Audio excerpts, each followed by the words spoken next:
Alright, let me hop in here. What's up? Who's in here? Oh my goodness. Ensign's waiting. Alright, let me hop in here. What's up? Okay. Let me pause that. Sweet. What's up, Ensign? Somebody in here waiting. Crazy. Alright, so. Yeah, I'm just chilling because I'm thinking about what to do next run.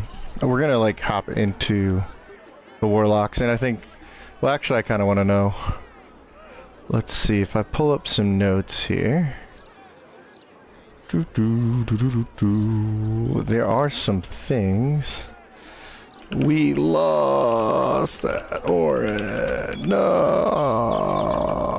Warlock. So.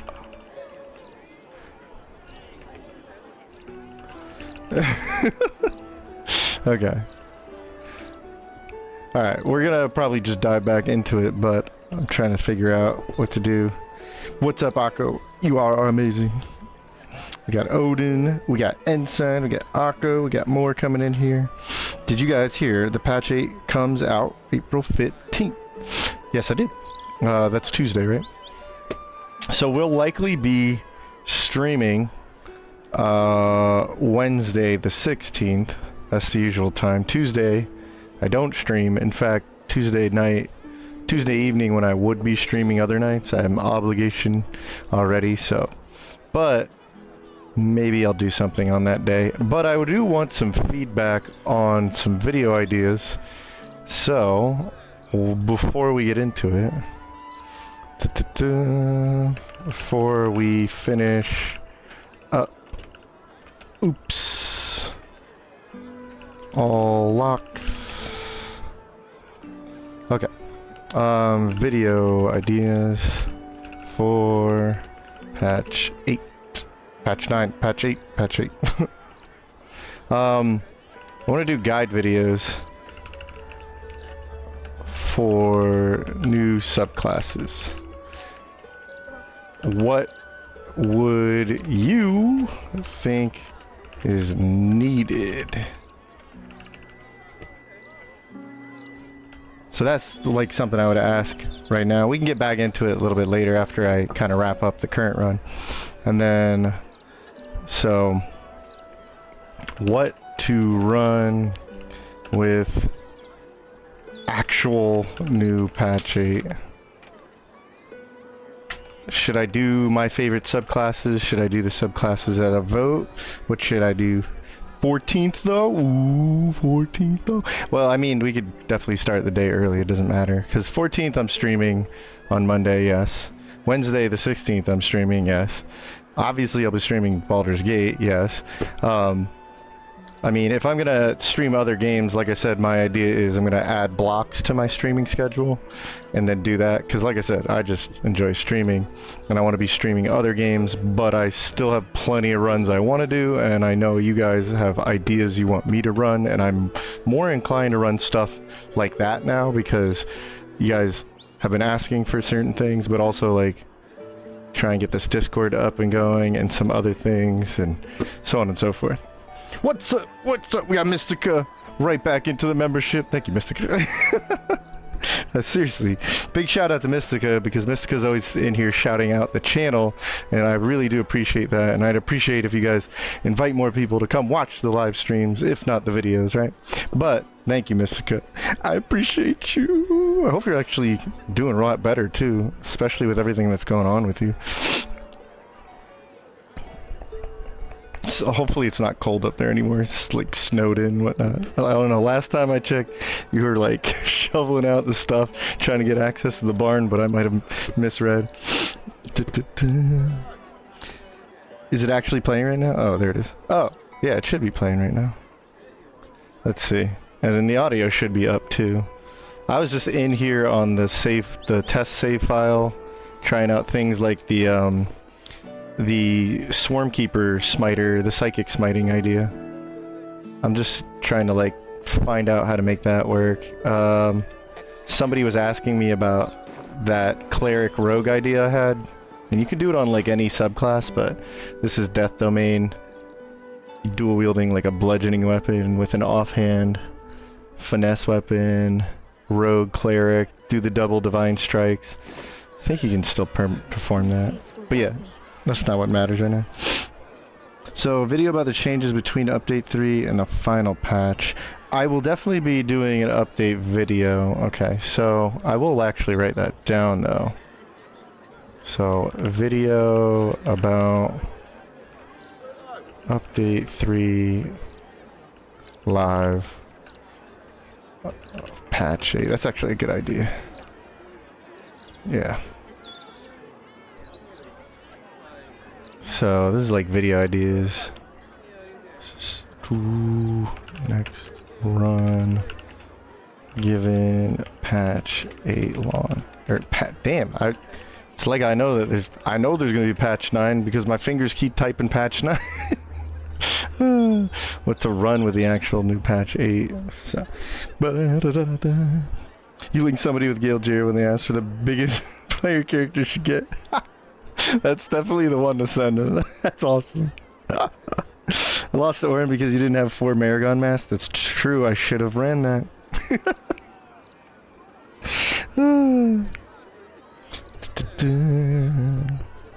Romancing Asterian videos as an April Fool's, like a super late April Fool's. I'll just set it up. Okay. Romancing Astarian guide. The Garston way. Perfect. Sure. That'll take forever to come out. Need to try getting a Discord? I got a Discord.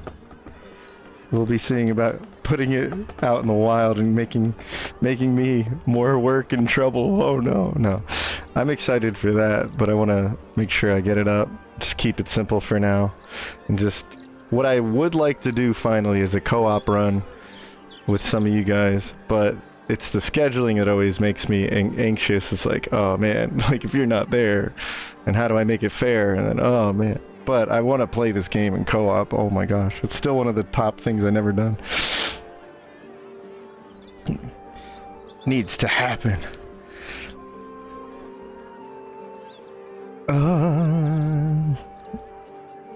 We woke up to a typical, oh no, 2 inches of snow? That's spring? That's typical spring, 2 inches of snow? What the hell? It's rain over here? Oh man. I've been having nice weather over here. I think it would be cool to see video on Thief Spellblades. Use bonus actions for attacking and action for casting.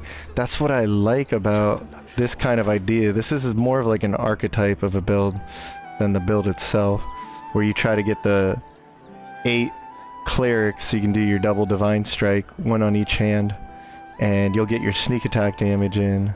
So that's kind of cool. But yeah, Thief Spellblades. Use your bonus actions. Yeah. You can either get like the fighting style or just use like Thief to pump out those Shadow Blade attacks because they're crazy strong. Who would I collab the most? I don't collab with really anybody, right? I don't know who to collab with, but really the only ones I want to just like jump into Baldur's Gate and play with right now is just like anybody who'd be willing, but also like can kind of, I hate to say it this way, but like responsible enough to like hop on at the scheduled time, because like I don't mind it. It's not going to be an every run thing, but it would be funny to just like run like 3 or 4 people in a co-op game on stream. But I'm also sitting there like, all right, like I gotta corral not only my own insanity, but 3 other people's.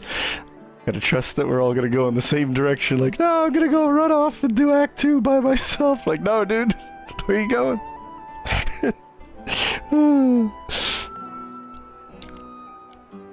Onions out of the ground in time. Oh, making some onions. Caught 3 people you want to schedule, but also have alternates. Yeah, that's what makes it tough. Because it'd have to be like, we gotta do the run. Because if I'm going to schedule it all up. But, I mean, that's why I need a Discord if I'm going to do things like that. He likes co-op. Messed up a run for him last time. Well, the cool thing is, and I should have tested this, if there's gonna be crossplay, right? Like, then that opens up the possibility of who to play with.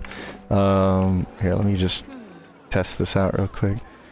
The thing I'm having an issue with this is I want to have high spell save DC, right? But I also want to be able to, like, actually hit the guy with Great Weapon Master.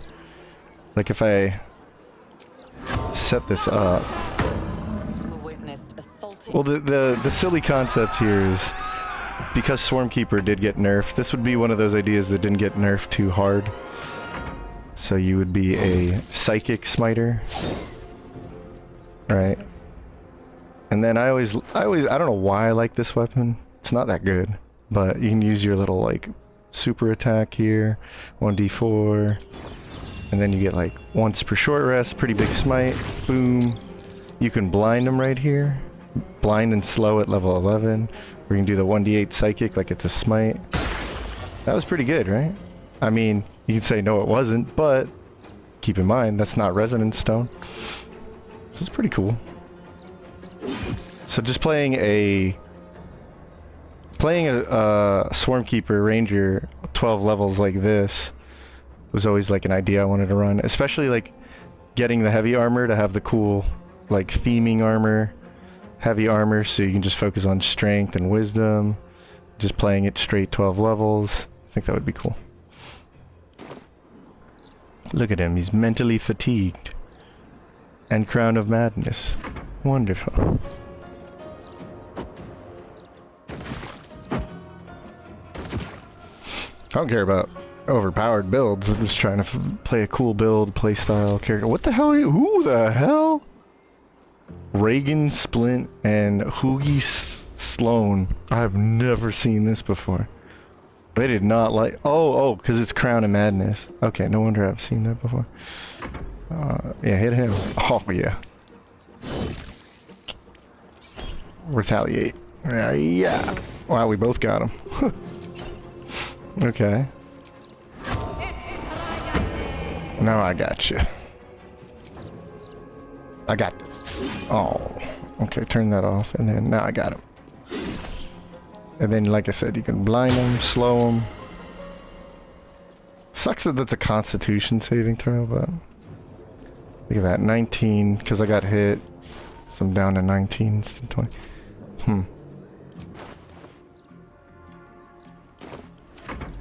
Mental fatigue, though. Oopsies. Yeah, but the cool thing is, if you actually land the blind, you cause mental fatigue, blind, and slow at level 11. That's kind of a crazy combo. And that's like your spell once per turn, otherwise your smite once per turn, right? So that's cool. And then you can always teleport. So I think this would be actually a really cool build to play through the game with. No multi-classing needed. Blade Song is still borked, yes. I was trying it earlier. I would imagine it's fixed for release. That's why someone gave a good idea for a video. Does Booming Blade stack with Shilly Dilly? Booming Blade stacks with anything you want it to. It's just a weapon attack, but it's a cantrip effect like the Boomer Blade. Do I have somebody with Booming Blade packed? I can show you right now.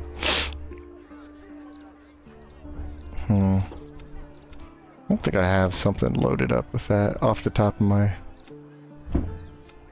head. Could be that guy. Alright, I'll just build one for you. I'll show you.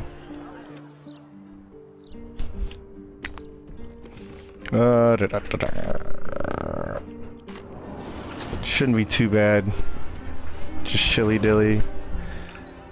Take initiate. You can do it both ways too. Okay. So I rebuild a character.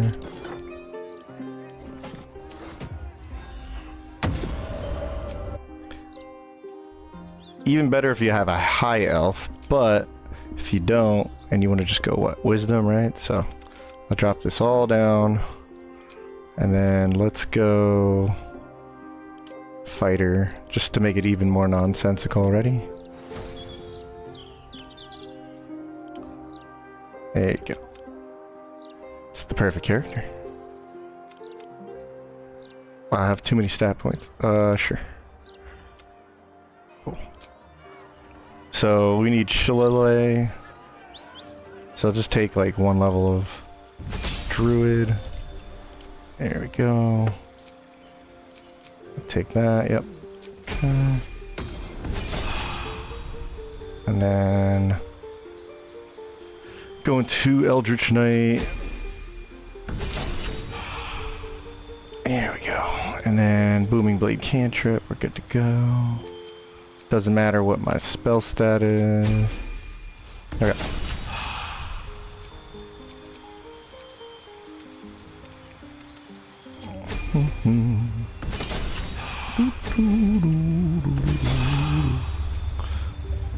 Take alert.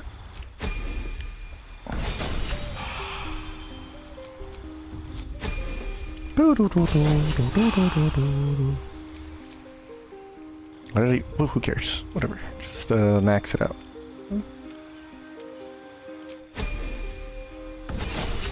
Yeah, but then I get triple attack, and I'm like a wisdom bonker. I get war magic too. Get quadruple attack. I'm so cool.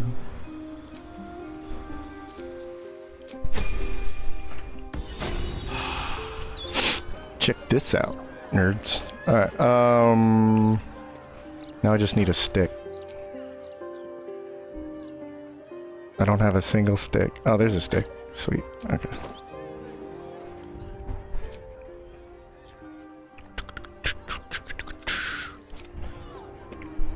Introducing Booming Blade stick user. Ready? Tantote. Lead us off. We witnessed assaulting someone. Now make him blind. And slow.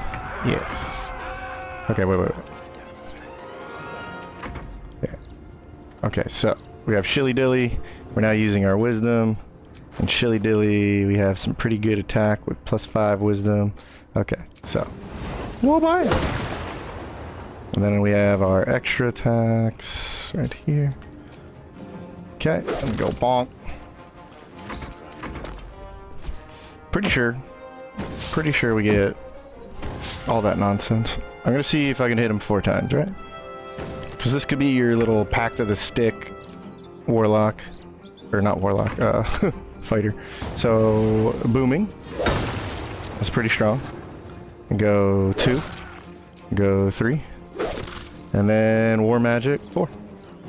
There you go. So yeah, seems to work just fine. Good evening. Mentioned, did Swarmkeeper with Jolt Shooter? Oh, dude. Not only is one video, you can go see the first... Was it the first or the second? It was the second new subclasses only run for patch 8 stress test. So it's literally in the playlist, just called like new subclasses only, run number 2.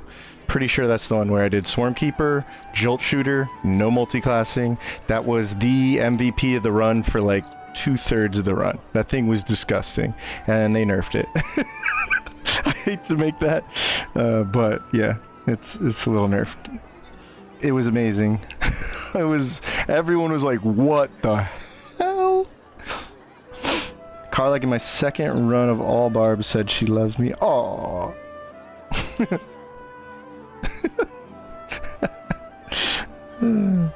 The co-op that hung them up the most? Yeah, probably. Just because the crossplay is not easy to implement.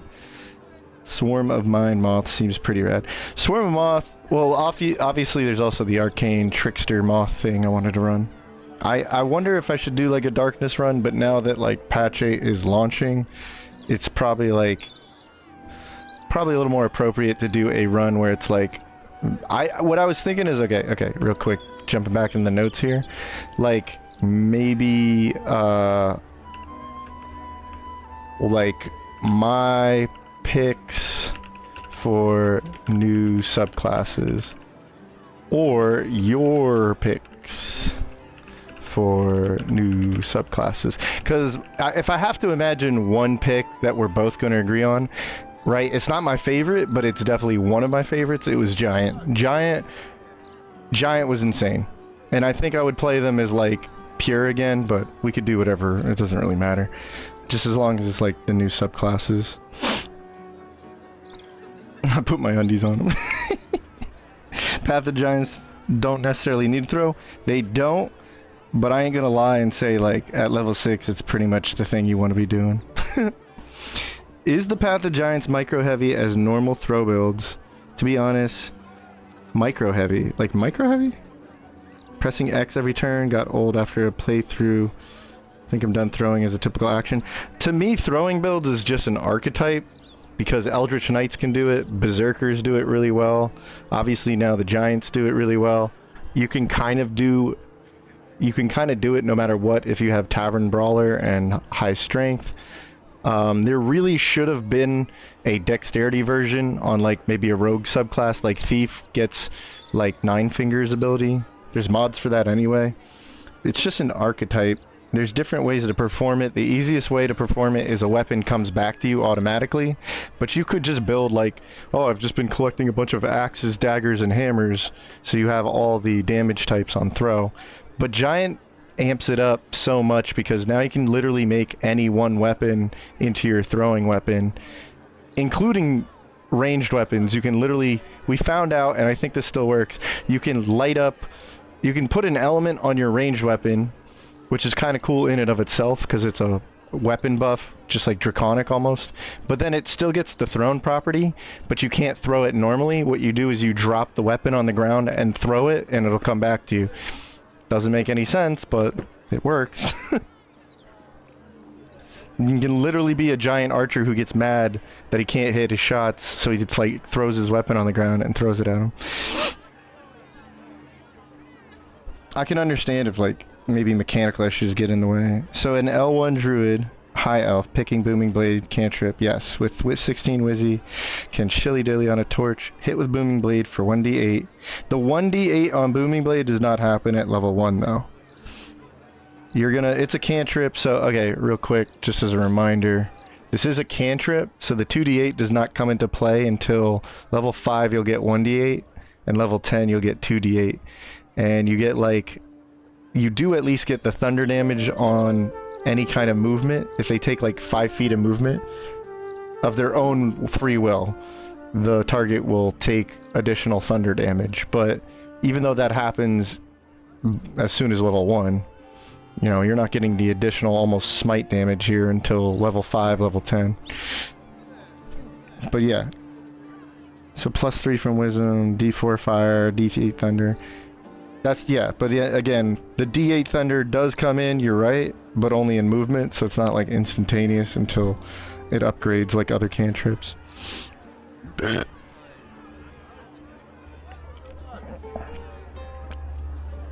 Morning Frost to a cold build. Yeah. Starry Druid. Actually, Morning Frost is just good on a lot of cold builds. I did a cold Archer Paladin once with that. Video on IGN that had Larian devs watch a BG3 18-minute speedrun. Is it the sex speedrun? Grove Sanctuary thing. Playing that. Is it nerfed into the ground or just not broken anymore? I mean, what we can literally do is I can kind of replicate it. I wonder if I even have the build like from a previous. I usually have my runs saved. A single save on some of this stuff. Run 1 recap. Then is there a run 2 recap? Reggie and the Cadavers. I love Reggie. Run 2 results. Okay. I should have the build right here. I don't think it'll explode. Hopefully the monk gear didn't explode this. Let's see. Here's the nice thing, if I did do this right, I still have my builds from the recap videos and recap streams. So I can actually look at these subclasses as I ran them. It is, yeah, I mean, Ensign's a little harsher than I, but he's not wrong. The Yapomancer is just fine. Yapos better not be nerfed, yeah. Poles? Let's do poles maybe. I'd be down for a poll just to see what to run next. Someone asked when patch 8 comes out. We actually have an answer now, yeah. Black Forest kicked it. Ooh.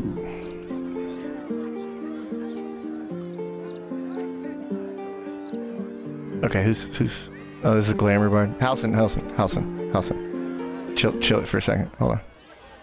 Oh, look. Oh, sweet. We got Nibbles. Oh, yeah. Nibbles. Okay. Although it wasn't Gale, this should be the build proper.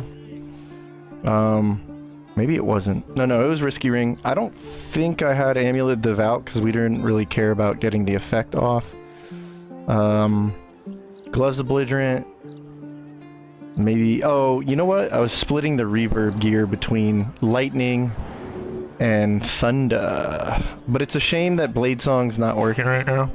I would demonstrate a little more Blade Song stuff. I gotta remember the notes are over here on the right. Yeah, this seems pretty much what it was. Did I reach 1818? I don't know if I did. Anyway, Jolt Shooter is a pretty good bow, actually, for considering how easy, early, and decent it is. You would Drake Throat this, so it would have lightning damage or thunder damage on it. Then you're always, like, getting lightning, reverb damage. You could take it further with the boots. Cape is just thematic, so if anyone hits you, they take reverb. Risky Ring, but not totally necessary. And then, yeah, like Armor of Agility. Look at our armor. It's crazy. This is mostly a dexterity build. The crazy thing was, while I was not really anticipating it, this was going to be what I call the easy way to play Swarmkeeper, where you pretty much just, as chat so lovingly put it, this is like a range smite.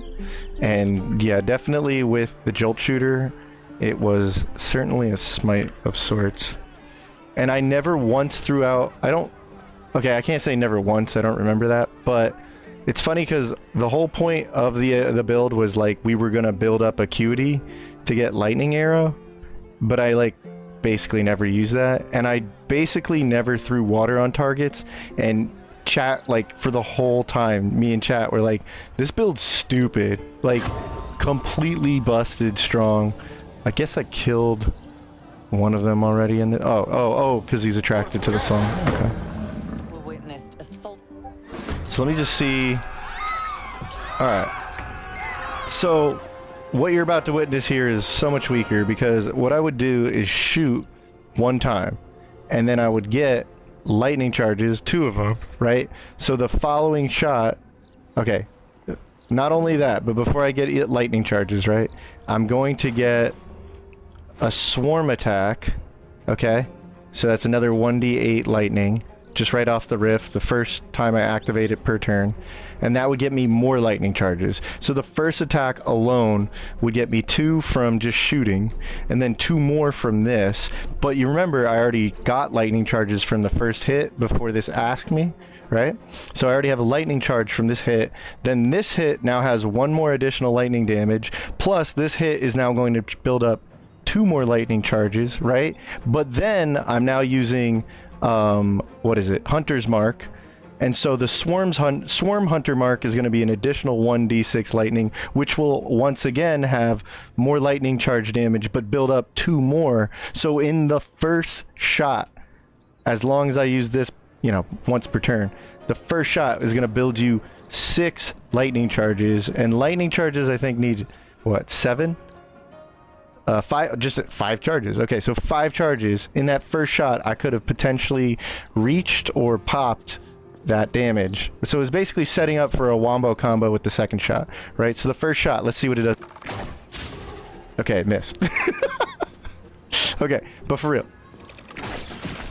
Alright, so I got a lightning charge, right? Here it is, lightning charge. Cool. When I zap him, I'm going to get a little additional lightning charge damage. Ta-da! Lightning charge damage. Cool. And then I got the additional Swarmkeeper or Swarm Hunter's Mark damage, right? So, praise sent. Okay, cool. But if you notice, I didn't get more lightning charges. So, this amps up so much faster when the riders would not only add the lightning damage to those instances, which they don't anymore, by the way. You notice that? Oh, wait. Oh, I had that wrong? No, yeah, okay. So, this doesn't get the lightning charge damage anymore. We'll double check. But now, this does. I guess one of them still does. That's cool. But yeah, like, it's really the fact that we were getting multiple instances of lightning charges applied and charged up And I was like, I love this build. And they ruined it. Best throw build is Wild Heart Barbarian choosing Chimpanzee to throw food. True. Oh no, he's charmed. That means we can mom him. Mom! And then Fist Edge is coming. Not Fist Edge. Alright. Okay, Fist Edge.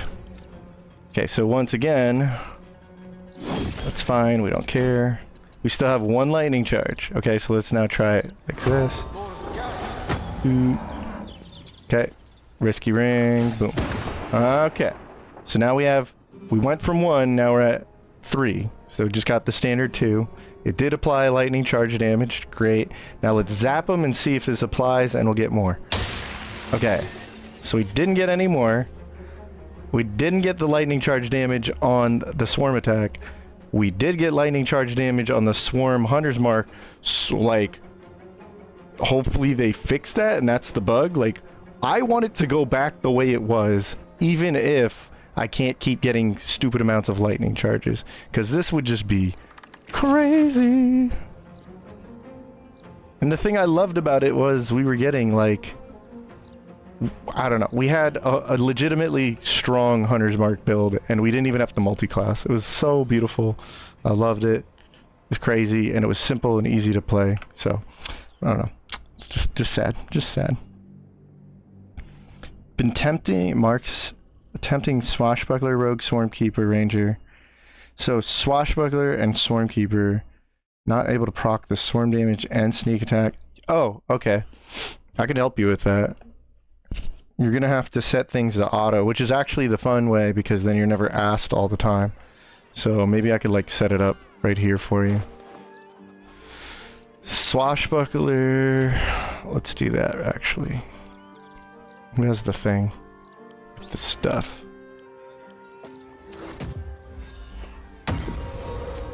Just gonna like set this up, because I know I've done something similar. Or wait.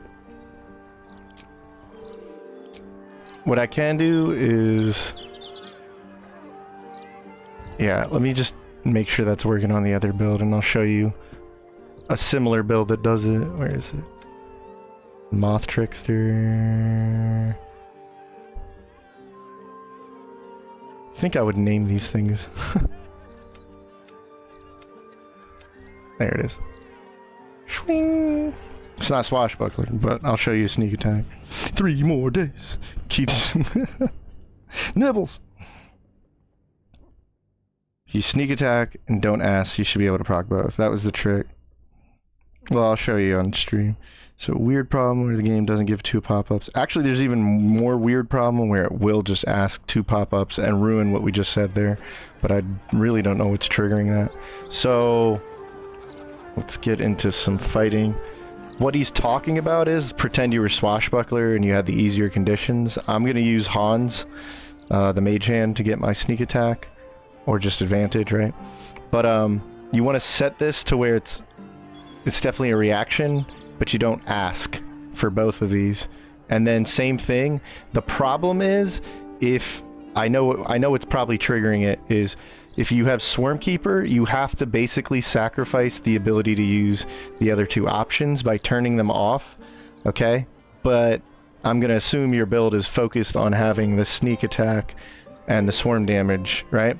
So you want to set the swarm attack damage to auto, no, don't ask me, and you want to turn the other 2 off. And then do the same thing for sneak attack, and they'll both pop off, right?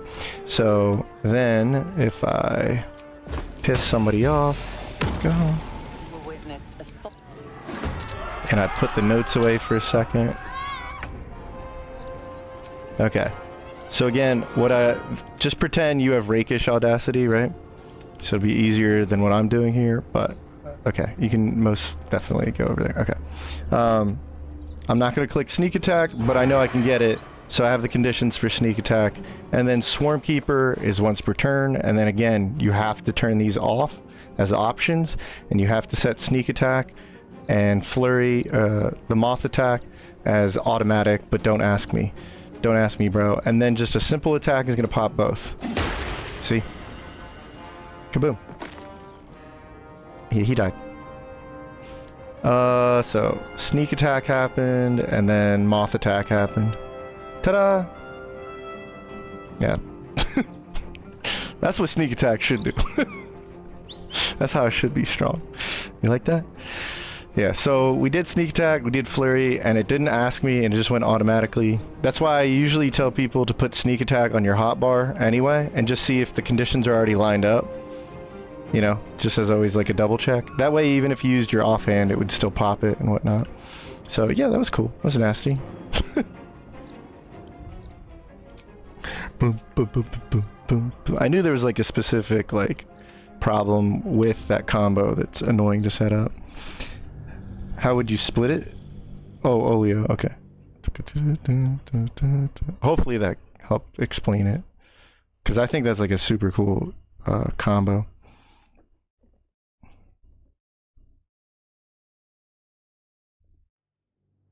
Crown Pally with Abjuration Whiz and Armor of Agatha. So pull aggro. Wait, Armor of Agatha from what though? Abjuration. I think you'd have to dip a little bit into Sorcerer or Warlock, right? Olio is speaking my language. Sad jellyfish stars. I went full ham on Swarmkeeper, hand crossbows. Swarmkeeper, Sorcerer, hand crossbow. Melee attacks. I just hate that like you would be able to build for cantrips using Hunter's Mark finally, right? I know it still doesn't work with Hunter's Mark, but the swarm attack would get that much stronger, and then because of the Rider's damage, it was like builds like that were really viable and fun, and then you'd have the sorcery, the twin magic, right? Or the quicken, hasten magic, whatever, and it's like, man, I was gonna run that, and I was so excited for it. Now, we ended up with Galgira, so that was amazing, but, you know, like, come on, man. Come on, man! Didn't consider the other swarm options. That's what kept pissing me off when I was testing it before I actually figured out the character and showed it. It's just the stupid swarm options. So, the good thing about that is you're just picking up the swarm because you want to mix in the attack options. But then if you knew in like certain encounters, you could turn that off and set the other stuff up. Or you could just set it to ask, but then you'd probably have to manually hit sneak attack and still be able to get the question, do you want to use your flurry attack? So that's a little more annoying to manually keep going in and microing it, but it works.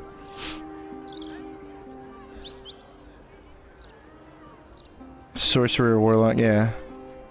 What up, figures? Hype for Swarm Spore, but that nerf hurts the build too. Exactly! Yes! Swarm Spore was a cool idea, because you could have like necrotic bees or something like that, right? And then if you hit with like your cantrip, your bone chill cantrip, and then the swarm comes in with the piercing damage, it would have just been really cool and flavorful, and actually might have done some serious damage with maybe like the Ballast gear or something, right? Tavern Brawler doesn't... Tavern Brawler still works on Wild Shape, we know that, but it doesn't apply to the bees anymore in Wild Shape. So the bear idea is nerfed considerably too. I was so mad at that. I was like, fun builds got hurt more than, oh my god, my overpowered build doesn't work anymore. I don't care about my overpowered build. I want my cantrip Swarmkeeper build. I want my stupid bear and bees build. So I was like, oh man. So thankfully you could do something still pretty crazy like this. Where is that resonance stone? Because that's a little stupid. I like this build without the resonance stone, believe it or not. Who has it? I think she's the one. Get the hell out of here. Alright, yeah. Because like, okay, if I set this up... Witnessed assaulting. Should be fast enough, yeah. Okay. And then we bring Hans over here. So without resonance stone, the fact that you do this much sneak attack, so to speak, right? And get the sneak attack off.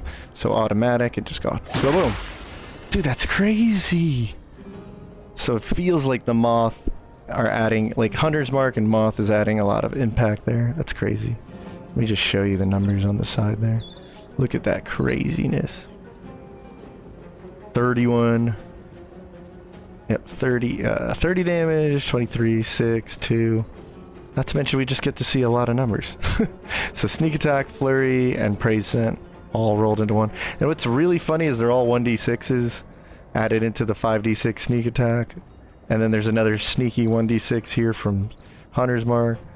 Dude, that's just monstrous, right? Does that not feel like what rogue sneak attack should be doing? Bet your butt it does. And then think about that. That was 61 damage on a single strike. So we would have doubled that up with Resonance Stone, and that would have done 122 damage, right? That's insane. And then you have your little, like, Belm offhand strike, so that's cool. Where's the notes? Where's them notes? Well, we lost the Warlock run. I mean, I'm still gonna wrap things up with that, but I care more about right now, before we finish up the run. I'm trying to think of how... Oh, the big question, especially now that we have some people in here. This is what I want to get back to real quick. More specifically, I'm gonna do guide videos, considering I know a lot of people have been watching me for the stress test coverage, but I also know there's going to be a new wave of people that they're going to have questions, asking the same stuff we've already answered. But like, what I would like to do for people jumping in the new subclasses is, what do you think is... I know that people like my videos because it's not like crowded with needless stuff. And so if I can hyper focus on like, what do you want me to put in these videos, and it's a format I got to do 12 times, it makes it easier to ask you guys what are the top points, because I know how to play them. I know what I think is good about the new subclasses, so I think I could translate it. And then my question is, what do you guys think would be easy to watch and break down and be like, just get to the point, bro. What's this new subclass about? How do I play it? And then can I multi-class it? Stuff like that. Oh, let me roll this back because the battle music is inappropriate. Da, da, da, da. This patch is half-baked. Nah, don't be harsh about that. Drunk Monk is the saddest story about it. Swarmkeeper is just like... I feel that either if that was an accident, cool, but if it wasn't, like, I feel like, bro, you can't be nerfing this stuff. This is so sad. Jolt Shooter's not like a top tier weapon, it's just a good weapon. You know, so like, there's nothing wrong about having a really good Hunter's Mark set. That's the worst, that's the biggest crime about it. Like, Hunter's Mark feels really impactful, given what you could do with it, with like, say, the Jolt Shooter, the giant multi-classing, stuff like that. And I was like, man, that's really cool. Ah, it's crazy. What do you think for an honor? For honor, a 5 Hexblade, a 5 Sword Bard, and 2 Crown Paladin as a Tav. You'd have to tell me like what you're trying to do, because for me, once you get to 5 Warlock for Pact of the Blade, it's like I have to sit there and wonder, like, are you going Swords Bard because you're trying to get like the flourishes? Maybe try something like Battlemaster. You could do something like that. You're trying to grab the 2 Paladin because you want Smites. I don't think you're going to enjoy Smites just because you're like, you've got a mix of Warlock spell slots and Bard spell slots. But if you knew there was something specific you wanted to get out of it, my whole thing is like, I want to see you enjoy the build all the way through the game. But, you know, I'm just one guy. I don't know what other people want to play. I have my own taste. At the end of the road, at like level 12, I know that Hexblade, Sword Bard, and 2 Crown Paladin, that could definitely give you some smites. You'd have your charisma weapon. You'd have some cool Swords Bard attacks, like the defensive flourish. It definitely sounds like a melee character, because, you know, you can't use charisma bow weapons. Debuff the melee. Yeah. The Blade Song is unborked. I'm pretty sure it is. I'm pretty sure, because that was one I explicitly made a whole thread in their Larian forums feedback. I said, I'm just here to report a mechanical issue we found immediately. update 3. Here's the stream if you want it. Here's clips of me demonstrating what I'm doing wrong. Tell me. And they like, within 2 days, were like, we've already notified the dev team. Thank you so much. And I was like, okay, that was cool. All right. Didn't need to exacerbate it. Breakpoints for the new subclass.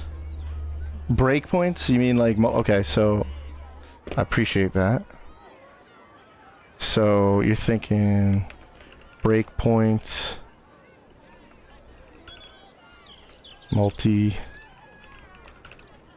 right? Multi-classing breakpoints? I'll do anything next run, Odin. Like, pure class is cool. I mean, obviously we've got... But I'm wondering, like, if you think for next run, just to highlight some of yours or my favorite subclasses that have come in. Because easily, Giant, I think, is one of everybody's new favorites. From everybody watching and me playing. Then there's, I think... Hexblade is something I will just gush, so I just tell myself to shut up, because I wouldn't shut up about Hexblade. It's like my favorite Warlock now. I'm not even crazy about the Spectre thing. I just think Blade Warlock, wow, you did it. It's perfect. Like, it's exactly what I wanted.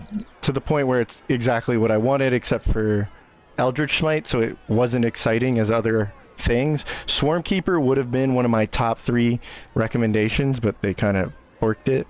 Blade Song's awesome. It's one of my favorites. Arcane Archer's one of my favorites, but now I'm afraid I'm afraid now, like, Arcane Archer is just a little...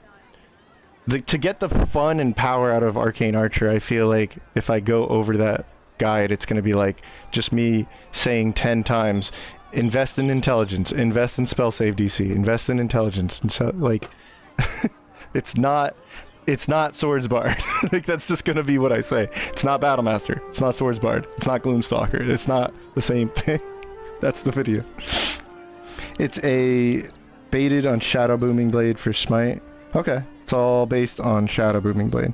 Shadow Booming Blade with Smite. So, Booming Smite, you may want to look into 2 levels of Paladin, obviously, and then, like, 6 levels of Blade Singer, right? Because you can still get a 2-hander and Blade Song. And what that does for you is you get haste, so you always attack 3 times per turn. You can get haste really early in that combo too. You can Booming Smite, because level 1 wizard, you can get Booming Blade. You can Smite, you'll have plenty of spell slots. It's like very similar to what, on the outside, it's very similar to what's recommended for 2 Paladin, 10 Swords Bard, even though I'm not crazy about that build. You know, it works, it's a good build. You could do something similar, but then now you have the Blade Song, you have Haste, you have Smite Song, right? It's all right there. So maybe if you just want a Smite Song, or not Smite Song, if you want a Booming Smite, that might be a good way to go about it. A lot more simpler and straightforward. Oh yeah, I appreciate that, Odin. I'm trying to make something that's more like literally a guide and straightforward to the punch, whereas like the other ones were like a deep dive or a breakdown. Like, what are we getting? How do these work? If I haven't played them before, what do I think they're gonna end up like? But I appreciate that. Interested to hear about interesting tech for each? Okay, so like, interesting tech. Okay. Arguments on why not to have a level in Hexblade. That's gonna be a natural for me. It's like what nobody wants to hear me say. Druid. You want to see the subclasses themselves to be multi-class. Okay. Like in the run or the video ideas? Been trying to theorycraft a build centered around dark displacement gloves. Yeah, aren't they like in my inventory right now? No, they're hiding. I mean, just for fun, let's take a look at these things. These are the ones where, like, if you hit somebody, like, teleport to them. Which, like, Hexblade could be a really cool idea for that. A Rogue could be a really cool idea for that. Shadowblade kind of build. Shadow Monk. Let's see, hold on. No, I didn't want to do this. I wanted to see gear. Hold on. Dark displacement gloves. Let's go find them in the scroll.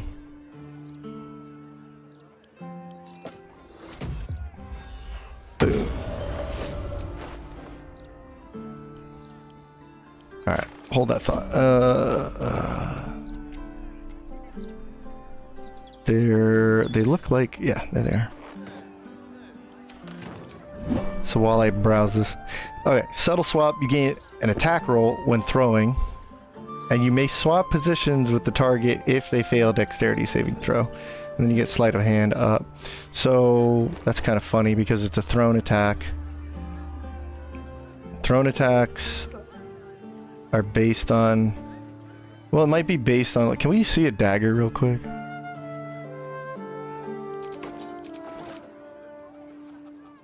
I would need like an Eldritch Knight too. Let me just mess around with this for a second.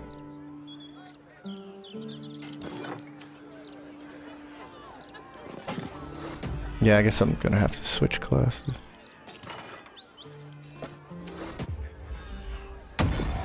Wonder if it's like once per turn. Archery, I wish. Let's just do that for now. Let's say... And it's a dex saving throw? That's awkward. Let's just do... He already has 18 strength. Gotta do this. Just figure it out for a second. Let me give it a dexterity, a dagger rather. Someone's gotta have one. Oh, he has a dagger. Okay. It's 2 daggers. Okay. And then we're gonna level up.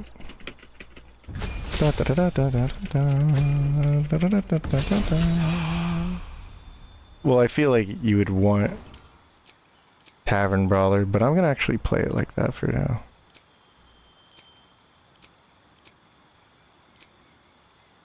As long as I know this works. Maybe figure something out. That would be cool. A throwing sneak attack build. Then you teleport to him. Or you throw it at them, teleport to him, sneak attack with the offhand. Shazam! Actually, I'm down for that idea. Wait, did I win? Yeah, I went Eldritch Knight. Let's pick up something like Dexterity for a second. Or Tavern Brawler, rather. Hear me out. I'm gonna take this. I'm gonna take something like that. Let me go rogue. I don't know why I want to do this. Just do. Arcane Trickster, sure. Okay. Whatever. Boop, boop, boop.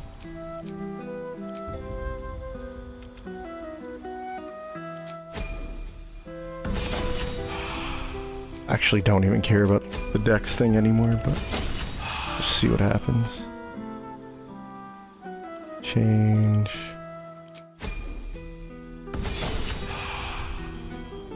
Old person.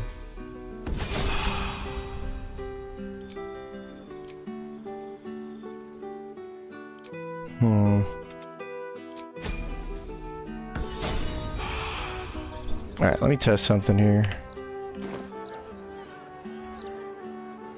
I'll just wear a risky ring, right? Yeah. Perfect. Now I don't need to worry about it. Let me just save. I didn't even put the gloves on. Okay.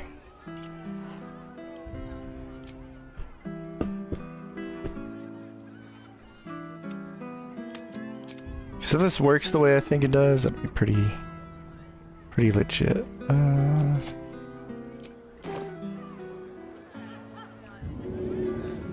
Yeah, well, if you make it your main hand, and then it'll swap to your offhand when you throw it, watch. Oh, you can sneak attack with the throw.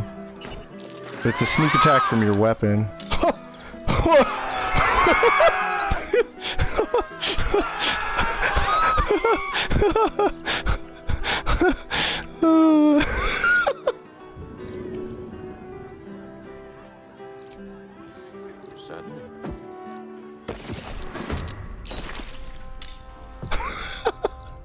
Okay, that didn't work.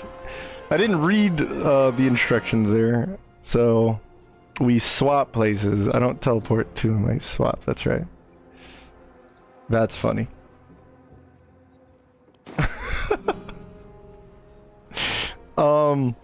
You know what's an idea for this is you could set darkness down, throw a dagger at somebody as an Eldritch Knight, or really just any kind of weapon, and then you could swap places with someone and put them in the darkness. Now they're blind, and your darkness team can just like jump that person, assuming they don't have the dex modifier. What's this going off of? DC 13. Pretty sure that's not in my dexterity, because I have a +4. It would be 8 base, then proficiency. Yeah, so it's not intelligence, because that would be a +2, right? So a 13, I think that's just a fixed 13, which is really frustrating. Yeah, definitely not all classes mix with Hexblade. Some different options for playstyles with the new subclasses. Well, Swashbuckler is like one of the best things about that. They made Arcane Archer cracked, yes, and that's because they added the freaking arrows. I don't know why they upgraded the arrow amount. Do arcane shots still change spell save DC with multiclass? They never, I don't think they've ever done that, but I can test it for you right now because I'm going to load up the first team. Let's see. It's all the way back, right? Run 2 results. Okay, run 1 result. Yeah, Arcane Archer has always been intelligence as far as I've been testing and playing. Attempt a solo run for each subclass. Oh god, I'm not good at solos. I still want to beat it with a blade lock. Giant Barb and Shadow Sorcerer would be a cool team. Oh, for sure. I know what you're thinking. You want to get those doggy Banes up. The Omens, rather. Yeah, no problem. Appreciate it. Side character. I just think if you want to booming smite, that's at least one of the easier ways to accomplish it. You can go half elf and get booming blade on anything anyway, so you could just stay paladin and booming smite that way. You could be 11 levels in paladin, get improved divine smite. That gives you a smite on every hit anyway. It's like a 1d8 radiant every hit, so it effectively upgrades your smites a little bit. And then you can just be a high elf, or you can get 1 level of wizard in that combo. And then you can have haste as a almost full paladin. So there's just so many crazy ideas of doing it. If you did that with Oathbreaker, you could actually have your charisma added into your damage as well. Because, like, you know, charisma, intelligence, all that stuff doesn't matter for smiting damage. It's Reggie! Oh my god! Let me save this on top of that one prior. Okay. You lost Honor Mode's 2-star Blade Singer? Aww. The Star Singer run. Hey, I lost my Warlock run, so whatever. Shadow Monk with Thief Rogue, right? Arcane Archer for this Cunning Broom. With the Cunning Broom for the Smoky Smoke. Yeah, so the Dark Displacement Gloves worked with Throw Attack. Rogue would have issues with the Cleric because even though Astarion run...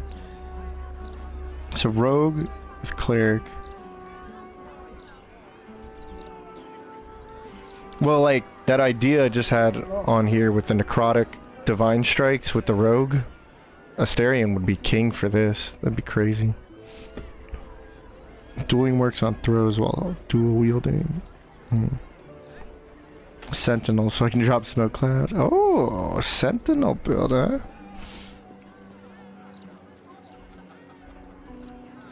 The duo Warlock. Sleep a lot more? Ah. Okay. I'm trying to catch up a little bit on there. Reggie, I miss you. Just stay Oathbreaker. Yeah. If somebody breaks the oath, huh? So, just as an aside here, my first use of Shadowblade was on a Shadow Sorcerer, and we went melee sorcery, and I gotta say, because it's not gonna ever be like one of the top builds, but for something like playstyle that was pretty unique, being a melee battle sorcerer was pretty fun, because you'll never get extra attack, but you will get haste. So you can, if you wanted to, you could use Shadowblade and haste and kind of have like a pseudo extra attack. Not anything new, but what was cool is having, now that Booming Blade exists, you can use this with Quicken meta magic, and you can have another sort of pseudo extra attack with your bonus action and swinging with that. So that's what I did with Shadowblade. And then you get the strongest Shadowblade in the game, 48, with just a pure level 12 caster. So this was a lot of fun. This was really unique. We even had the dog. Dog! Dog, in my opinion, if you don't focus on it, this is not that good. Unless you really treat this thing with a lot of attention. And I think this is going to be an interesting multi-class breakpoint or team comp thing. Like, remember, if you have more like rainbow damage or the ability to do like any elemental type, it really helps out when the dog does inevitably, not inevitably, but eventually get an omen. Alright, so Arcane Archer is what I wanted to demonstrate. If I put away, what I'm going to do is put away the notes for a second. Pretty sure I just saved on top of this, but let's see. Alright. So let's look at this for a second. What sucks is I have 20 dex and 20 intelligence, right? So that's annoying, but I think I can modify this. Yeah. Okay. So let me raise my intelligence as if I got the mirror. Okay. So now I have 22, so we know it's a +6 bonus.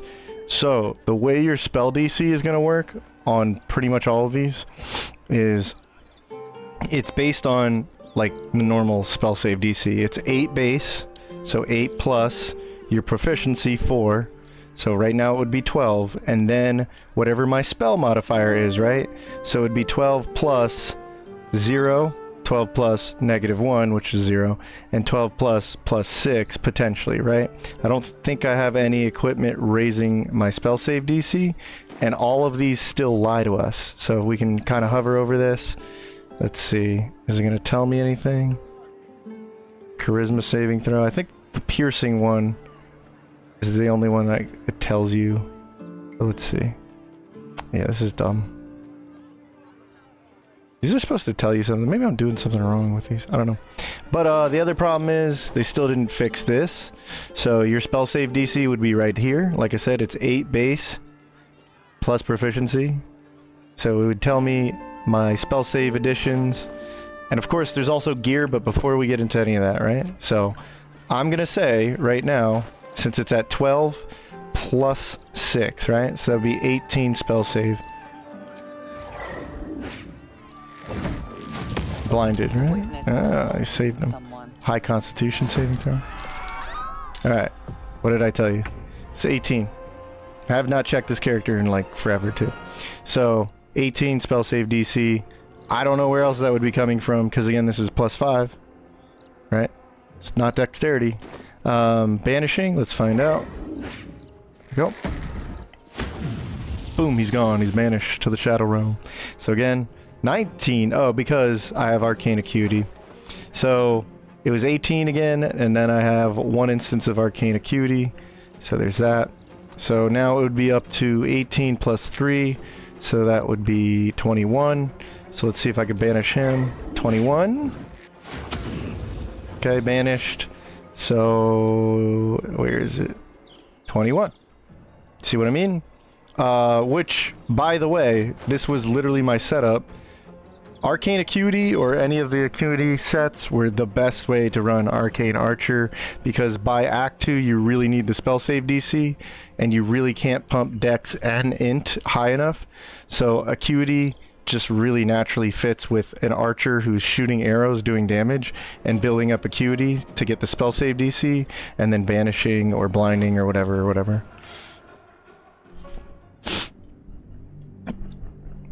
Dirge is definitely an Oathbreaker. Or maybe he's an Oathkeeper. He's devotion to Baal. Owlbears and mini space hamsters took out the brain.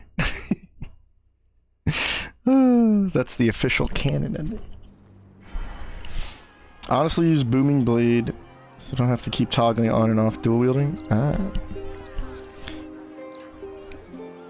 That's actually a decent mechanical thing. I want to see if Garson can make a monk off? A monk off? Monk calf? Monk calf? Monk AF. Huh?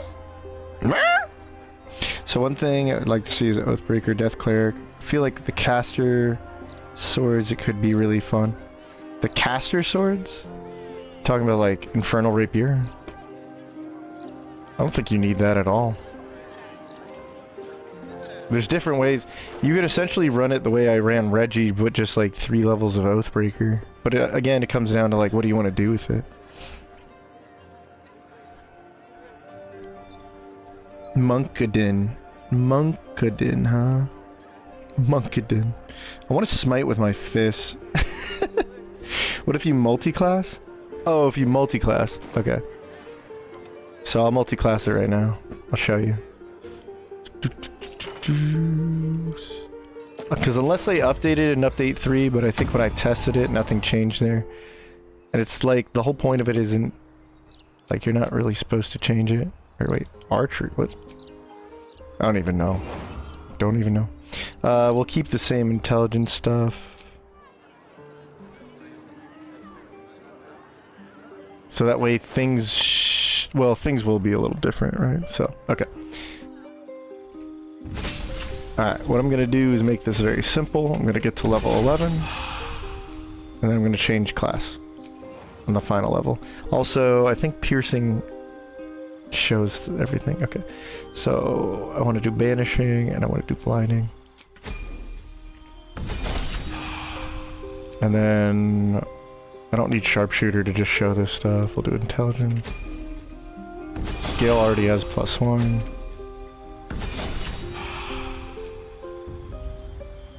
Alright, some more dexterity. See, this was the nice thing about Fighter. I freaking love Fighter, dude. Oh, man. Oh, look, it's now up to 7 arrows, by the way. I forgot to mention that, yeah. Here, let me go alert. This isn't a real build, so don't worry. Would not take alert. Alright, this is level 11, we got triple nipple. Alright, now I'm gonna go completely to druid, let's say, okay? So now wisdom is my saving, or my spellcasting modifier. Fair enough.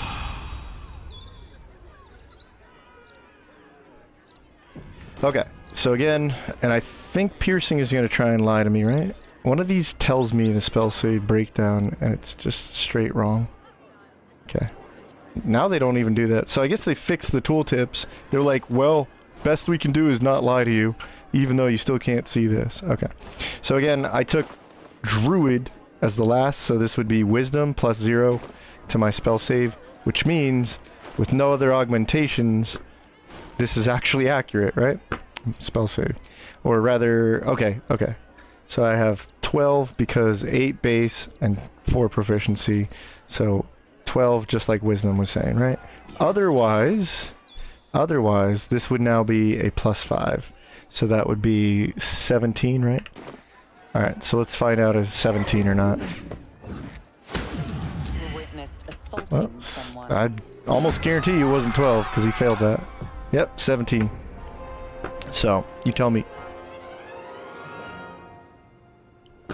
So yeah, Wisdom is now my spell save, and, you know, spell save DC and whatnot.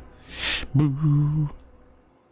I don't know, then Seth needs to go ahead and update his video, I guess. I don't know. On arcane shots, so like Arcane Archer, Swarmkeeper. Swarmkeeper is the same thing we're talking about here. It's always gonna be Wisdom, even when you multi-class. And I know that because that was actually like, oh, sorry, Mystica. Alright. Well, bless you, Mystica. Go take care of the kids. Oh, the pain's kicking in. Oh, man. That sucks. Double bless, yeah. Mm-hmm. I'm not throwing shade. I'm not saying anybody's lying, but I don't know. I was not in on the first round of the stress test. I got to see, I think, update 1, 2, and 3, so not initially, so maybe things were different, right? So I don't know if Seth or anybody else said things when things came out, because there were things I said, and that's why I explicitly put in a lot of my videos during this period where it was like, hey, top left corner, we're on the stress test, like, just so you know, things change. And but ever since I've been playing Arcane Archer, that was my first run too. Run number 1 was Arcane Archer, and so even with multi-classing, because I know everybody's first round of questions was like, spell save DC, Swarmkeeper, Arcane Archer, how does it work? Can you test it? And we put it in a lot of those videos, and we tested extensively, and then when the updates rolled out, we tried again and again. So, thank you, Mystica! Okay, all good, all jokes. All right. Yeah.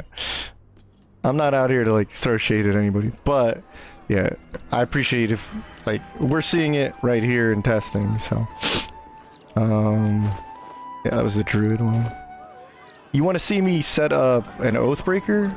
Dude, Oathbreaker's so... I'm not complaining about the idea, I'm just complaining at the game for being like, I really don't like Oathbreaker in terms of like testing it, because it's just so stupid. Oh, you gotta go kill somebody as an Oath of Ancients, and then you gotta go talk to this guy. And you gotta, it's like... I think there's a mod out there that just like, just turns it into a normal subclass, but whatever. I love the whole Oath thing in Honor mode, even if I potentially could be frustrated by it. I ran like 2 full Paladins on stream, or mostly Paladins on stream. There was the Cleric Smiter, that was a Devotion Paladin, didn't really run into issues there. And then obviously we've run 2 Crown Paladins now, 2 full Crown Paladins, never ran into an issue. Yeah, I'll make one though.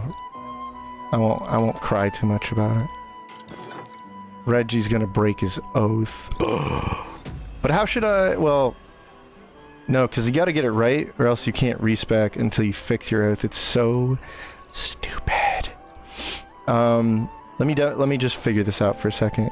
Do you want to see it with extra attack, more like level 5 Paladin, level 7 Paladin, get the charisma damage in there, or do you just want to see it with like 3 levels of Oathbreaker, so you have the undead, control undead thing, and then you just go like Death Cleric? Or do you want to do like a 6-6 split, so you have inescapable destruction? I gotta know. Wisdom scaling, lots of flavor text. I mean, if we're gonna talk about that stuff, I think Bard should be a half-caster, but... Any benefit of mixing Shadow Sword with the new Paladin? I mean, of course, there's benefits to Shadow Sorcerer. Just before, like, you let me know in the Oathbreaker there, but let's just say right now I was part Paladin, part whatever you want to add here. Remember, the big early benefit you're getting is level 3 you will get your level 2 spells, which gives you a new access. It gives you like automatically darkness. You don't have to choose it. It just comes with one of your new spells at level 3. You get level 2 spells, you get access to darkness, don't have to choose it, choose something else, right? But it also gives you Eyes of the Dark version of the same spell, which is literally better in 2 different ways. You now use sorcery points to cast it, which means you can literally cast darkness using level 1 spells by converting 2 level 1 spell slots into sorcery points. So mechanically it's better in terms of like resources, right? And then when you cast it, only when the dark or the shadow magic sorcerer casts Eyes of the Dark version, not normal, right? But if you cast it with the sorcery points, right, you can now see through it. So you don't have disadvantage, you're not blinded right now, okay? As if you had Devil Sight. And the other cool thing is, just like Devil Sight is literally superior dark vision. So you have superior dark vision as a shadow magic sorcerer right here, Eyes of the Dark, okay? So when you're not using the Eyes of the Dark version of the spell, you have superior dark vision no matter what race. And then if you use the spell the correct way, the sorcery point way, it's still just darkness, but now you could like turn 5 level a spell slot into 5 sorcery points, and you could cast 2 darknesses rather than 1 darkness with a level 5 spell slot, which does not scale up. You see what I'm trying to say? So there's some subtle benefits there to casting darkness, and you will cast darkness because you'll be able to see in it just like you had Devil Sight on a Warlock, but now you don't have to go Warlock, or you don't have to go get the Eversight ring, stuff like that. So if you want to run like an Oathbreaker Paladin with a Shadow Magic Sorcerer, there's your benefit. That's what it's giving you, right?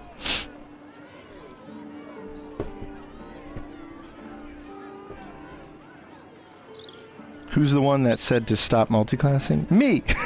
That's me! Stop multiclassing! I'm the multiclassing police. Woo! Yeah. Bard is a half-caster, but Lore Bard becomes full cast. That's interesting, because we see half-casters, but... Or rather, we see full casters get the ability to be full martial, which is stupid. But where's the reverse? Where's your half-caster that can become a full martial? That would be nice. Lore Bard is such a book nerd that he becomes full caster.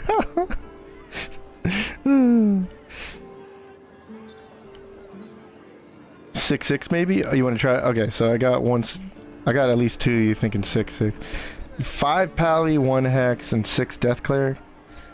So, but that would be charisma base, which that's not a problem. But then you're not using the offensive cleric stuff. Well, I guess you could, because it'd be a cleric. It could be a charisma wisdom character. Would be interesting. So, okay. Use Necro Staff. Okay, I could do that. Broken from multiclassing? I don't know. I haven't seen his videos before. Heavy Armor, Infernal Rapier. To have your trade-off be... Hey, wait a minute. We could do a Vigilance Elixir. Shadow Paladin just seemed like a good way to test out 2 new classes at once. Honestly, Shadow Paladin sounds like an awesome idea. And you'll be using Charisma, right, for your spells. So maybe you'd be a really cool, like, Dirge Paladin, where you're an Oathbreaker, Shadow Magic Sorcerer. Shadow Magic Sorcerer, I'm not the one who said this. A lot of people said, dude, Shadow Magic Sorcerer seems like my kind of Dirge, right? Like, that's the Dirge subclass for Sorc. And I was like, yeah, sounds like it. Not multi-class the new subclasses yet. That's why, I mean, you already agreed with me, but I thought it was, like, really cool doing that. Well, let's break our oath, right? Okay, so I'll do one thing. I'll do like 2 different things while we're at it. Hold on. Cause you're wanting to see something like, okay, what if I was Paladin Shadow Sorcerer? Okay. And probably just Paladin first, right? So then you can have all your armor choices. Ancient, so you can just kill somebody and... Well, actually... If you just want to become an Oathbreaker, Crown's pretty good at it too, just kill innocent people. Good thing is you have Shadowblade. You're gonna have full armor. Let's do this, and like go all in on Charisma. So maybe more like this. I don't care about that. Dex is fine. Definitely some Constitution. What sucks is you won't have the proficient... Well, you choose. You choose if you want proficiency. I think... You want to see something kind of cool is... Well, no. Actually, it doesn't matter. It doesn't matter. You will have your aura, so... Yeah, screw that. I'm not going to change it. Okay. Intimidation. Alright. So, absolutely, with that idea, the Sorcerer... Shadow Magic Sorcerer specifically is going to give you not only Booming Blade, which is what I was going to say, but you're also going to get the ability to use... the Shadow Magic, Eyes of the Dark. Personally, what I'm going to try and do is... Oh, and you'll also get the cool... No. I'm thinking Crown Paladin. I have Crown Paladin on my mind, like, way too much, dude. You do get to swap around your abilities here, though.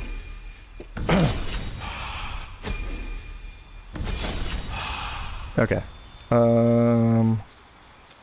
Let's get some Charisma. So if we went 7 Paladin, you only need 3 levels of Shadow Sorcerer. You can take the 1 Hex I know everybody wants me to do that, so I'll just end up doing that. Yeah, okay. So let's go Paladin, Paladin. They're all charisma, so that doesn't matter. Okay.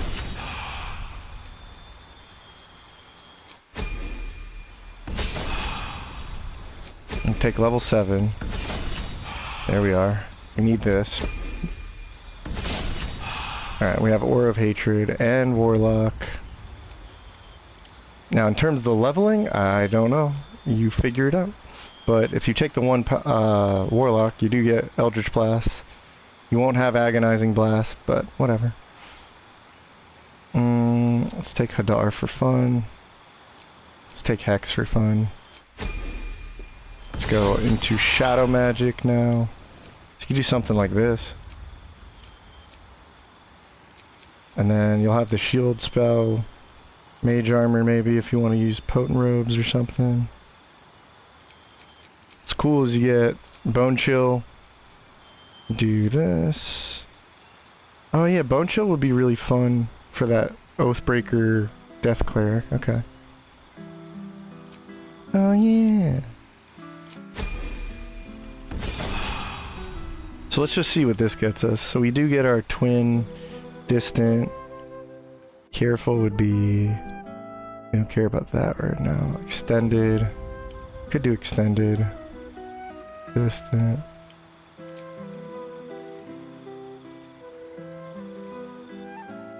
Well, the sucky part is if you go this way, you are losing out on a feat. You kind of need it, but let's just play around with it.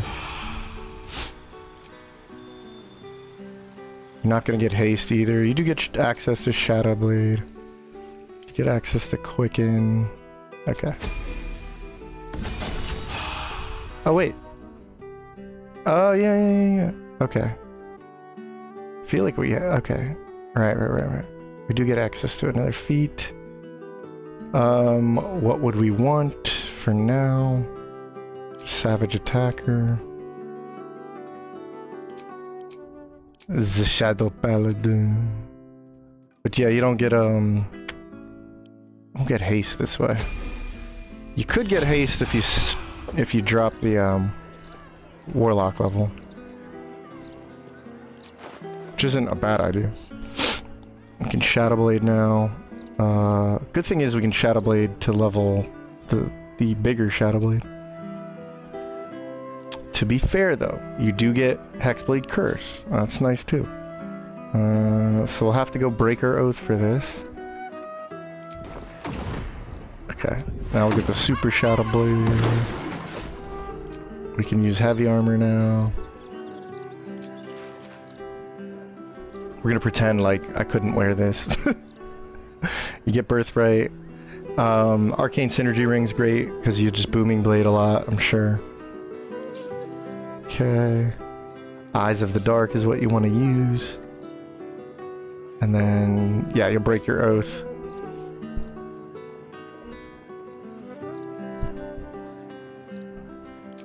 Then use something else.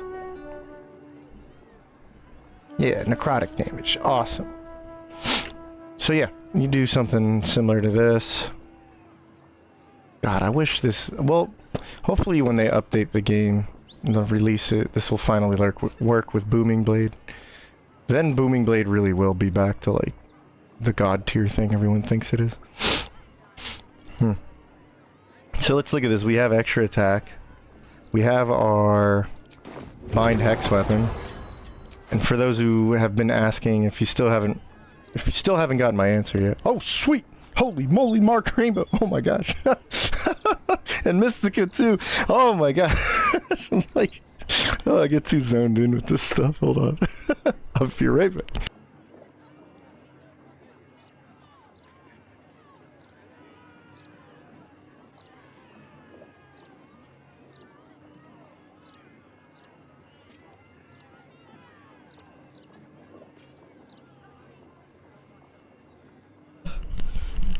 I had like the lights off and I looked down, the only light is like it's like, why is there orange and green down there? Nice colors. I appreciate it. Shout out to Mark Rainbow and Mystica Rain. Mystica Rain just gifted 3 memberships. Ha ha ha ha ha. And we got, oh wait, no, Mystica, that's just, oh, the membership. Oh, for 3 months. Okay, that was from earlier. I think that was from earlier. But also, Mark Rainbow, thank you, man. I appreciate that. As I always say, no you. That's awesome. Yeah, I'm trying to, like, if you got more requests, let me know. But thank you for doing that. Oh man, shucks. I can't wait for patch 8. Well, that's the good thing. Especially, I appreciate that, but if this is going to help you jump into patch 8 a lot more quicker, you don't have to do a bunch of nonsense. I'm glad I can help, man. Let's see. If I don't break oaths just right off the bat, you guys let me know, especially Mark, let me know. If you want me, I'll answer some more questions, because right now I got the brain working on this.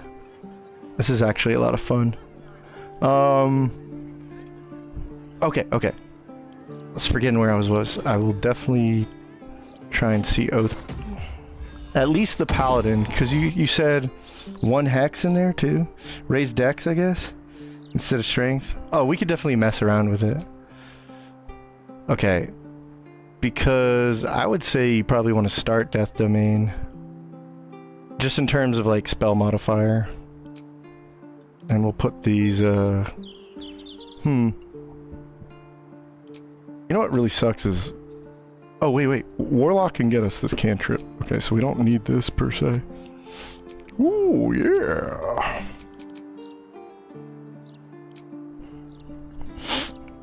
Can't wait for patch 8 to finally get... Yeah! 9 levels into Hexblade. That's it? Everything else is just a cool bonus. The best part about what you're saying there is... Once you do get a hand, trust me, I know for a fact, once you're trying some of these other subclasses, the one that, like, well, Swarmkeeper was got a little nerfed there, but what was it? I think, what was the one that, like, shocked me the most?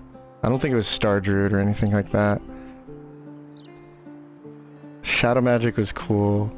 Giants was so much fun. Maybe it was Swarmkeeper that just shocked me the most, no pun intended. I think it was Swashbuckler was the one right behind that. I was like, I can't believe how good this is for how simple. And I wanted to play it. And then the very next run, we're like, we're gonna do Yapomancer. And I was like, I'm down. Let's go. Let's do it. I want to play that. Flick of the wrist again on what's his face, Merkel. I was like, dude. This guy's amazing. Alright, let me think this out for a second. Reggie. And you want to do 1 Hexblade in there. Yeah, it's Tuesday. Cleric, Sorc, Wizard. Cleric, Sorc, Wizard. That's an idea. Yeah.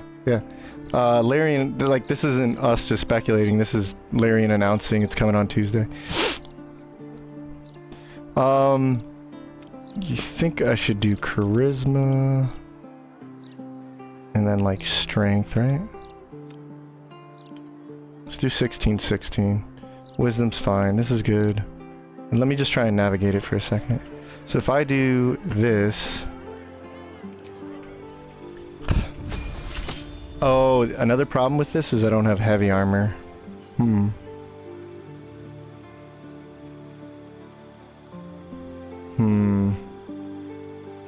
Well, if you think about it, I get 2 different classes with charisma anyway, so... I'll start Paladin then. Where is it? There it is. Reggie! Oh, because he can't. Damn it, Reggie. Reggie's become a cleric of death.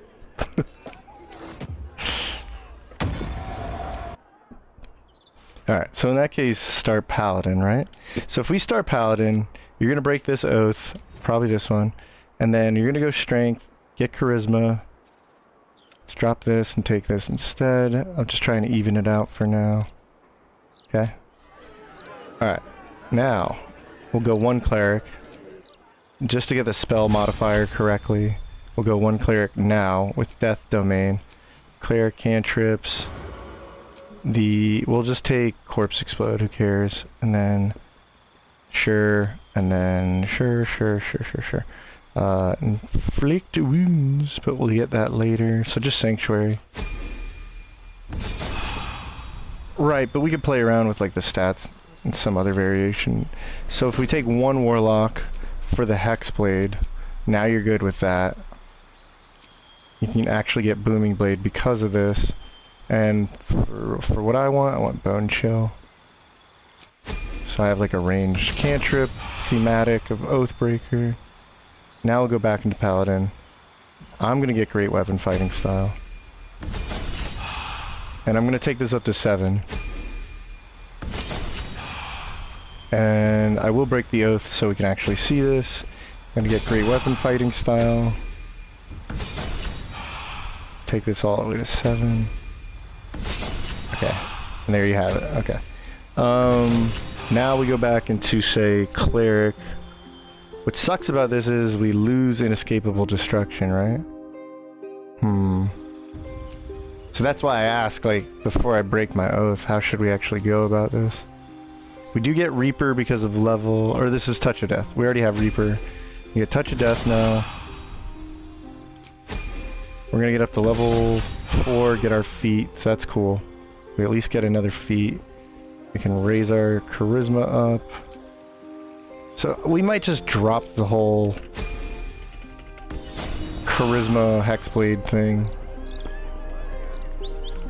At least we can wear our armor again.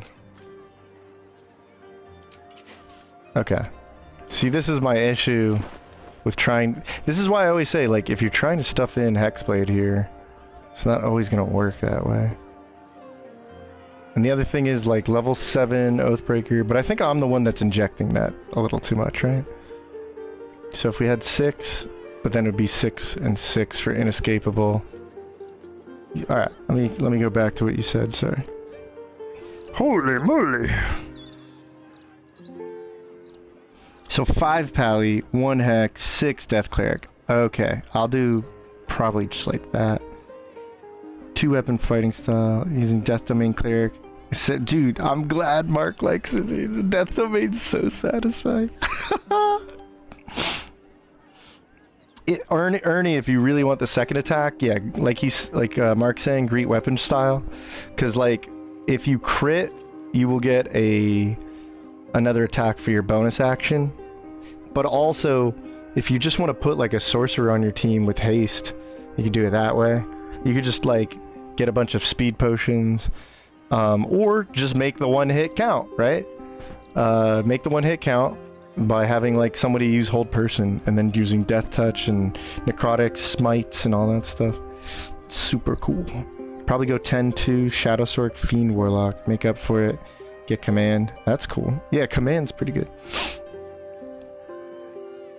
Okay, Sleuzing, definitely a good idea. If you want Darkness Party.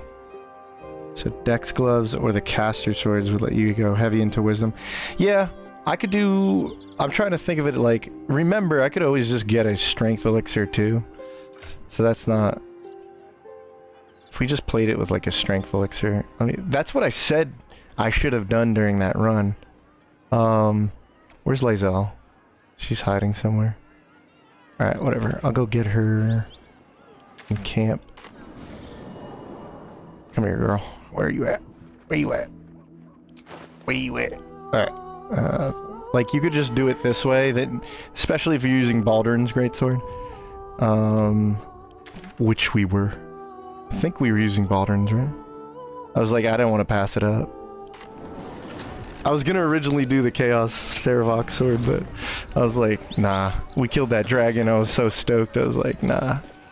I'm using Baldur's. Alright, now we just have crazy strength, so we can just focus on wisdom charisma. That was what my other idea was for it. Okay, so that kind of solves the whole stat problem.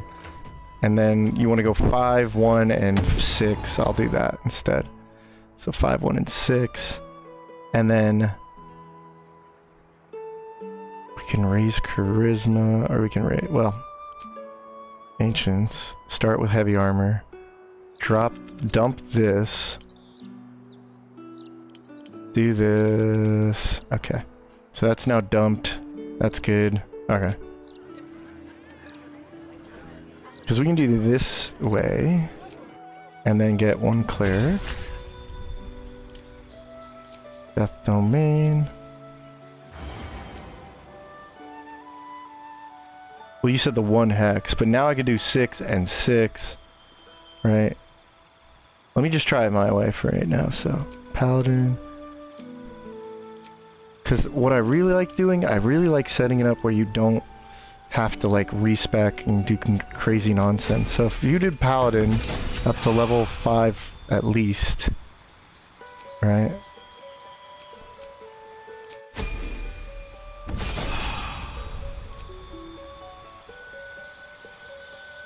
Okay, we don't care about that. I think we're gonna end up with more wisdom. We're gonna end up with a wisdom class anyway. That's extra attack, so we're good. Now let's go Death Cleric, right? Now you get Death Cleric. Now you're gonna get a ranged cantrips like that. Death Domain, Saloon, abilities. Take Bone Chill because you can take all the other ones like this. Alright. Perfect.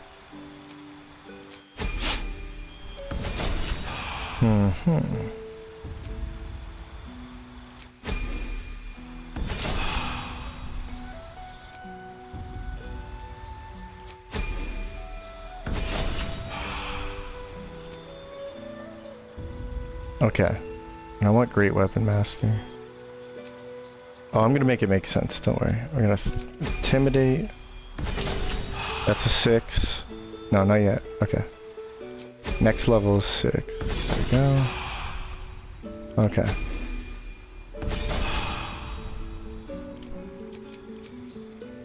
Gonna make it make sense. So I could go Hexblade right now and take the charisma weapon if you want to do it this way. Because we can't fit the paladin Oathbreaker stuff anyway. Like the Aura of Hatred. So if you're going to use Balduran's, just don't pact weapon this, right? But if you're going to use something else, you probably pact weapon it. Or if you're not going to use like the elixir, let's put it in a different perspective. Actually, you know what? Use this weapon, and I'll just take a totally different elixir, right? Like Vigilance. And then, now I will pact it. And then you would just raise this with like the Hag's Hair. So, say I had the Hag's Hair. Boom, now I'm 18. And then you can raise one of these two with the mirror, but we'll just stop here for now, right? Okay. Oh my goodness, we have too many things in the hotbar. Good thing is now we have a charisma weapon, but we still have wisdom for like our bone chill cantrip. We have Eldritch Blast even. I forgot to get Booming Blade, I think, whatever. So you could use Booming Blade. You have Hexblade's Curse. And then there's the Oathbreaker stuff. You have Sanctuary. Inflict Wounds would come in both flavors because you're Oathbreaker. You have Toll the Dead. Okay. Man, there's like... I apologize because there's actually like different ways I could go about doing this. Put this down here. Yeah. Oh, and then Spirit Guardians. I'd want that, yeah. Old Person, I'd want that. Bane Blast come in. Shield of Faith. Inflict Wounds for sure. Yeah. So, I mean, without going and, you know, breaking my oath just yet, this is kind of set up. Sucks that you can't take... It's definitely a variation of it. You could have Inescapable Destruction, or you could just drop that and go for like what is it? Aura of Hatred. This is why it gets so confusing. 2-weapon dual wielder using the Merkle Flail and the Lovitar Mace. Ooh. Oh yeah, the Lovitar Mace is cuckoo.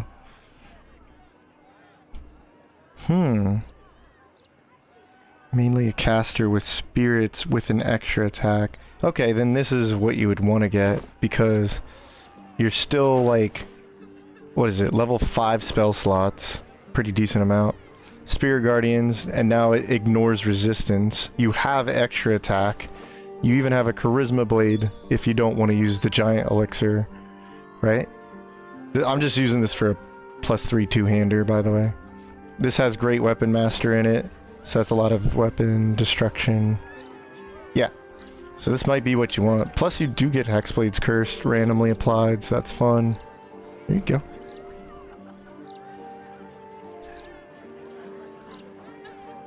Yeah. 6 Cleric, 5 Paladin. Okay. Death Cleric, Spores Druid, yeah. I think 6/6 is actually a pretty good one. Scrolls do make up for the loss. Lovitar Mace, Death Cleric, ignoring resistance means you take full damage. Yep, we tried that out and it actually works that way. Yeah. That's actually smart. Using adamantine armor mitigated a bit. If you use it on the offhand, that would be crazy because... Okay. I know this has nothing to do with what I just built, per se, but... He's thinking like, okay, check this out. With dual wielding it is kind of crazy, because it's like, that way you can use your normal swings for like single target damage, and your offhand swings for, That's so silly. Oh, I love it. That's something I want to do with the Cleric Rogue idea. Okay. Which one is it then? It's like a green... Infernal Mace? No. Lovitar Scourge. And what was the other one you said? So... Lovitar Scourge. And Merkle Flare. Yeah, the Merkle Flare is cool because it already has the Necrotic. This is funny.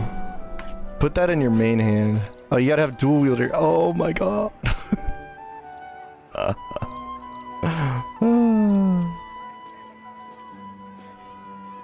Yeah, but this thing, everybody including you is gonna take. So like if you had this in the offhand, you know, then when you want to do like hit everybody, you can use your bonus action to attack with it. Let me just do that as a pure cleric for a second. Because now that I know what I could do here...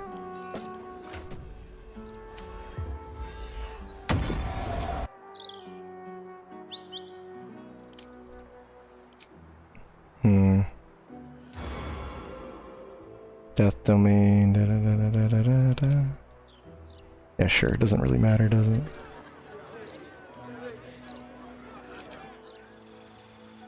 Gotta get dual wielder. Well, there's another trick to this too I want to show you. I think I can set it up correctly. Take dual wielder. Just as a pure cleric, this would be pretty fun. Or if you want to use that necromancy staff, I have that, I think. Or I could just get it, whatever. Okay, at 6, the mace is just gonna hit everybody. Let's take it up to... I can just use a strength elixir for now.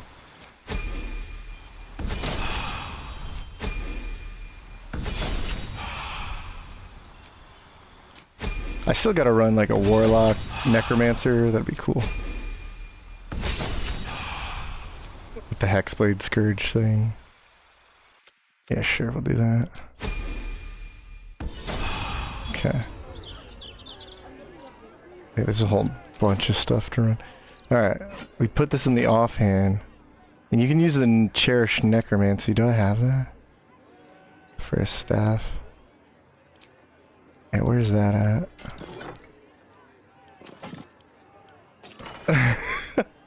Now you got me running on an idea here.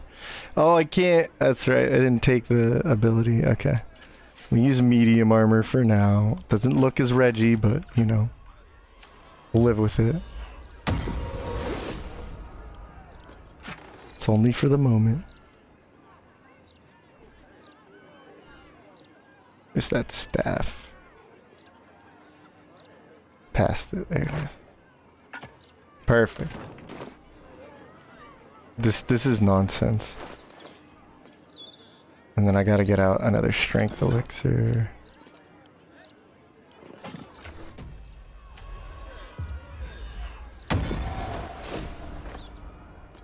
I'm gonna have to like rewind this in a moment because I've done like a bunch of, I don't know, hard to retrace my steps here. Alright, let's do this. Now I have all the strength in the world. And I'm not dual wielding, but I'm not extra attacking, but I do have a way of dual wielding. Okay. This is gonna be funny. And let me set this up right. So why do I still have, there it is. Okay. Go away. Okay, set up these without asking me, okay? Alright, so if I don't ask, and then if I hit this. Oh, I thought that was Shadowheart. Because Shadowheart's right here, I thought that was Shadowheart. I was like, what? I'm blind. Alright, if you Necrotic Strike... Wait, get into combat.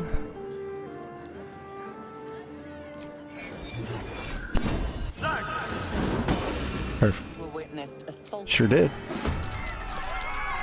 Okay, so if you Necrotic Strike, right?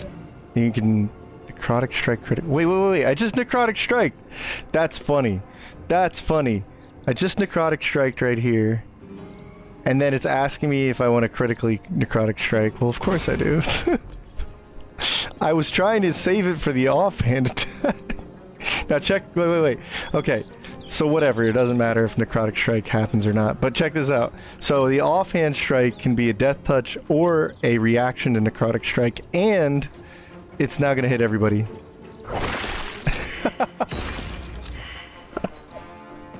So just hit all of them in the area. Dude, it used to be... I don't know, but Death Touch did end up applying to that offhand damage, which is really cool. So that offhand damage could be like really powerful thanks to Death Touch, ignoring everything to hit everybody, including yourself. Oh, I blasted a turnip bubs. Offhand attack. Let's see, Reggie hit Reggie for 2 damage, but that's not a lot of damage at the end of the day towards yourself. And yeah, if you would just mitigate it with that adamantine armor or whatever, or magical plate on the heavy armor, okay, yeah. And then, as if you don't already know, the Staff of Cherished Necromancy makes it so you can get like free necromancy spells, so that's crazy. That would actually be really crazy for a pure Death Cleric. That's actually really nice.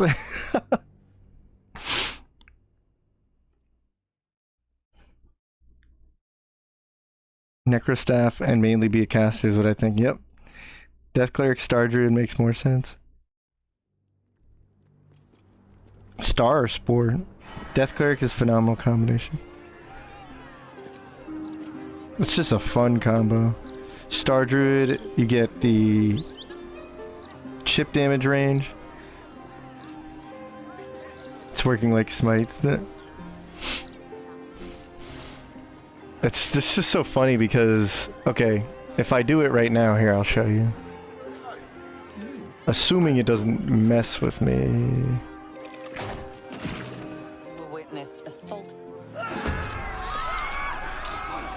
If I don't crit, you'll see what I was talking about.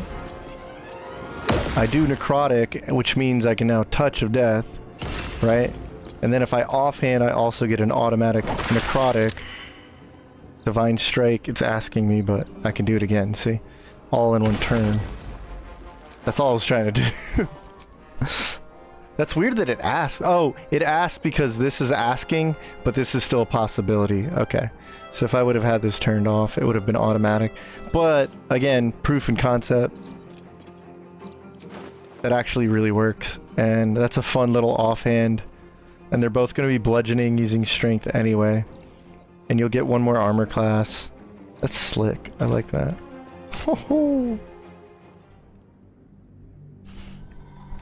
Was 5 crown, 2 star druid, 5 light cleric to just have all the radiant and go all in with whiz chili.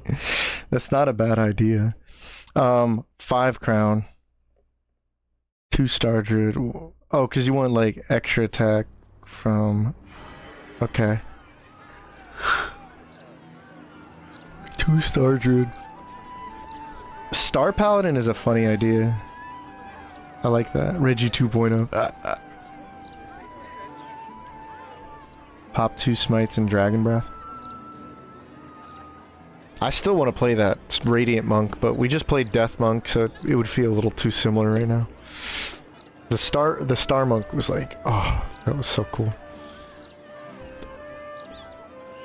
I'm messing around with like, what is it? A wizard punchy monk earlier, but Blade Song's not working and I want to try it with Blade Song. I do want to kind of see this idea in action though. The Shadow Paladin seems really cool. So we get the Oathbreaker, we get the Warlock or the Hex weapon, we have Sorcerer, we have Arcane Synergy, we have Booming Blade. We have everything we need, right? The only thing is when people say, okay, if you're gonna get Hexblade, the weapon, you're gonna, at level 2, you're gonna get access to Devil Sight anyway. So, kind of wary of that. Like a Shadow Paladin is like really cool. So you could do 3 feats at level 8 Paladin, level 4 Sorcerer, or you can get more spell slots progression. Because this kind of gets in the way of your spell slot progression. Warlock is cool for the Hexblade and the weapon, and the curse rather. But like, I would just stick to Paladin Warlock at that point, in my opinion. You're gonna get the short rest. Let me kind of, as much as I like the concept of a Shadow Paladin, I feel like don't mix Warlock or don't mix Sorcerer. Like keep one of the classes out of it. Because this, obviously this is doable. What I'm trying to say is like for simplicity and optimization, like if you just stuck with Warlock, let's think about it. You're gonna get level 2 spell slots, 2 per short rest. You can use those on Darkness or you can use that on more smites. And you get 2 every short rest. You'll have Devil Sight. You'll have Agonizing Blast on your Eldritch Blast. So you have a reliable ranged attack using Charisma. You'll have the Hexblade. You'll have the Curse. And you'll have whatever Warlock spells. Actually, another cool thing about it is you'll have the Warlock spell slots, but you'll have access to Inflict Wounds from Oathbreaker. You'll have Aura of Hatred from Paladin. Okay. Now if we just stuck with Sorcerer... Oh wait, that's 5 levels of Warlock, right? Yeah, 5 levels of Warlock would get you level 3 spell slots. So that's 2 level 3 smites per short rest when you're not using Darkness. You also have 2 level 5 Inflict Wounds, or level 3 Inflict Wounds per short rest. So it's like Necrotic Smiting. Stuff like that. Okay. Okay. Otherwise, it's level 5 Sorcerer, which would get you... Here's the other thing. Level 5 Sorcerer gets you access to either Haste, Eyes of the Dark, Shadow Magic, all that stuff, right? So you're missing out on Haste because of this combo. So Haste... Both of these guys get Shadow Blade, by the way. Both options. Level 5 Warlock or level 5 Sorcerer both get Shadow Blade. Obviously this option does too, but... Let's see... You're 1 level off from the dog, though. If you wanted to give up 1 Paladin level, you could actually do 6 and 6. You'd have a Paladin that has the dog. That would be cool. I kind of want to try that right now. Just to have some flavor there. Pally's Hex seems like it would get you more Darkness cast. Technically it would, because... The good thing is with Shadow Sorcerer, you're not losing the Shadow Blade. You're not losing out on Devil Sight, effectively speaking. And you do get access to Haste. right? But you don't have the charisma weapon or the curse, so there's some decent trade-offs here. It's like a side grade to each other. The orb, somebody turn on the orb. Star Druid, BA Dragon Breath will improve most builds. Well, just the passive concentration really improves things. Like, I wouldn't blame anybody if they went 10 levels of Blade Singer and 2 levels of Star Druid just for the concentration benefits there. Because then it's just like, between Blade Song and the Star Druid, it's insane. And you're still a full caster. That's nutty. Or of Hate for the charisma damage, yeah. But I mean, like, what I really like about just going, like, 5 Warlock there is you're getting a full focus on Charisma and Devil Sight and Eldritch Blast, Agonizing Blast. You're getting the short rest spell slots. You can use them with Smite if you want to. You can use them, like, everything's just Charisma. You'll be getting Arcane Synergy, your weapon's Charisma, and then Aura of Hatred. So that's like, if you brought it up to 24 Charisma, your Paladin would hit for 21 damage on most hits per swing. And that's before anything else. Chili makes you hit with spell modifier. Yep. There's not many club options, but there's plenty of staff options for Chili. And it's 1d8, it's just like upgraded to 1d8. I think stabs go... Don't stabs go to like 1d10 or something? I don't know. Blade Singing is different from tabletop. I thought tabletop required you to have a... Or is it just like only one-handed weapons? Shadow Paladin. Ooh. Just for the sake of it, I do want to see a more like pure shadow magic paladin.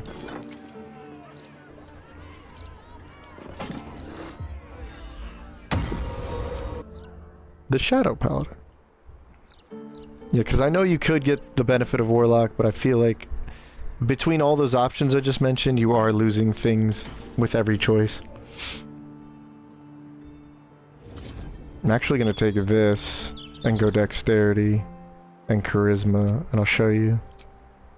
Let me see.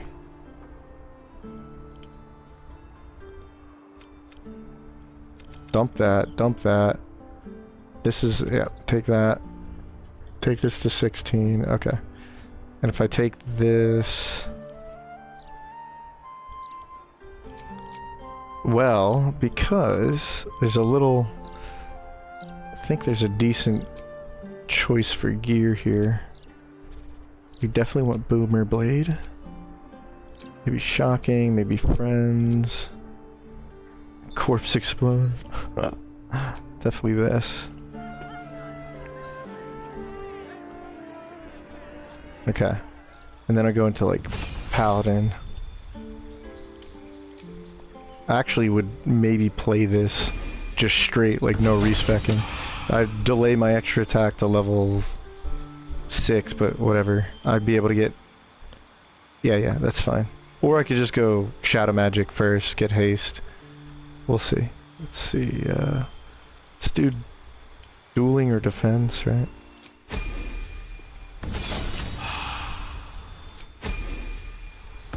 I want that Aura of Hatred.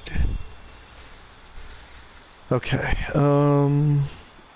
since you have advantage on the blade though,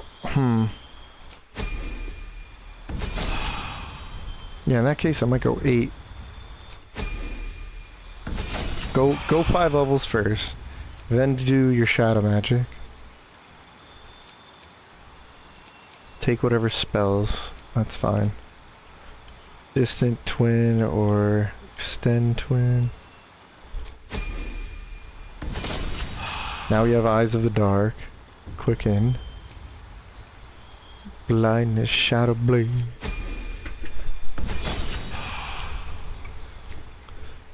Da, da, da, da.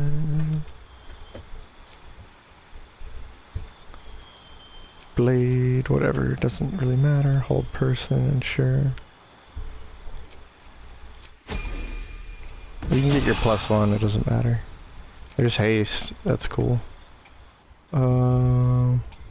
This is level 5 sorcerer, we definitely want to do that. And then you can go more paladin. Now hear me out. My saving throw bonus is pretty big.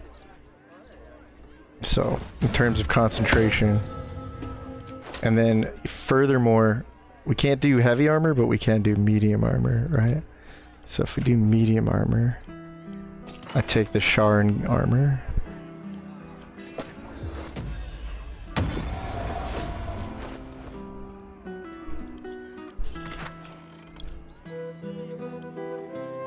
Not that one. Similar. Here, you can have that. No, that's Idol Shar. We can't give that up. Here, let's give it Idol Soooooooon. No, yeah, just take that for now. It's whatever.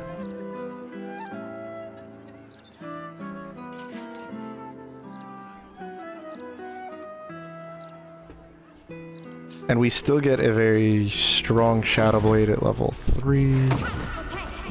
Not worried about level 5 spell slots. I have Booming Blade, Shadow Blade, and then my Charisma damage. Booming Blade's gonna like constantly keep up your Charisma damage. Right? Use Dex with 18, but here's the thing, Dex is giving you like more armor class and initiative anyway. And when you're in the shadows, you already get advantage. It's making this a lot easier to hit with, and so on and so forth. So yeah. And then we use the Hag. That goes up to 22 charisma. So that's pretty good. You can haste if you want to. You can leave your friends behind. Yeah. So here's your Shadow Paladin. That's actually like very strong. You got good armor class. You can just change some of the pieces here. So yeah, I like that. And then just Oathbreaker, obviously. Remember with Oathbreaker though, what's absurd with Shadow Blade on Oathbreaker is it's 7 more damage and then you upgrade, you double it, so it's 14 more damage for going Oathbreaker 7. It's extremely worth it. Yeesh. Elixir of Herosum, best one for Shilly Smiter. Herosum's great because it's an accuracy boost and a saving throw concentration boost. So, you tell me. Need a 3v3 style MOBA.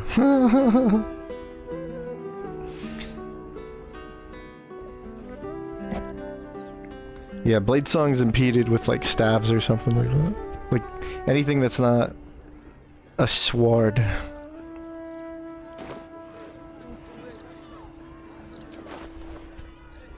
Like daggers, scimitars, rapiers, long swords, short swords. I think that's it.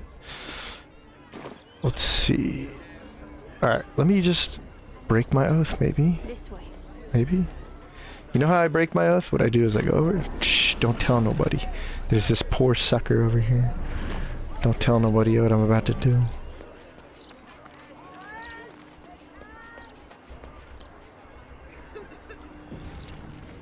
I'm gonna show if you add in the charisma. Alright. Alright. There's no guards, right? There's no guards. Alright. I broke my oath. Murdered someone. No, I didn't. No, I didn't do that. Maybe he just like, dude, he just collapsed. I tried to save him. You're free to Alright, bye. Oh. spasm. Oh no, I've broken my oath. Okay, swoop. This is why I don't like doing this. But let's go talk to him.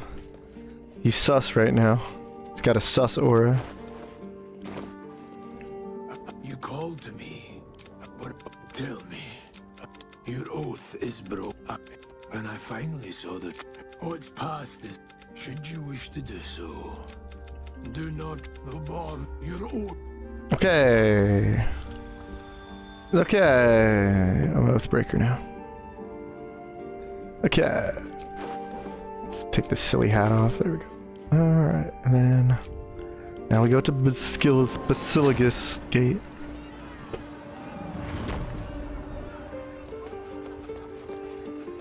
Look at all these questions for me. Now check this out. War of Hatred. Pretty cool. We do get Spiteful Suffering and what's the really cool one? Dreadful Aspect. That's cool. Booming Blade. We have Shadow Blade out. Did it get rid of my Shadow Blade? Jerks. Stupid. And then just use maybe like Vigilance or Heroism. Okay, now let's try this. This is gonna be silly. This is without the Resonance Stone, pretty sure.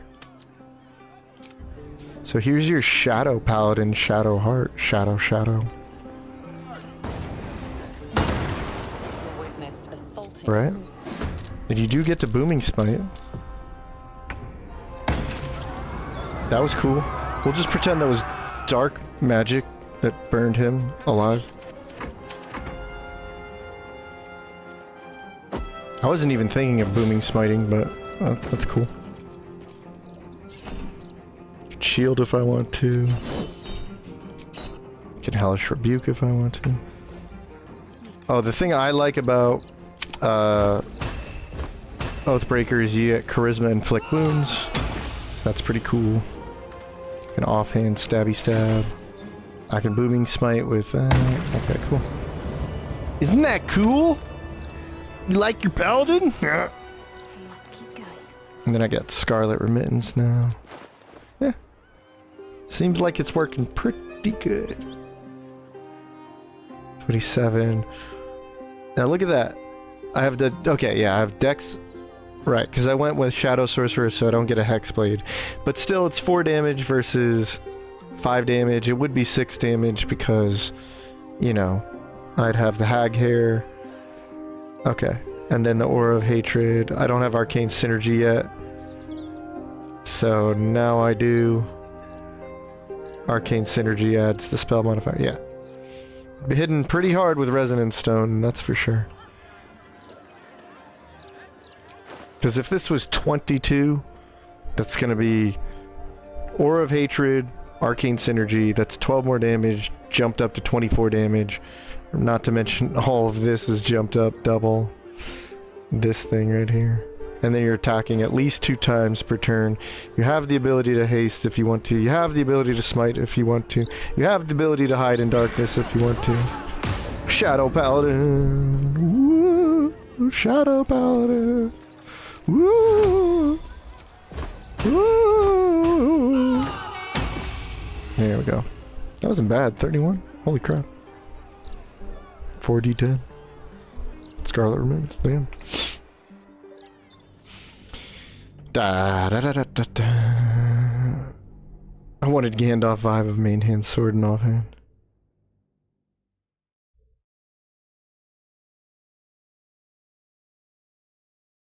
What about Swashadin? Let's do Swashadin. Thought Bladesong didn't care about the offhand movement. Oh no, it definitely cares. So we have Shadow Oathbreaker. I want to play Oathbreaker in some form and shape with high charisma to get this. Like, I might do 3 Oathbreaker and then Hexblade and then be able to control the undead, get 1 level of wizard, have like, what is it? I can make skeletons and whatnot because I can learn the scroll. That'd be cool. I can learn Animate Dead. I can make specters at level 6 Hexblade. And then I can take Oathbreaker for control undead. A few other cool things. Swash. Swashy swash. Swashy swashy swash. Let's run 4. Do I have run 3 results? Uh-oh. I don't. Or maybe I do. You think I have enough quick saves? Skidoo Dog, Crown Bells. Task. Death Stinger. No. For real? Oh, maybe it's because like... Dang. Thought for sure. I guess it's because I did it on the stream. I didn't feel the need to make it. Crap. Okay. Well, I guess we'll just start fresh then.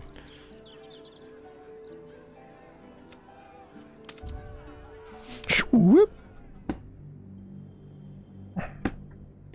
Swashadin. Swashadin sounds really cool. Like just there's so many cool swash things.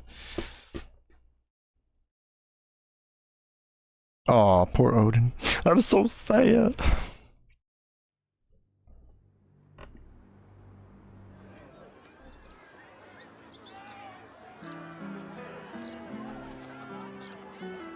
Five crown, 2 star druid, 5 light cleric. I might look at that too. So Swashadin. Yeah, Gale can just be a Swashadin. Let's go. Which is funny because it'd be a Dexadin too. Right? Start rogue for sure. Anytime I think of Swashbuckler, I really like the idea of doing it first.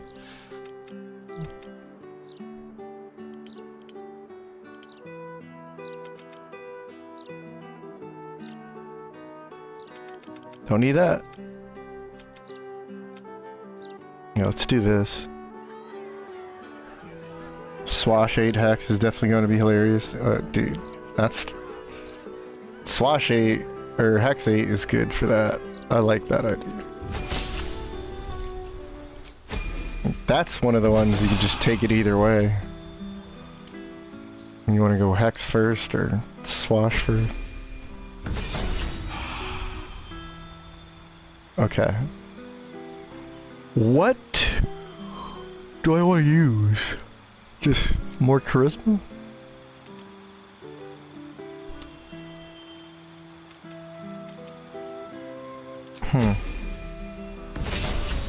Let's switch Paladin and never look back, right? Let's go with the crown. It'd be like a... This would be a really good Musketeer build because you've got the theme and you kind of have the playstyle. Let's just do dueling. Be pretty on point with the idea here.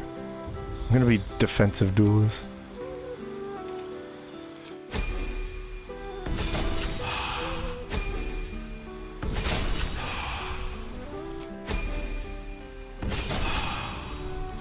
Yeah, this is such a Musketeer build. I love it. Okay, let's see. Probably raise your Constitution up too. Those stats are pretty good enough. IMO. You can also run the Infernal Rapier if you wanted to do something like that, but let's just do it like this. You know what weapon I want to use on this? Is Harmonic Dueler.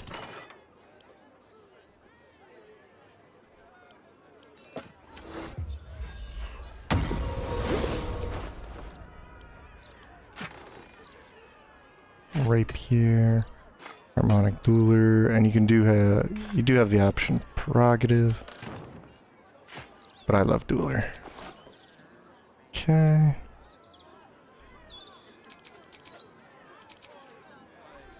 Definitely Armor of Agility because it's busted.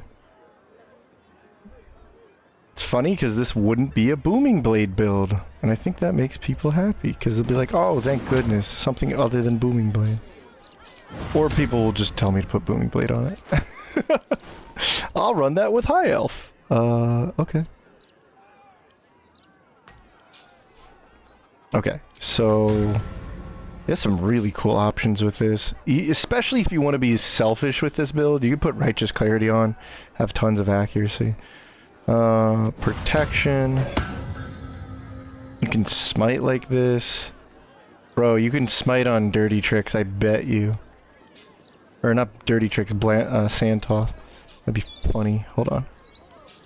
Then we have command, champions challenge.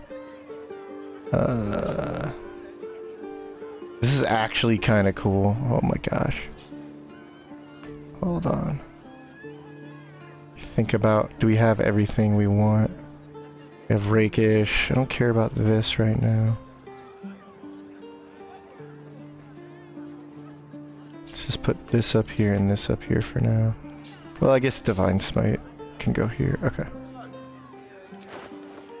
Look, it's color coded. I'm such a good boy. There we go. Okay, harmonic dueler, put that there. If we had dual wielder, I could put Belm here and you could attack. No, we don't need to do that because we have, yeah, we have flick the wrist. What am I talking about? We just put a shield here. I'll just get a mod where it's like you have a little deflection shield, dueling shield. Reverberation. Maybe something like that. No. I'm getting way too into this idea. Reviving hands is kind of cool. Yeah, too bad. Well, I turned out like I didn't really like that spell, but could almost get that. Whatever. Just gloves are kind of generic right now. Baneful gloves? Yeah. Okay. And then let's see. No, it would be nice is Whispering Promise, Healing Ring, and then Amulet of the Devout, because you're like, you know, you're devout towards being a musketeer. But your spell save is what I'm looking for, right? So your spell save right now is 19, which is pretty cool. We're not a wizard. You could take like, what's it called? Battle Acuity. Just gonna keep the helmet off for now. Actually, put this on. Alright. Look at this guy. This guy has 21 spell save DC. Which means like, Santos does get boosted by +4 here. Actually, it's the same thing. Yeah. Because it's 18 dex, 18 charisma. So all of these has 22 spell save DC. I really like this idea already. Okay.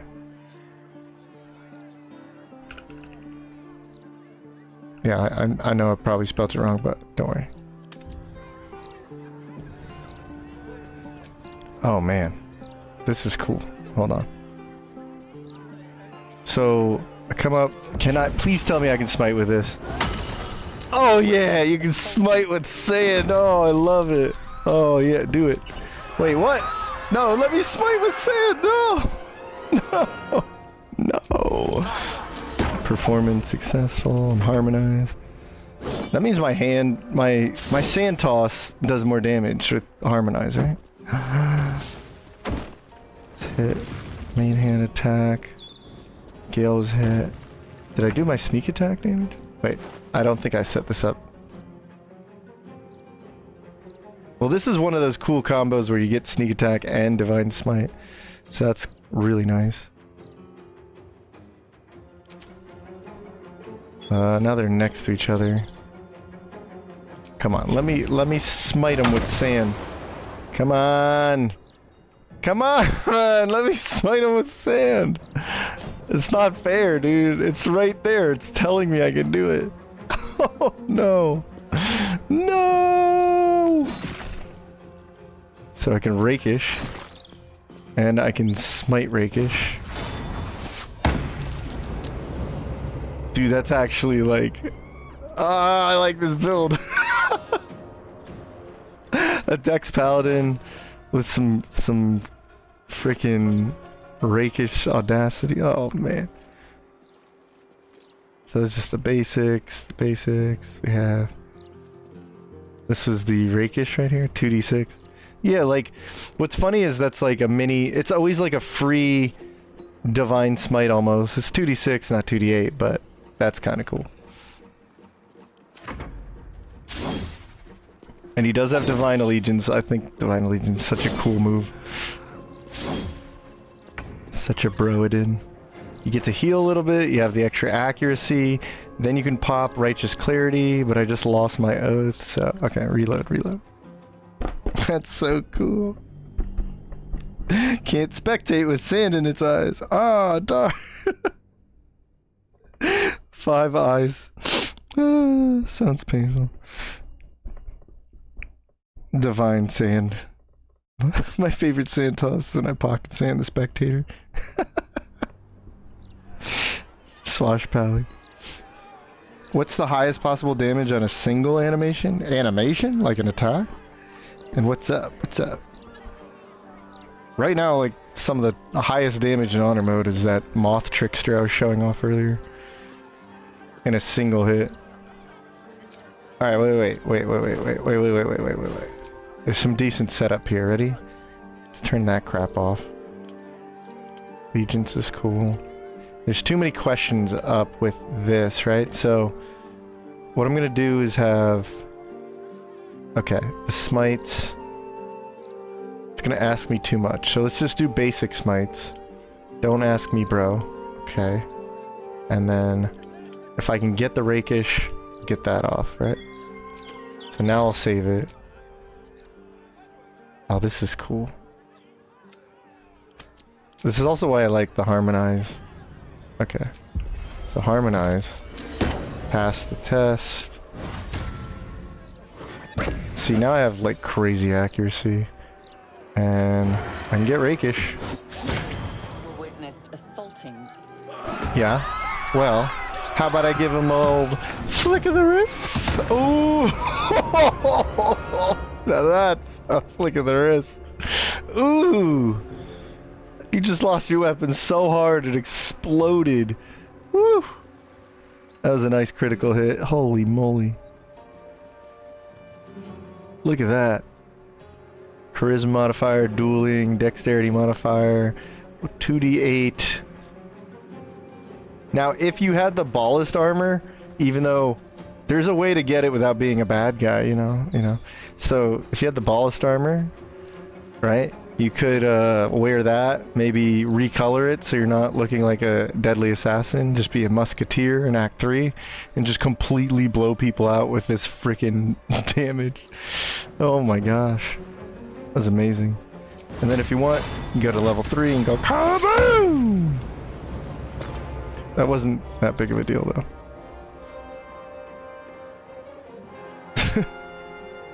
But you know what? Harmonized, and that's pretty cool. This could be Arcane Synergy.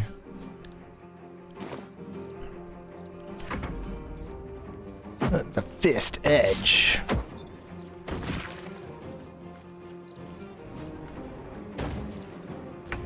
Yeah, so again...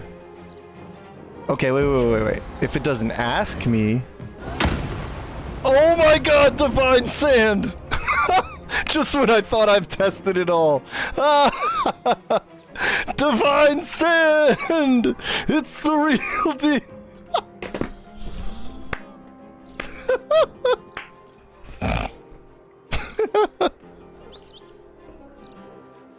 Oh, Divine Sand! Why am I getting all these crits? That's amazing. There's another crit! Spasm grips your chest. This build's too cool. It just crits for no reason. Pokemon. Holy Sand! We did it! Divine Sand. No way. Yeah. Oh my gosh. Sand of the Holy Land. Pocket God.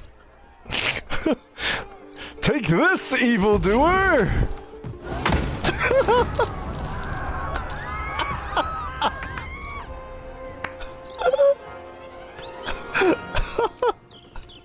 That's amazing. Oh my gosh. Oh my gosh.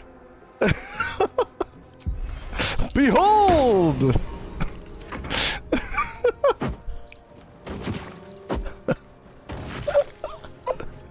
Oh, it's the kind of stuff that tickles me.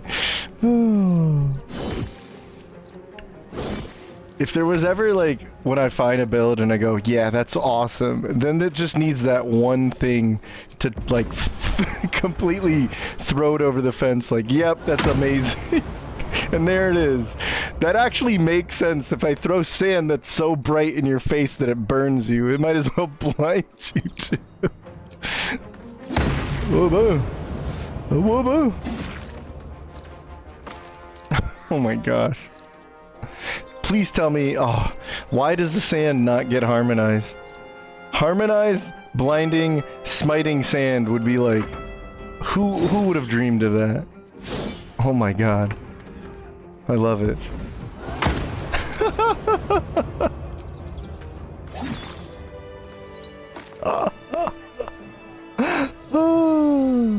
Oh, I know I was getting crits. I was getting dirty advantage. It was making it more likely. Oh my gosh. Oh, dude.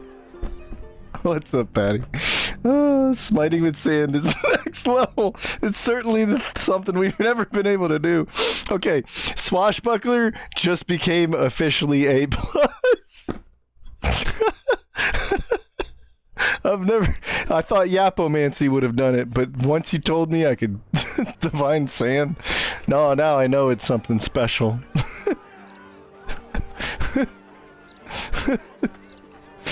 Take this, evildoer! Oh!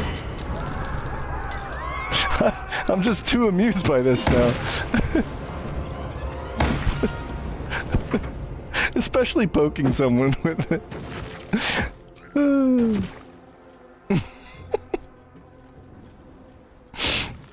That is legitimately strong too.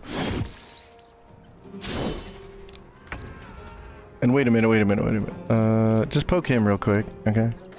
There you go. And then he's supposed to also get rakish sneak attack, right? Okay, so I threw sand at him. He got the bludgeoning damage. That did come true. Maybe this gets harmonized? Wait, I have to find out. Can sand get moths from Swarmkeeper? Hell yes, they can. Any attack roll will trigger the Swarmkeeper's ability. Any attack roll. As long as you land it. Did I miss Swashbuckler Smite? You missed Sand Smites.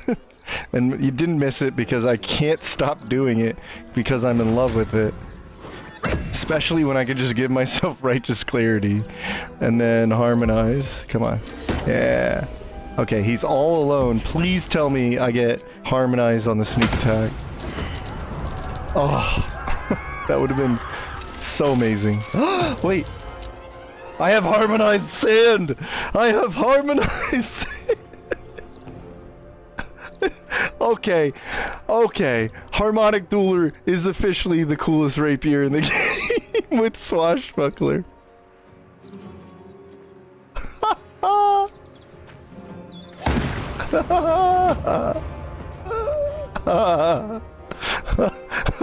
Oh, yes. That's amazing. And you're a paladin with cunning actions too. Amazing. Wow. Swashbuckler is so good. Oh my god. I don't care if it's like the strongest or not. It's just one of the best to play. It just now became out of the top 4 I have to recommend. It's in there easily. Oh my gosh. Blinding Harmonic Divine Sand. That's a Garson special, by the way. I'm claiming this. I don't care if it's never used by 90% of players. I don't care if people think, okay, what's the big deal? It's not that strong. You're like, you don't play the same game as me.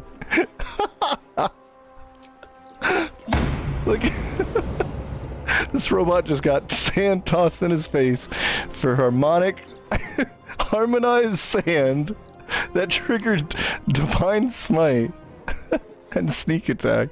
That's freaking amazing. Oh my gosh. A little flick of the smite. Oh. What's up, Ajirez and DeJohn? We got everybody. We got Pokemon. Oh my god, this is amazing. Divine Harmonic Sand. Now we just need Rhapsody on this. Scarlet Harmonized Divine Sand. What is this anime move? Look at the flick of the wrist, though. Especially with attack rolls right now. Jumped up like stupid amount, 19. You're gonna do this. It's sad that dueling doesn't add to the dirty tricks damage, but watch this. And he's always gonna lose his weapon because we're at 21, right? Like 21 DC against his. That was an 18 dexterity modifier. It's a dex saving throw, but it's up against my charisma saving throw. Dude, that's wild, right? Oh my gosh. You do Divine Smite. You do 2d6. We have Harmonic Dueler. Oh man. I would just need to trade out the 2 DC for what's it called? Honestly, at this point, you might want to use Infernal Rapier, go all in on Charisma, use Arcane Synergy. Oh man, that's actually super freaking stupid. Oh. Swashbuckler, we love you. Oh yeah. Pokemon. He's done. Goodbye. Actually, I can make that happen. But I love Harmonic Dueler, though. I don't want to... Oh, man. God made dirt, and it hurts. We call it Hurt Dirt. Yeah, that is a video. That's a video right there. It ain't gonna be a long one. Sand Smite is Anakin's worst night.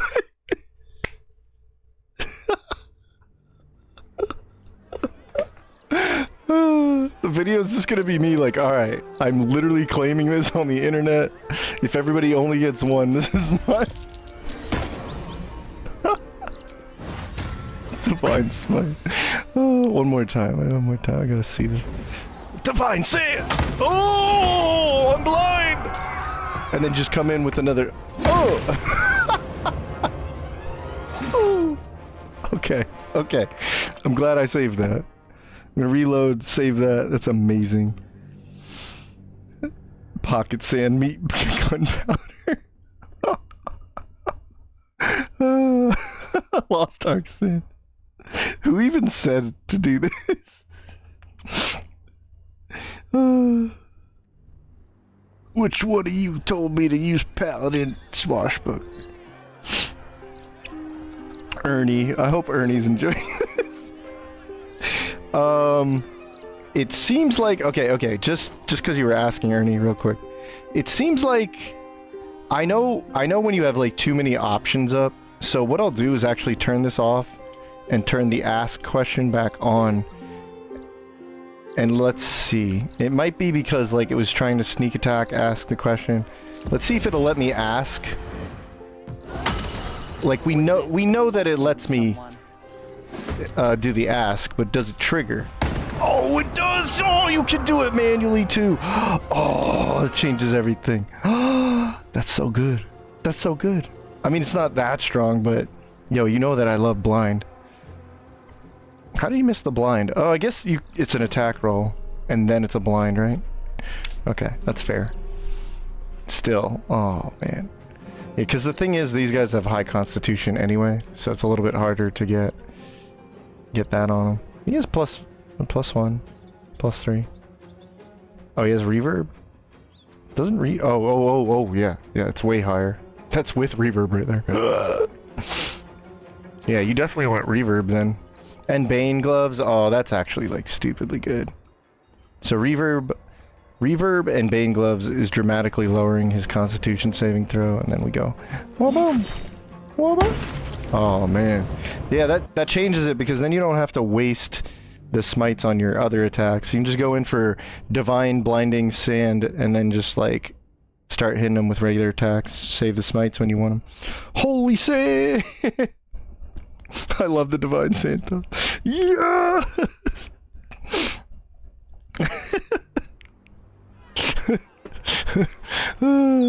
We went on a crusade to develop this technique. He came out a changed man. Gale is totally different. He now has the power of divine sand smites. Okay. Sandy smites, dude. No way. Oh god. Okay. Okay, wait. So I'll remember all these details in my head, but I have this saved now as a profile here. Okay. No way. Musketeer. Okay. Actually, I gotta save this more as... Saved. Smites. There we go. Sandy Smites. And I can delete the other one.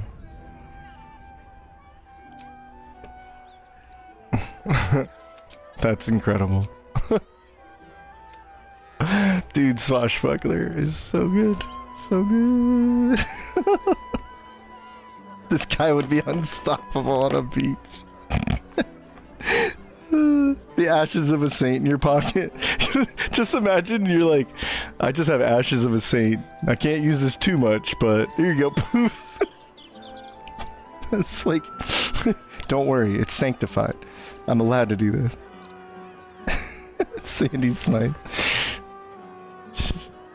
With the 10-gallon hat, that would be even better right now. Because he'd be a musketeer with the 10-gallon hat. Alright, Star Druid? What do you want to do with Star Druid, though? A good multi-class with Star Druid? Wait, new classes only? Like new subclasses? A very obvious one is, what's it called? Blade Singer. But Blade Singer I can't show right now in any, like, real capacity, because the Blade Singer's not working correctly, but I'll just kind of demonstrate it. And you can take this either way.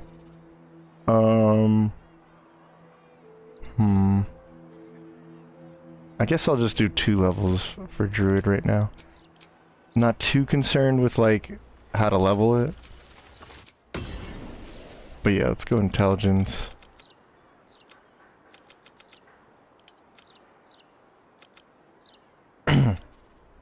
Yeah, this is straight up a good multi-class idea. Let's just delete this for now and get this, yeah.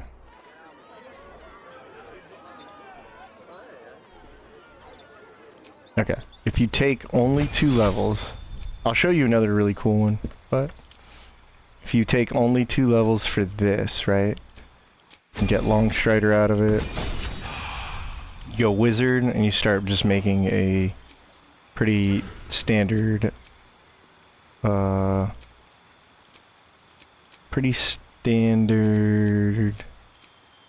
I can't even talk right now. Blade Singer, there it is. Okay. And let's use a Scimitar, because I'm going to use the Intelligence Scimitar, the Sylvan Scimitar. The Skibbity Scimitar. Alright.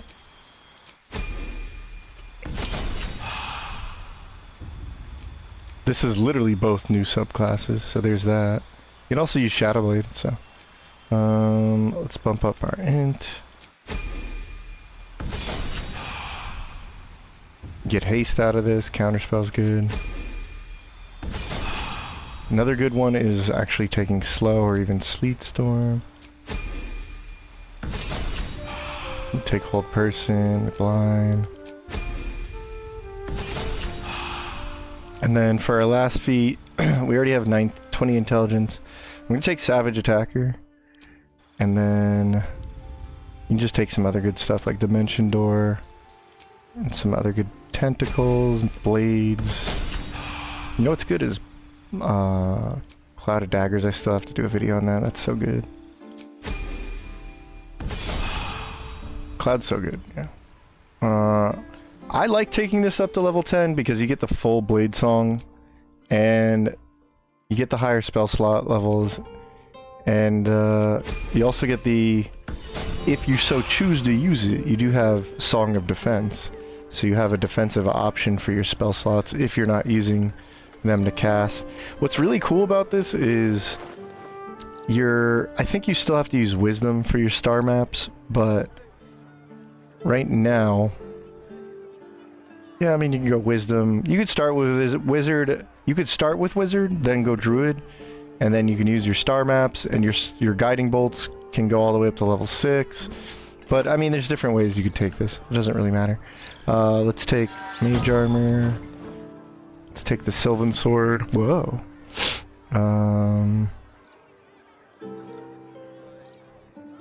Yeah, whatever. Let's take Potent Robes for now. I'm gonna go get the Sylvan Scimitar. Just gonna rip it out of her hands. You, give me that. Okay, now I'm using intelligence to attack with my sword. And then if I use Mage Armor, and then we want to use Wizard. Haste. I don't need a lot of this other stuff. Okay. So I have Haste, I have maybe Slow, Dimension Door, Misty Step. These are all really good options. Even Blind. Okay. But here's your bread and butter. But the reason we're using just two levels of Star Druid, and this is one of the like easiest to understand breakpoints for multiclassing. So our wild shape here, Dragon, is going to give you 10 or higher on every single concentration roll, right? So it's like really, really hard to lose your concentration. You'll never roll a 1. You'll never fail automatically on a critical failure, because it's not possible, right? So this is literally better than advantage. Technically you go with advantage here, but at that point you're kind of inefficiently trying to get advantage when you already have super advantage. So it's 10 or higher no matter what you roll, okay?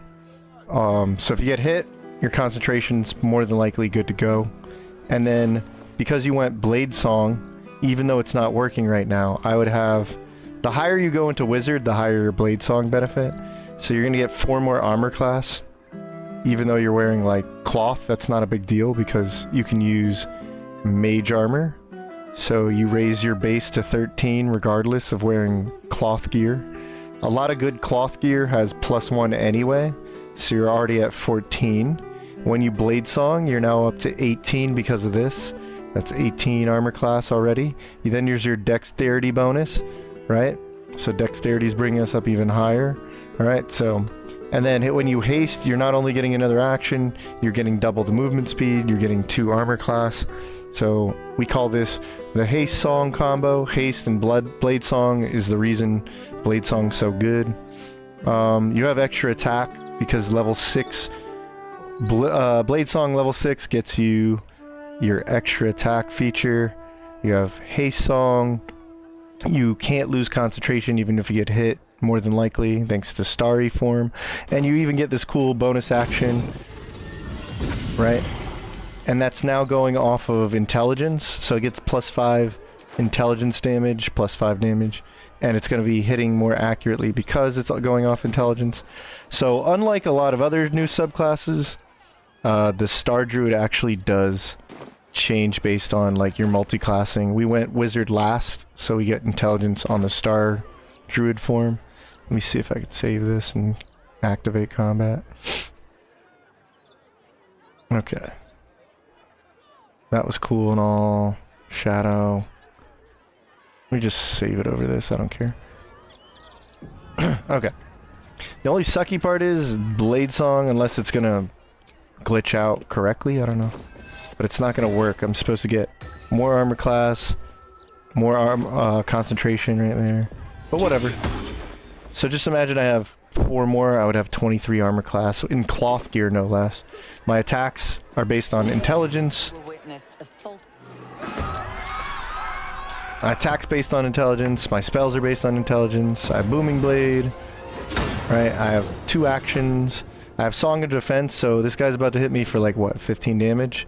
So right here is 15 negation. I only took 2 damage, right? Look at that. And then your concentration saving throw is always going to be at least 10, so we got 15 instead. Heroism, see, this is why I said heroism's nice. We have bless, because we're just blessed right now. And then we have constitution modifier. Yeah. We don't even have that high of a constitution modifier. What the heck? What the heck? I broke something. See? Blade Song is broken? What the heck? Whoopsies. Oh, sorry guys, they can't release the patch. It's broken. The Vamp Touch build. Vamp Touch plus the Chalice healing. So that would only be 2, right? I could actually do that on there because I could learn Vamp Touch. I think Wizard can learn Vamp Touch. That was bizarre. Just like pooped out on me. It's like, whoa, you're showing them to... No, you can't show them that. Can't show them that. That's not good.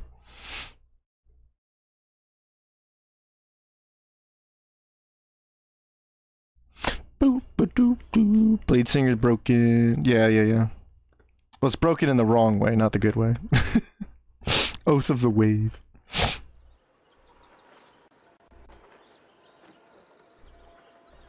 Star Pally would be cool. Oh, I think Star Pally's awesome. Star Pally's super cool.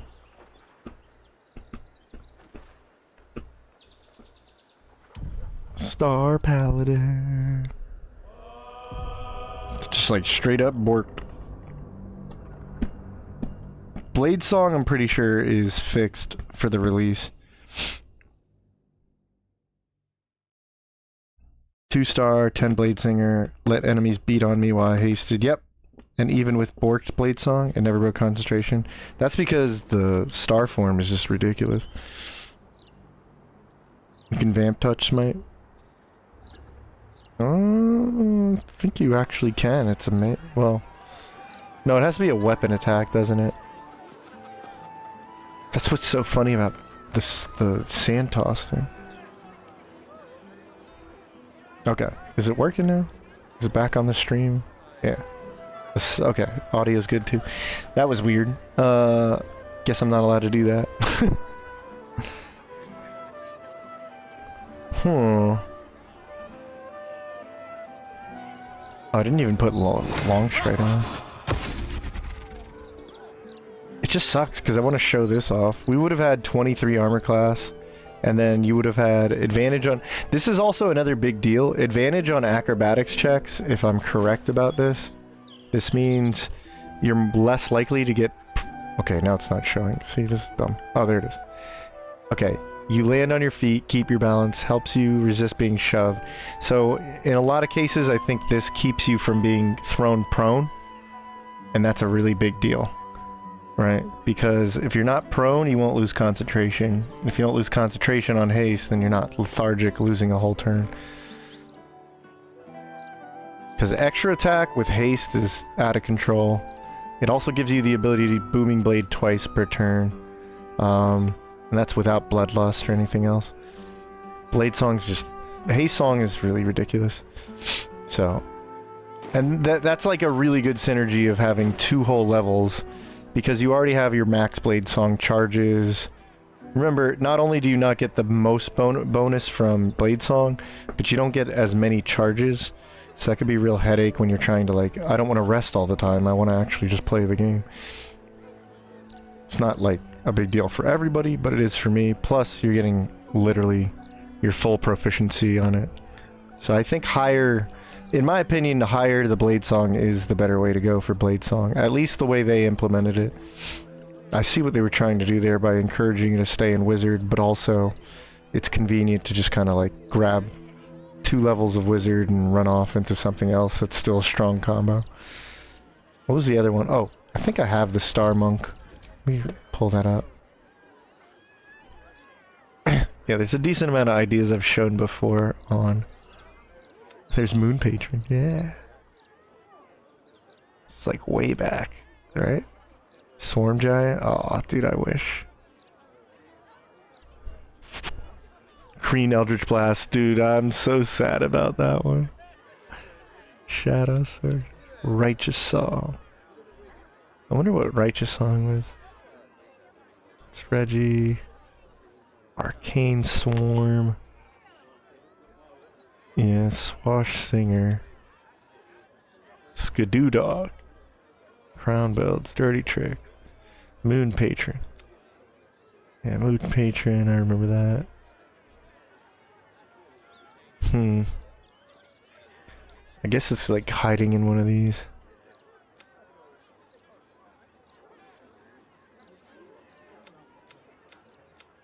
Oh, I want to see Star Monk right now.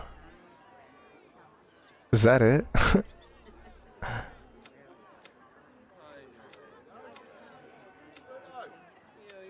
That's too many.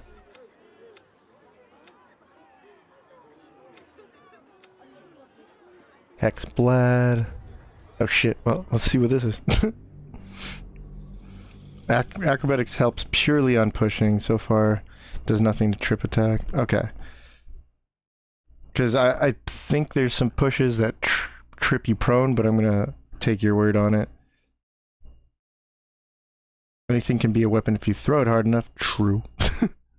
Wise barbarian. Barbarians aren't dumb, you know. They're just smart in a different direction. Healing Smite!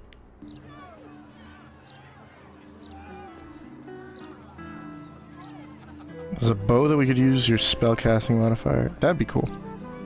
Can you bind your bow from Hex? Nah. It still just works. Oh. Oh, look who this is. Oh, wait. Since we have this, let me just check something. Make sure it's still working.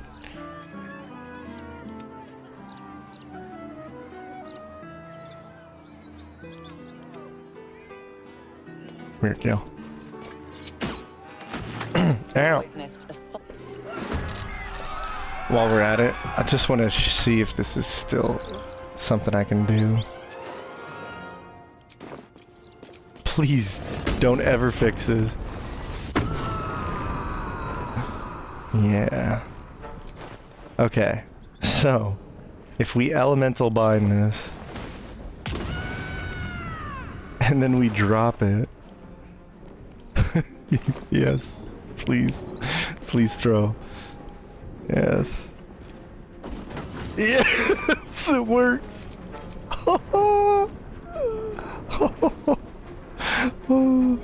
It uses your dex modifier. It came back to me though.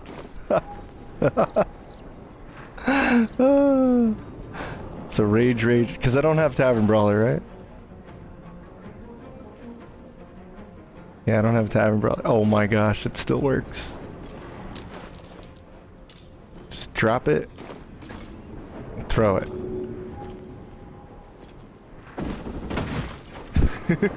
It's one way to use the bow.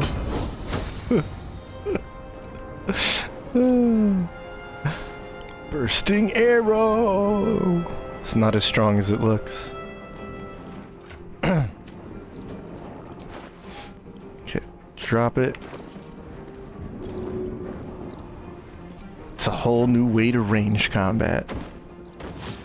What's great is it's using dexterity. It's using dexterity. That's so dumb. It's brilliant. Okay, drop. Pick it up. Throw weapon. Alright, let's see how much it does. And it makes him bleed. Oh, thank goodness for Helldusk. Okay, 20 damage from Rage, Scarlet Remittance, Elixir of the Colossus, Dexterity modifier, +2. It's a +2 weapon, so of course. And it's 1d8 piercing.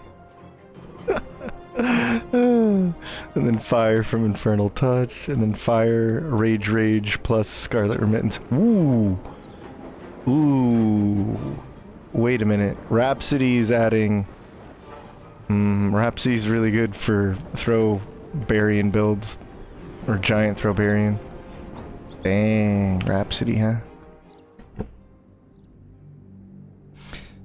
Well, it wasn't exactly a bow you can use your spellcasting modifier, but it is a new way to use your bow. Hopefully that helps. Starry Form spellcaster modifier isn't locked to Wiz, no. It's always just the last class you chose. Oh, so we're getting silly in here. We've been silly in here. We've been throwing sand and divine smiting with it. Yeah, bows are for range combat. Oh, I get it.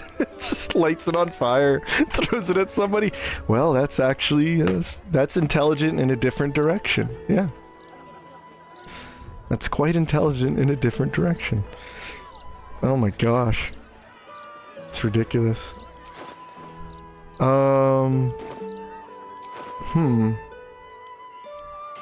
know, now that we're just messing with some stuff here. Whoa! Swash is so good. When it comes down to it, Hexblade definitely Swash, especially after that pushing me over the fence. That was top recommendation. I really love Arcane Archer, I really do recommend it, but I really feel like everybody's gonna be like, I don't get it, it's not as strong as this or that. It's like, it's not supposed to be the same thing. I love Arcane Archer. Let's see. Oh, you know what? No. I have the save files where I can just kind of jump into these. Death Domain I love personally, and I recommend it, but I don't think... It's funny how many times I get asked how to play Cleric, and I don't think it's that confusing, but Cleric's like one of the easiest full casters to learn, too. Let's see... Death Monk. Death Monk was awesome. Glad I got to play that. Dirty Tricks. The Moon Patron idea is something that's unique now. Death Stinger. Let me roll back to the first team again.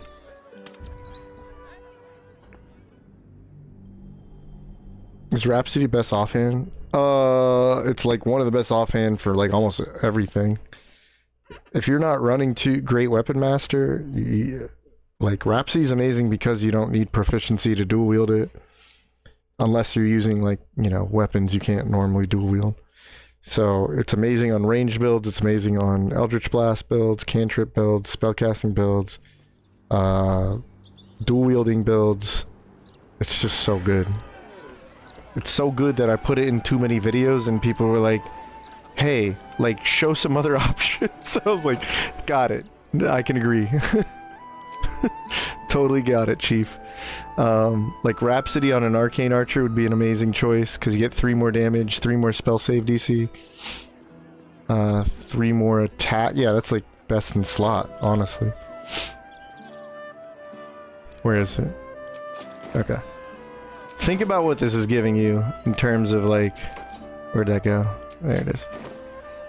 So this is when it's fully charged, right? It's going to be 1 attack roll, 1 damage roll to whatever you're doing, plus 1 spell save DC up to a maximum of 3, right? So you're getting 3 damage, 3 accuracy, and 3 spell effect chance. Like, yeah, that's a best in slot if I've ever seen one for a subclass.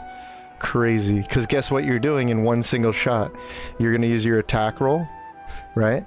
You're going to use your spell save DC, and you're going to use your damage. That's crazy. So Rhapsody's amazing for Arcane Archer. Light Cleric, 2-star Druid. I really like Hero's Feast and Summon Planar Ally. Death Cleric, Blade Singer could be rad. Oh, yeah. Some of the unique scrolls like Dethrone. That could be.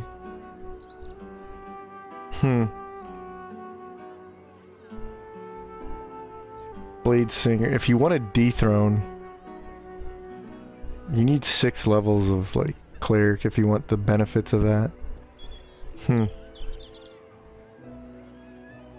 Yeah, well, okay, I see what you're saying, because then you just learn it. You're a full caster.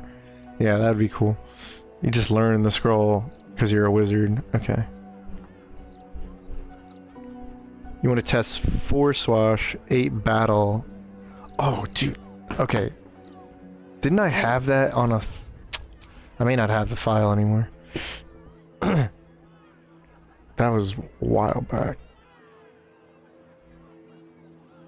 It's Dirty Tricks, though. Dirty Tricks has it. I know it does. I can already show you something similar, if not the same thing.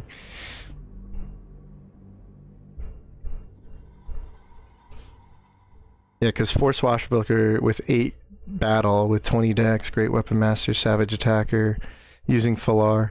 I think I have Lorathians, but I could just switch them. I don't have High Elf with Booming Blade. You could definitely stuff that in there if you want to, though, because you don't need any intelligence, wisdom, or whatever for that. Yeah. There it is. Starian's build. So, funny enough, he is a high elf. So if I could just change it over, and can this scroll actually just give me that ability? That'd be amazing.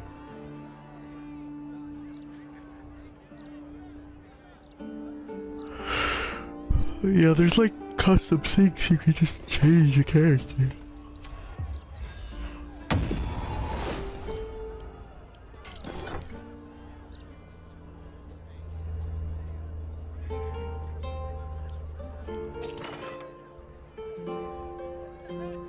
I think that's just the tag, though. Yeah, it's not gonna let me do anything like that.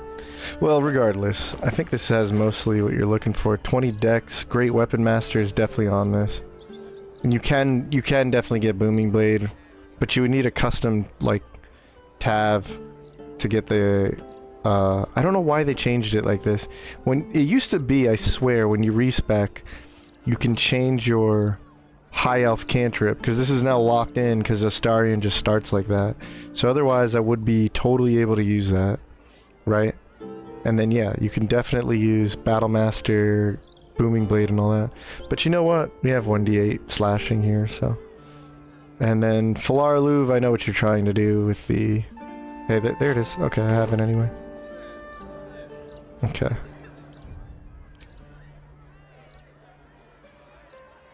So that was Starry Singer. Okay. So... Trip attack, yeah.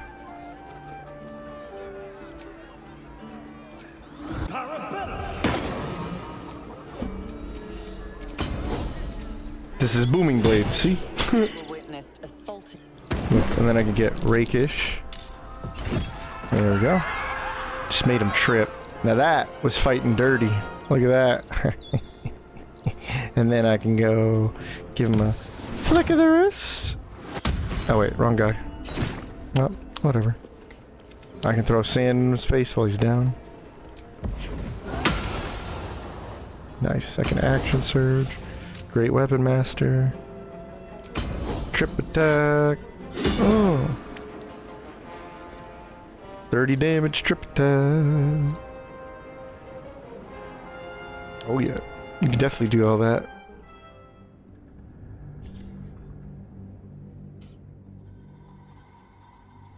What? I didn't do Warlocks on all purpose. What do you always spell? There's conspiracies with this guy every single time. Yeah, well, the Dirty Fighter was an idea I did want to run anyway.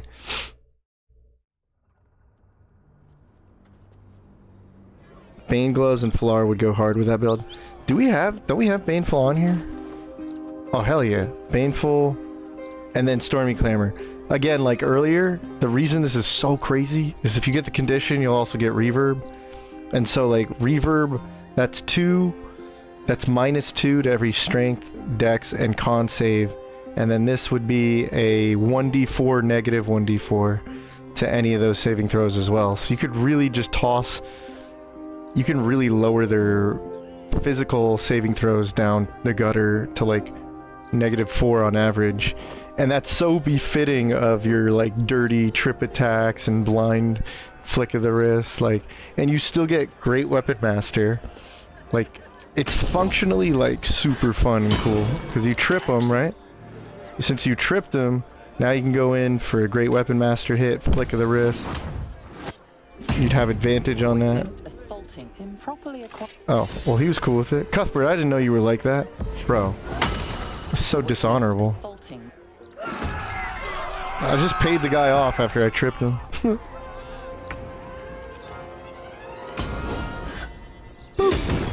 Not to mention, if you land the dirty trick, right, you get advantage, so turning on Great Weapon Master is a lot more accurate now.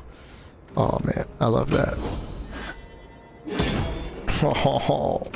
Oh, you're down on the ground? That means my next hit has advantage. Oh, dude, that's so cool.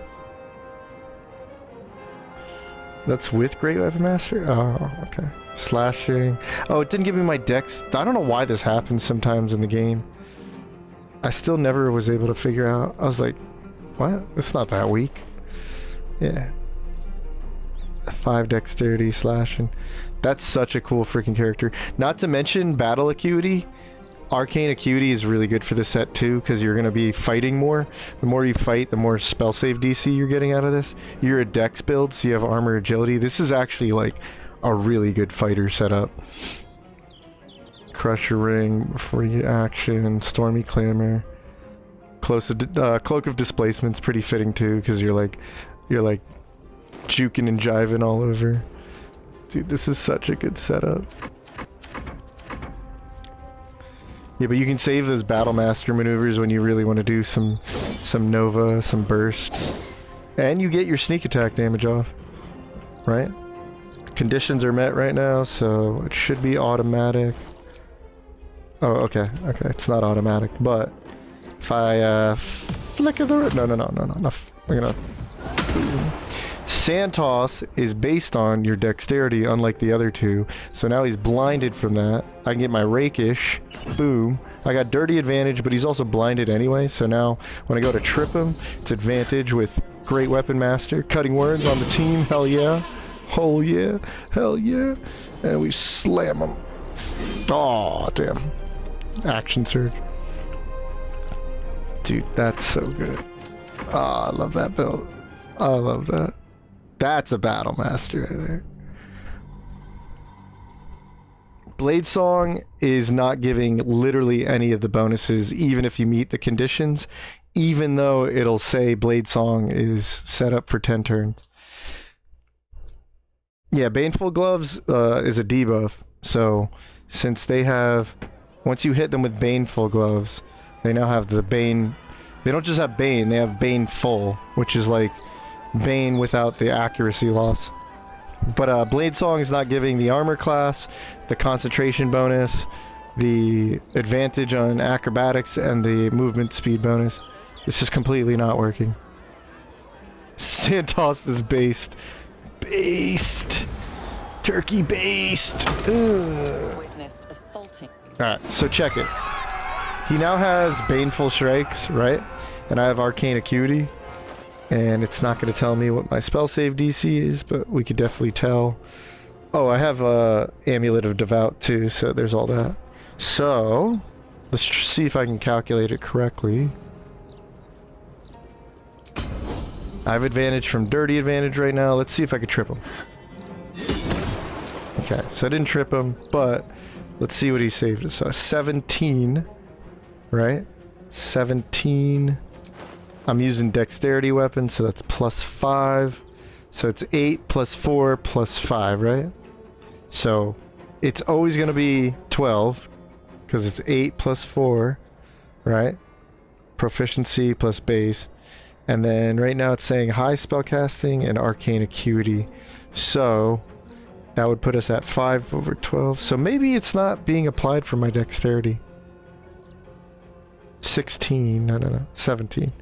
That's confusing right now because it could go both ways. It could be Arcane Acuity. No. I just now got Arcane Acuity. So it was. Okay. So now if I go for it, I should be much more accurate. Oh, and then also, wait. He has Baneful, so he has -4 from the 1d4 roll. Proficiency. Surprisingly, he didn't get Reverb yet, right? So now he has Reverb. This is like almost guaranteed. It's gotta be. This has gotta be guaranteed. Yeah. So it's still 17. Interesting. That's interesting. Okay. Baneful did help out there. Reverb helped out, but it's like 2 this time and 2 there. Okay. Let's see if I can disarm. Okay, and then I can rakish. So what was the disarm? Still DC 17 with disadvantage. How's that happening? Huh. That's funky. Well, what do you know? Oh well. Baneful's definitely helping. Reverb's definitely helping.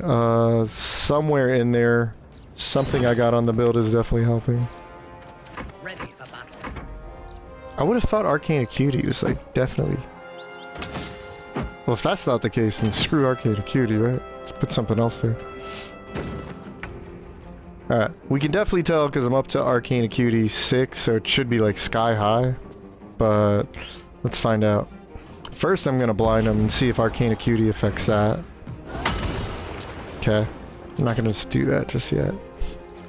I have 25 yeah, so we know that Arcane Acuity and the other spell boost are definitely helping with that.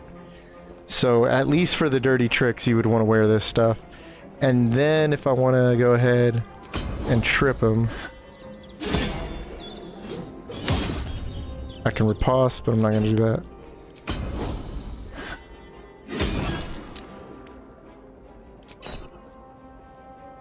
Okay, so on trip attack, he still succeeded.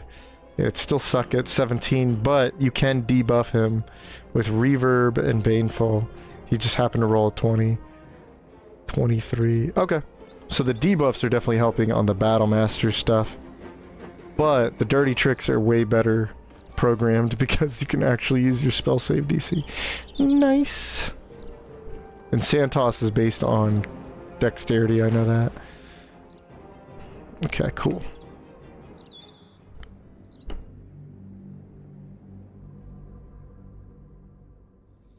Yeah, the cunning actions is what makes like rogue good. I keep saying that, but like maybe if you had a little bit more to do with the bonus action, like the dirty tricks, now we're talking. Yeah. Yeah, Herald is also pretty good. You can also use the Oil of Bane. Let's not forget Oil of Bane. I think I put that on here. That's so Bane. Yeah. Oh, dummy.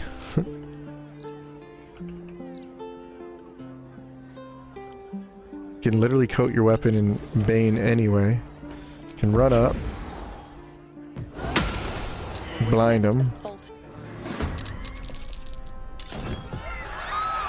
get some free sneak attack damage every turn.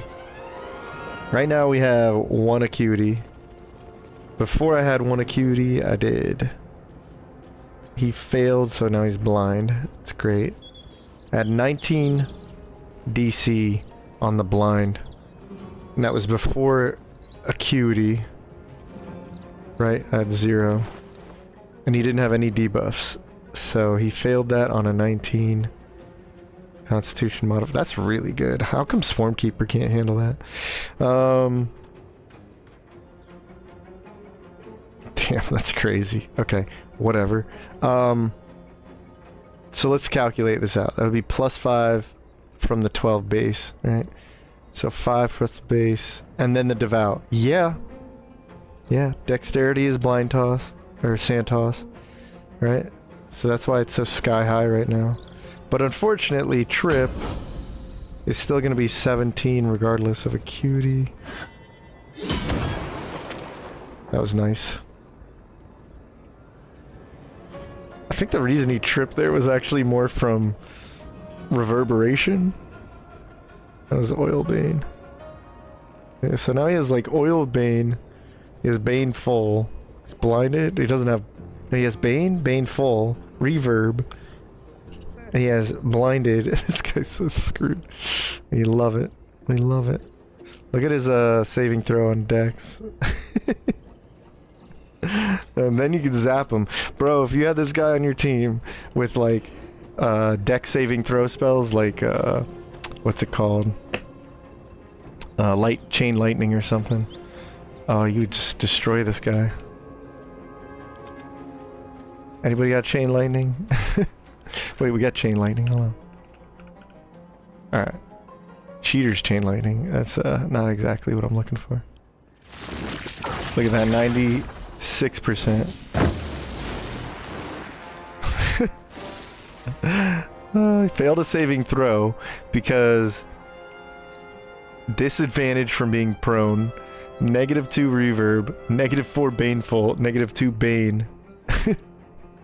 And then he had his dex modifier. He had a -2 to saving throw. No, you rolled, yeah. You have to beat a 16. I rolled a -2. Ouch.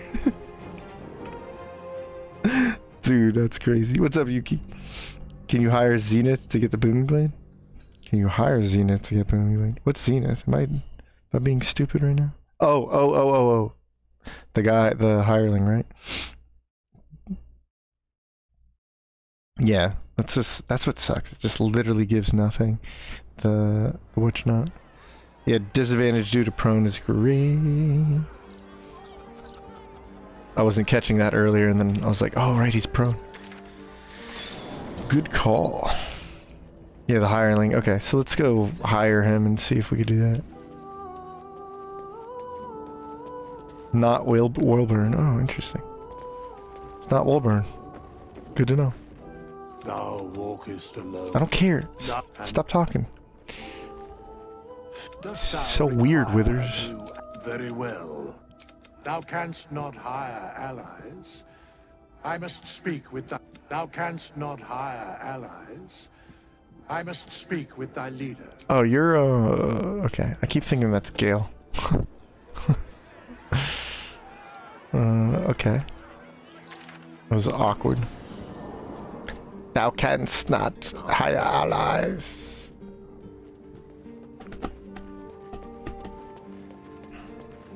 Oh yeah? Well, you don't need to beat Raphael for your golden dice, right? You just need to beat Brian. But that's still amazing. You want to definitely beat Raphael though. Beating Raffi is one of the best moments about like beating him first time on honor mode. But yeah, good on you. Nice. Impossible. Impossible. Is full. Seems pretty possible to me. Okay. Let's see, Zenith, because I don't think we can edit anything here in terms of that. Whoopsies. Dost thou require very well? Alright, so if we take him, and I'll even go through Withers for the respec, but... Hey, wait a minute. No. Wrong guy.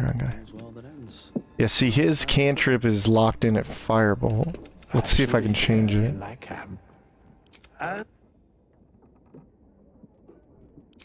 Okay. See, it used to be like up here you could change your racial cantrip. I don't know why they changed it like this. And I think people said it was like, well, it was that way for consoles. I was like, oh, I'm not saying consoles deserve to be locked into that. I'm saying consoles, everybody should be able to choose their cantrip. Sucks, man. That's why I'm saying if you make a custom character, let's just double check I'm not like making nonsense for a second. We'll go back to the main menu.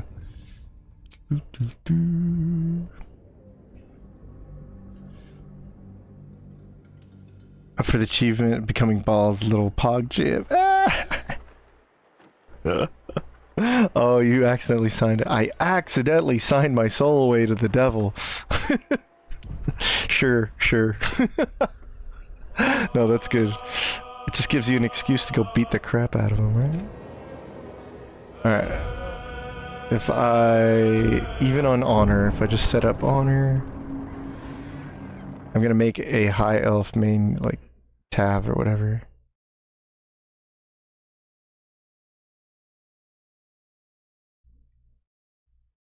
Okay.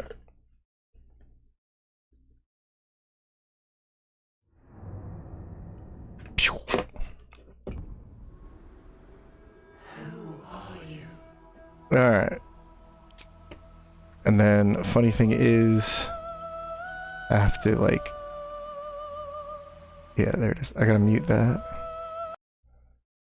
Yep, okay. Yep, it's stupid like that, but I gotta do that.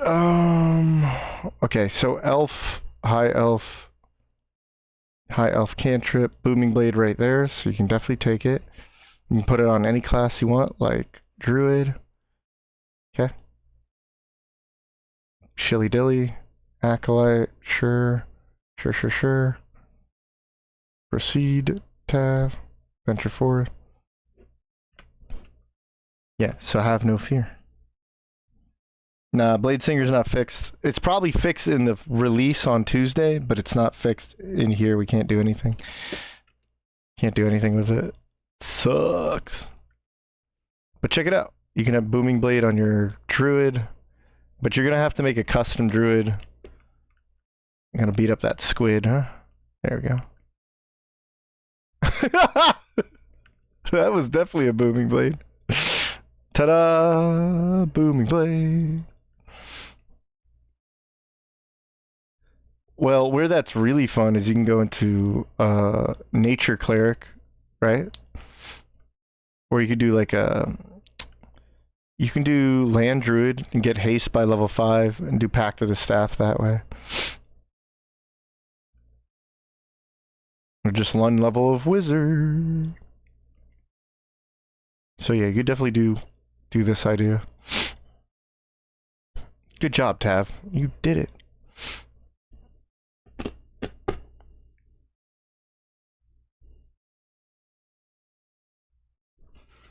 Okay. I'll put the sound back on now. There we go. Brian will be less of a pain. Oh. Fire source? Well, Brian's pretty easy if you just run over to Brian, set up a globe. If you just really want to beat it, definitely bring like Arcane Gate or Dimension Door, warp yourself over, and put down a globe, and you should be good. And anybody can do that because you can go steal or buy those scrolls. So I highly recommend that. In fact, I highly recommend bringing a globe for when you're in Brian's room. And you gotta...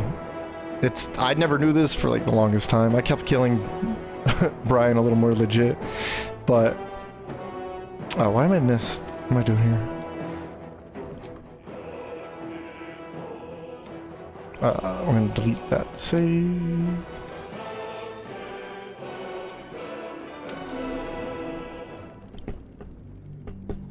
Tempest Cleric with Booming Blade will be sick. Yes, it will be. You just take Druid Initiate. Or Nature Cleric could do it too. Doesn't have to take the feat. So that's cool. Barbarian. But you can't use it while you're raged.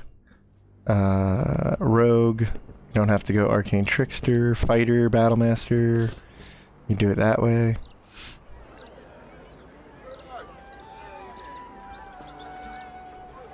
But as a I was saying, as a fire sorcerer, you're gonna have a tough time against that dragon if you want to fight the dragon in honor mode.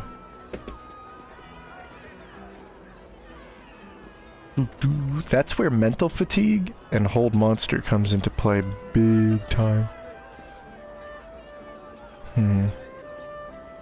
Look at all these dirty trick ideas. This one's the Blade Singer.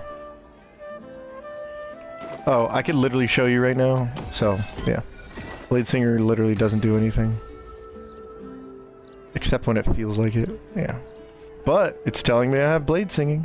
It's telling me right now I have +3. How funny is that? Don't seem to have a +3. If I change to cloth gear, it may actually swap it back on. Potent robes, evasive, nope. Poisoner set, nope.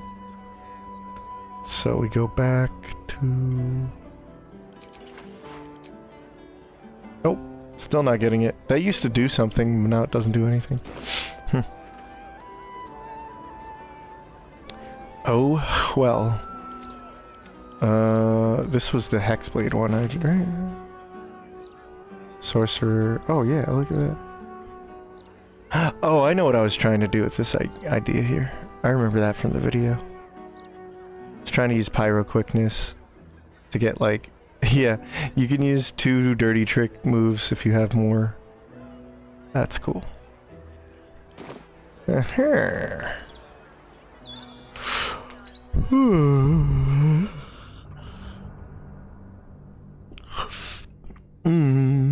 Tempest Cleric with Booming Blade will be sick. 4 scrolls of Lightning Bolt.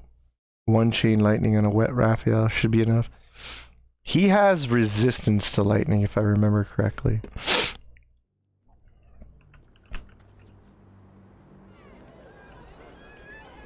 All of his champions, I think. Combat.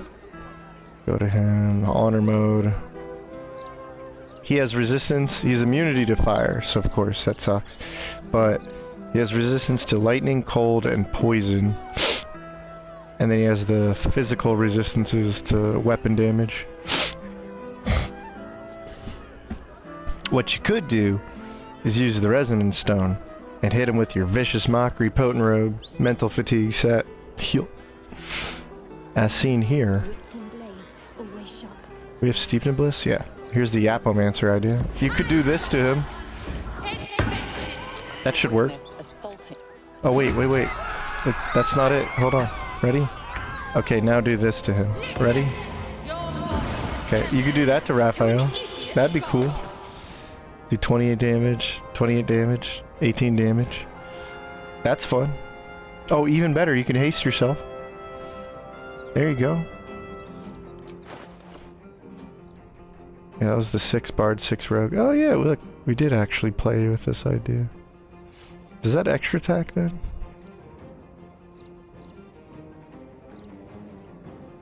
This is Lore Bard. Oh yeah! That's right. That's why I originally wanted to run this. For Lore Bard. Okay. Huh. Slick. Yeah. Lore Bard ends up giving you haste, so that's pretty decent. I think you can learn slow and haste, either or. Hold person, so on and forth, yeah. What's crazy, you can use Hold person, and then you do Flick of the Wrist and get the critical damage. But yeah, you do that to Raphael.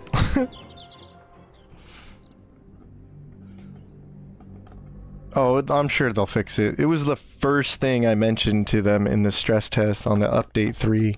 I was like, yo, the chat, my stream and I just figured out last night after you updated the game, and then like documented it, and they 2 days later they said, yep, we've seen it, we're good to go. A bit too late for respecs. Already in the House of Hope. Oh, I'm not saying respec, I'm just joking around. For pure yapping power, wouldn't sorcery be better? We literally talked about that, so if you wanted to, you can go initiate. Yep, like you said, yep. So you go initiate Bard, get Mockery. At level 4 you're done with Rogue, and then you can go into Sorcerer, and you can have Twin Yapping. And you can Twin Yap the bonus action as well. It's the same thing as the cantrip.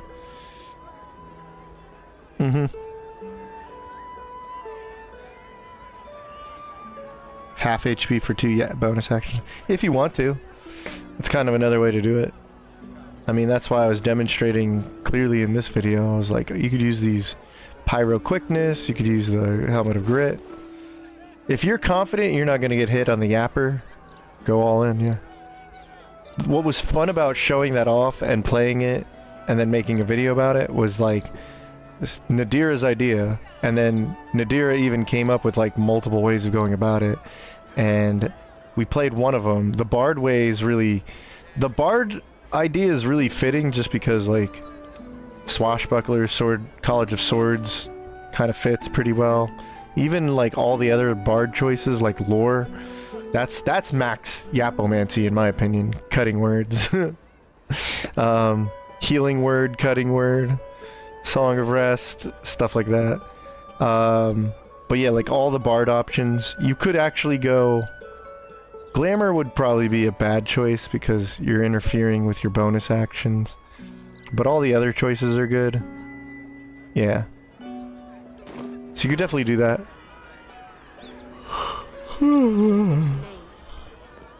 Hell, you could just stay in Swashbuckler and still have Vicious Mockery on both. You could actually go 1 Hexblade and have the Charisma weapon that way. But I think the Infernal Rapier is already good enough. Oh yeah. I got lost in House of Hope. I'm gonna laugh at that.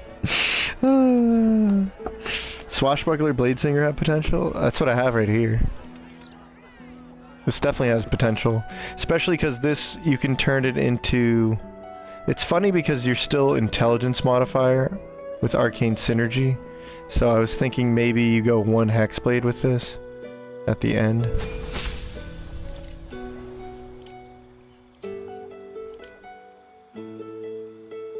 Yeah. And what's nice is use something like the Harmonic Dueler. You bind this. Harmonic Dueler is now a charisma weapon, but you're using the Mellow Harmony, so you're getting more charisma damage from this, charisma damage from this, right? Booming Blade. And of course there's Haste Song, so you can use this. Do this. A lot of setup on this though. There we go. At once. And then you can just... You get like a lot of attacks with this. So think about it. You're gonna get... Against enemies that have a weapon, you can get another attack with flick of the wrist that does get enhanced by your synergy, your charisma, harmonizer, right? Now we have Booming Blade. So that's 2 attacks already. I get to attack again, extra attack. And then because we're hasted, it's a whole new action, so I can Booming Blade. So 2 Booming Blades and 2 normal attacks, one of which can, what's it called? Disarm them. And you might as well throw Potent Robes on this set. Potent Robes is going to make your Booming Blade stronger. Harmonic Dueler is going to make your Booming Blade stronger. So yeah, that's kind of crazy. Yeah, so Booming Blades are going to end up having that much more charisma since it's Potent Robes adding your charisma damage to your weapon. So yeah, there's definitely potential. That's for sure. Oh, and there was sneak attack damage in there, I think. Rakish. Some rakish sneak attack. Yeah. So you have some sneak attack damage up to 3d6 on this setup. You're a half caster, so you get haste in this.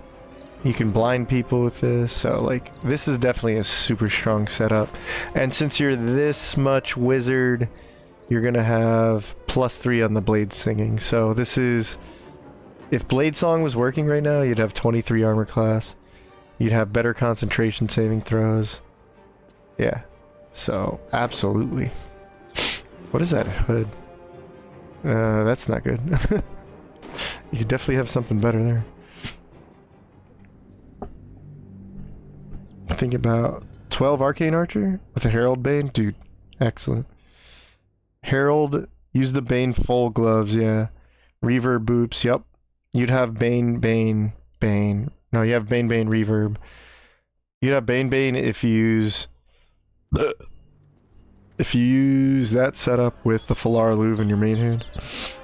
I got the hiccups now. Oh yeah.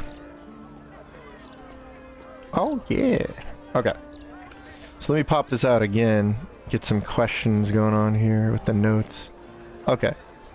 So if I'm gonna do guide videos on the new subclasses, you guys want breakpoints on multi-classing, any kind of interesting like points or tech, like I'll just say points. Points. Tech point.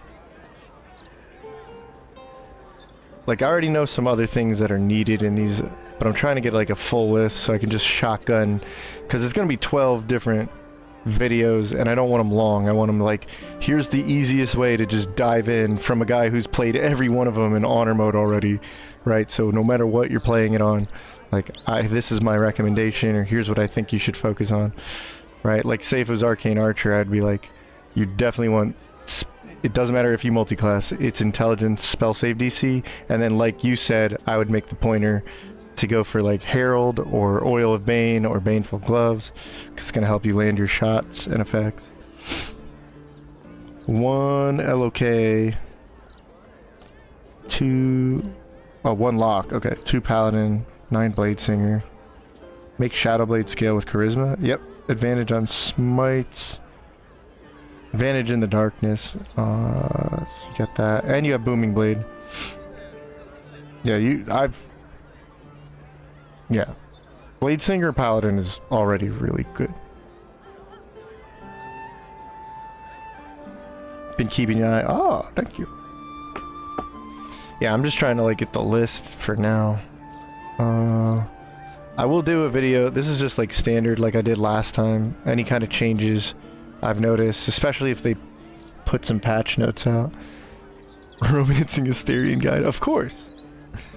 Next run, I don't know which one like we should do. I might just like throw one idea I want to do in there and then give you guys a poll again, or like kind of figure out. Actually, we could think of this kind of now. But yeah, if you have any like ideas of what I should put in the guide videos, let me know while I'm thinking about some builds here.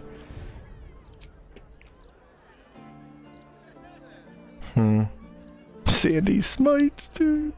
Hold on, I gotta play with this one more time. Triple Bane with Ballast Armor. Redstone would be boost some shadow. Oh, I gotta do that for Olio real quick. Might as well do that. Triple Bane, Ballast Armor. Oh my gosh.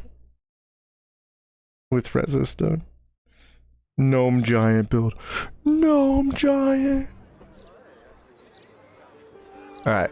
Once again. Ready? Divine Sand.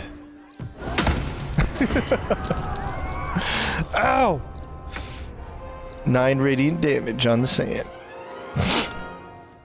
And he's blind. He's blind. He's blind. I love that we can set it to manual though. That's very good information. So I'll just turn that off and set that to ask. And then from now on I'll just do this.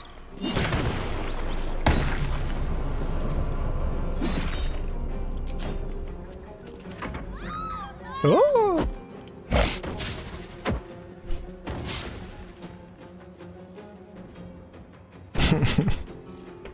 That's so good though. He's blind. You're never gonna hit me. Alright. So I can sand toss. Divine smite. Yes. And then I can smite that. Then I can smite. Amazing. Divine sand toss. Blinding sand.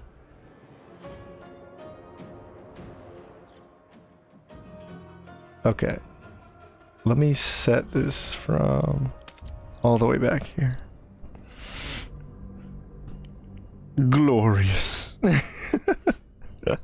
That's definitely gonna show up as a video now. It's like Divine Santa.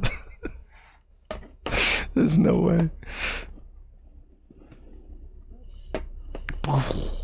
Oh yeah, Swashbuckler has awesome animations.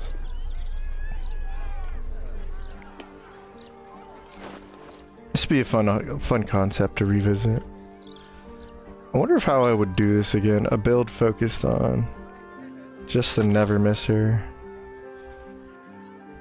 This was my like interpretation of an Arcanist with the laser gun.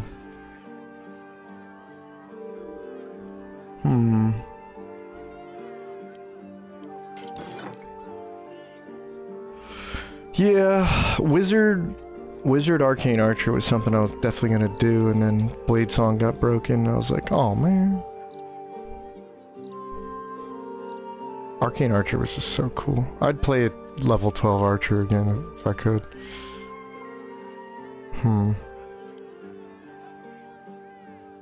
A gnome.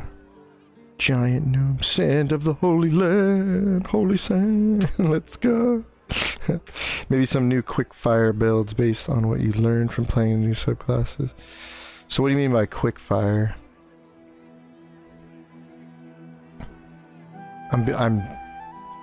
Genuinely stupid. I don't know. I don't know. What is this? Opulent Revival. Is that the same icon for... Nah, it can't be. For Divine Allegiance.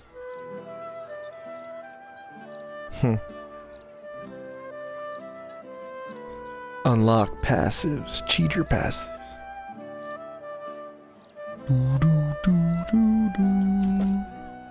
Okay, well, actually, what I can load up real quick is going back to these two builds. Because... Ooh, there's one. Look at that one. Which one was that?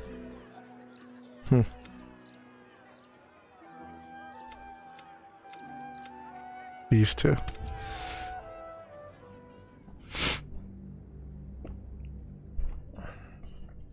Yeah, I like really want to play an Arcane Trickster with the Shadow Blade, so maybe I will. Yeah, because I said I would run these, right? So maybe I'll run these two. Arcane Synergy will be very good in this patch. Oh yeah, Arcane Synergy was already like one of the things I just used all the time. Okay, so this is the Boomer.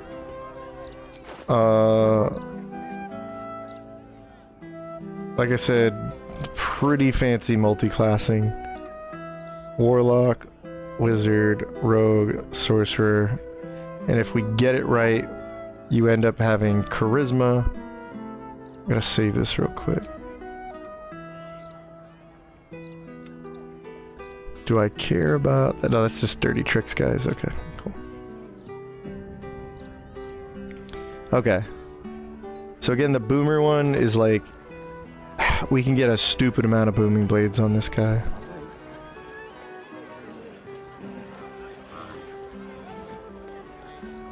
Pretty sure I have it set up. So that's... Yeah. Let me put this away for a moment. Okay. And you get Hexblade's Curse on this, which is really cool. By haste. Right. I think the only real setup was just haste on this. Do this. Can actually set up Hexblade's Curse, but I'm gonna quicken and I'm gonna go Booming Blade. Guys, like, what the hell's wrong with you? So that was one. And then this is number 2. And number 3. We get an extra attack. Number 4.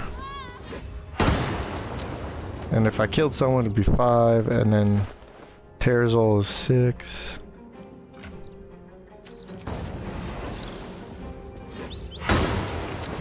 Nice. Should just be like boom, boom, boom, boom, boom, boom, boom, boom, boom. Honestly, if Gale was the one who did this, you can get another shadow spell slot for more quicken. Get more quicken there. Yeah. Very good.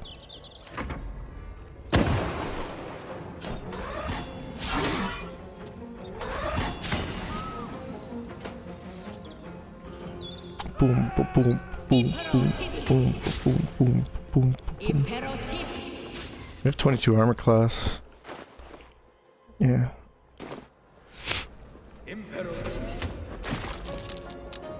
And then concentration.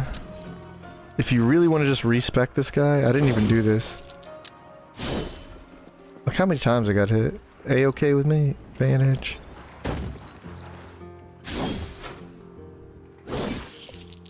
Dang, dude. I did not drop that at all. So, difficulty class 10. I start advantage 1, 6 constitution modifier.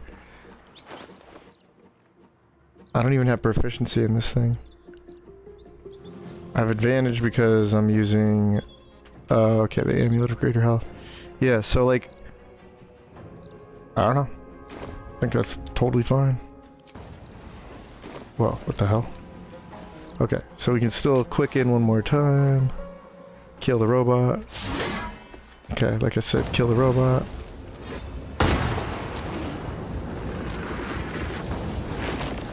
Kill you. Kill you. There we go. Booming. And then with boom. Do you like the booming blade? Well, I guess we can toss this out now. That calls reverb. Boom. There we go, Hexblade's curse. Dude, I'm telling you, Hexblade pops up way more than it seems like it does.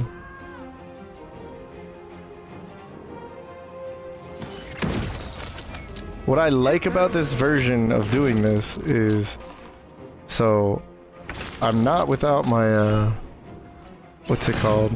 Not without a range attack. I finally lost concentration. Took long enough. Yeah, but they're targeting one guy. Like, the fact that I just did that much solo is, like, stupid. But yeah, even if I was ensnared, I go da-da-da-da. And that hits crazy. That's a crazy map. Like, I'm still hasted, right? Yeah. Still hasted. Yeah, okay. So, the hell? Oh no, hit that guy. Am I ensnared or what? Okay. 1, 2, 32. Okay. What is up with this? Alright, you know what? You're just gonna get it. I'm so smart for hiding. No, you're not. At the end of the day, you're still a warlock. Yeah, you can't tell me if I don't combine the ridiculousness of an Eldritch Blaster, you know? Dude, it's all there. Especially if I use the Harmonic Dueler, not the Great Weapon Master. Is that what I have here? I don't think I have Great Weapon Master. At what point would I have Great Weapon? Yeah, no. You could use a, like, Harmonic Dueler and just go off on people with this thing.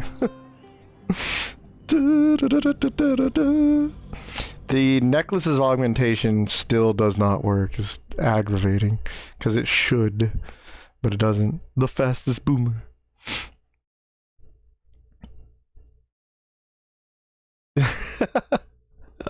It's okay, you can pause my stream. I forgive you. Yeah, okay. Do I have Harmonic Dueler here? This would actually hit that much harder with this weapon.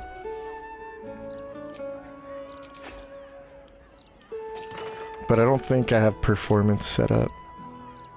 Nah, we'll see if I get it though. Well, it's gonna add my charisma in even more, which is like, what? Not to mention the cunning actions really helps out. Eldritch Blast really helps out. Let's see.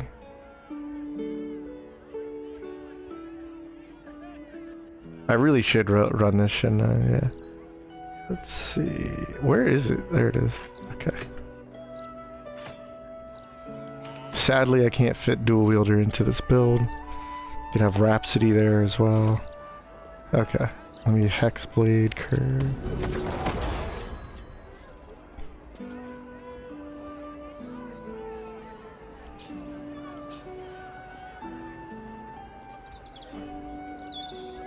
This used to hit so much harder too. It's like, it was dumb. The rider damage was stupid on this.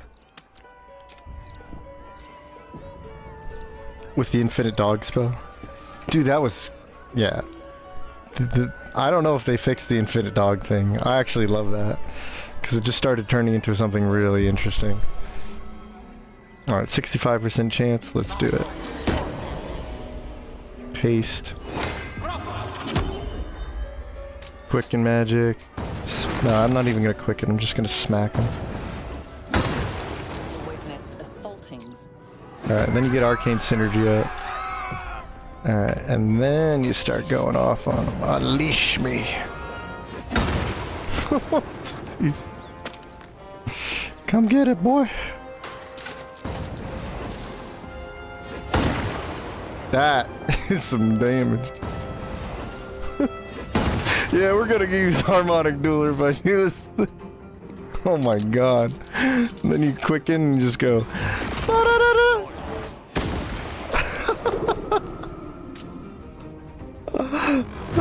Ba-da-da-da. That's the boomer. That might be one of the strongest builds in the game now. But that's level 12. I'm very interested in seeing it like play out. I'll just take Olio's idea and have like the guy who's running around invisibly with like the ballist armor and the resonance stone. Ensnared. You're gonna regret that. Unleash me.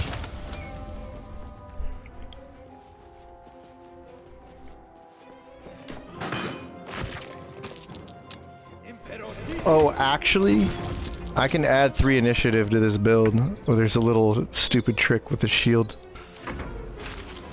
Actually, go kill them. That's a great idea. Yeah, shoot them. Not the guy who's like going to murder everybody. Oh, that's perfect.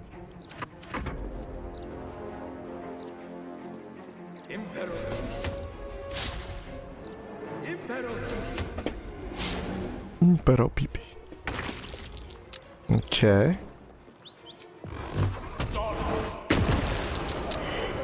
Cool. Now I can kill you. Oh no.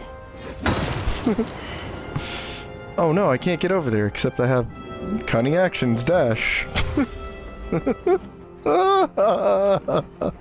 But this isn't gonna be that strong, so I guess I'll just shoot the robot. Screw it. Get my extra attack in. Use my Hexblade. No, he's already cursed. Oh, sweet. Oh, that worked. Alright, whatever. Honestly, for being resisted, that was pretty good. Damn, dude. That's nasty. Is reverb prone breaking hold person monster non-issue? I don't think it's a breaker. The stealth debuffer was hilarious. That's a great idea. But I still have to like show that off for Olio. Let's make the stealth debuffer thing though. Hold on.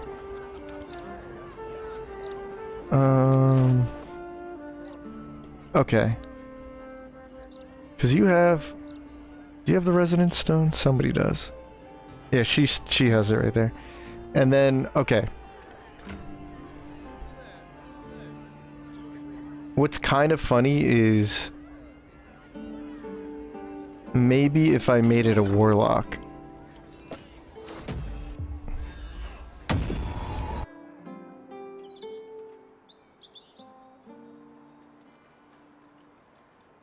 Just hear me out. Ready? So we're gonna go, hey, Archfey. And we're gonna go Dexterity. Actually, we're gonna go Rogue. I'm gonna go Rogue. Dexterity.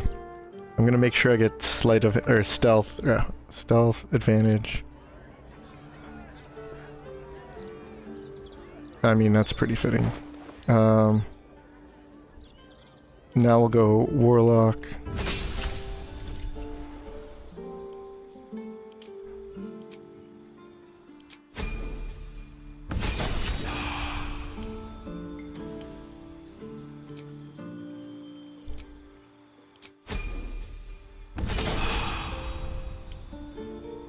Because what else would I use? Okay, Shadowblade. Actually, this is already nasty. I just realized this would... yeah. Need another Shadowblade on my team, right? Get that dex up. Booming Blade. Misty Step. Hadar. Mire the Mine. There's invisibility. Okay, then you would just later on at level 8, you'd have the ability to swap out this, because you're not going to use the one over the other in my opinion. You could take repelling. You could take even, what is it? Disguise self. It's like a warlock trickster in a different kind of way. Let's see. Mask of many faces. Cool. Counterspell's good too.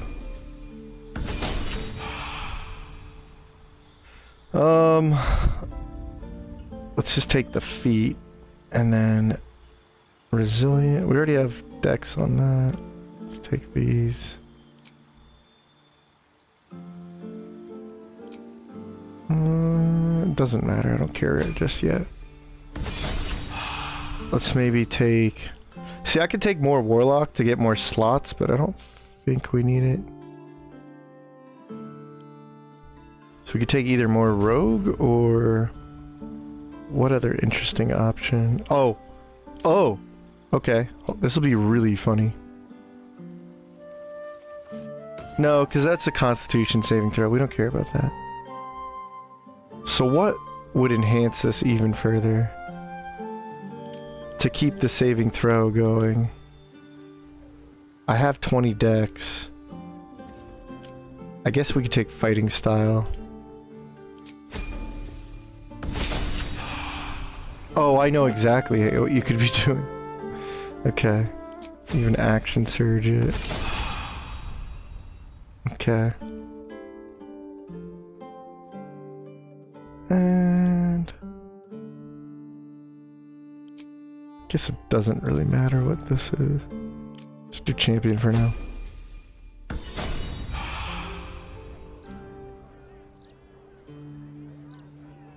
This would be such a jerk move. Okay. Do I have... Yeah, I would just take something like a dagger. Where's the cold snap or something? You could actually take silence, but then they're immune to booming blade. Okay, so maybe like cold snap, right? Just dagger too. Damn. There it is. Okay, cold snap. And then the shadow blade. You can make your own.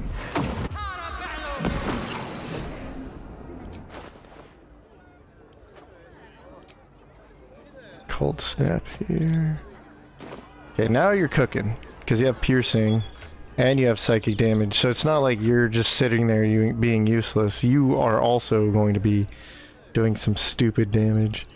You can Hexblade this one. Well, packed weapon, whatever. You can now create the Ballast gear, the Baller gear.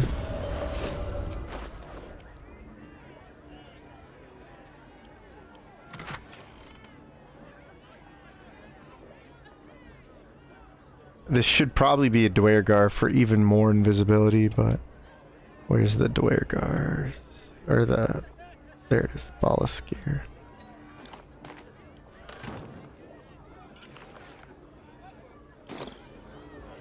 Yeah, this is nasty.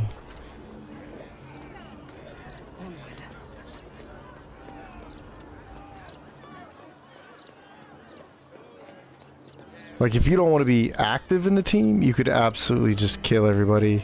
Or just, like, stand there with invisibility potions and just kill everything. But... oh! Pass without a trace. Damn, I forgot about that. But we could add that in. Okay. But then you have, like, 2 of these every short rest. You know, so you're just kind of like, with the offhand, you got piercing, right? With your main hand, you got psychic. They're dying. You don't see me. You're booming. You're booming. Right? That's right. You're actually surging. You'll see me. You'll see me. Oh, you see me. Succeeded on Fiendish Fire. Succeeded on Fiendish Fire. Oh, here we go. Failed a stealth check. So it reached a difficulty class of 31. I was hitting 28s. Yeah. Then you'll be doing some serious damage. Combine it with Pass Without Trace. Yep, you're right. Oh, from the ring? Yeah, I guess I could get it from the ring or whatever. But if I wanted a lot... I'm on the big screen! What's up? Would Aura of Protection do that? Because it's a check, not a saving throw.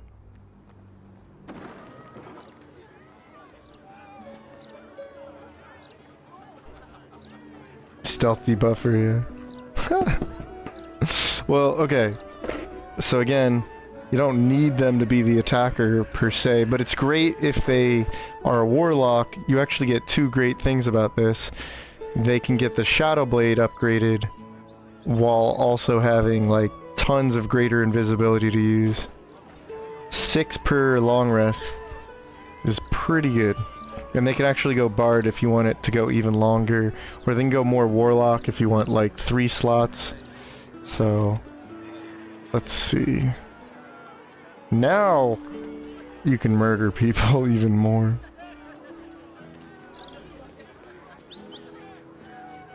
You want to see some nastiness? Okay. Come on, pass the test. There we go. Go into haste. There we go. Pop this. There we go. Okay. Brutalize them. Brutalize them. You have Aura Steeped in Bliss, but not Aura of Hatred. Oh well, whatever. Wait. Gotta quicken first. There's a glitch where like I can't get all the actions off unless I quicken first. I also get that sneak attack damage, right? Oh, exposed. Exposed. Great. Ruined my fun again.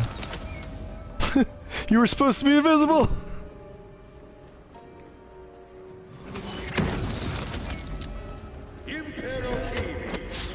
Actually, Rogue is a good idea, or Boots of Speed is a good idea. Yeah, Boots of Speed. Just in case you do end up in battle somehow. I'll go invisible.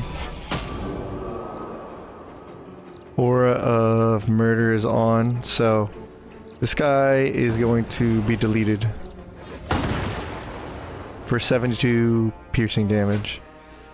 Yep! So I want you to remember, you're getting Charisma for Hex Weapon. You're getting Arcane Synergy. You're getting Charisma again from Potent Robes and using Booming Blade. And then you're getting Harmonize. That's 28 damage before your weapon enchantment. And then we get to double it thanks to the debuffer running around out there. That's absurd. We even get to do our full damage to this idiot, so that's great. So, now what happens? Wow. Let's Booming Blade that. Yep, you like that? You like that? You like that? Wait, we're not done. You like that? Oh, jeez. 41 damage too. And that's 41 with 8, so 49 damage. Blow us up. Come on, blow us up. That was the silliest Arnson move I've ever seen. Oh my god. What are you doing, Arnson? I want to get in for the explosion. Wow. You like jazz?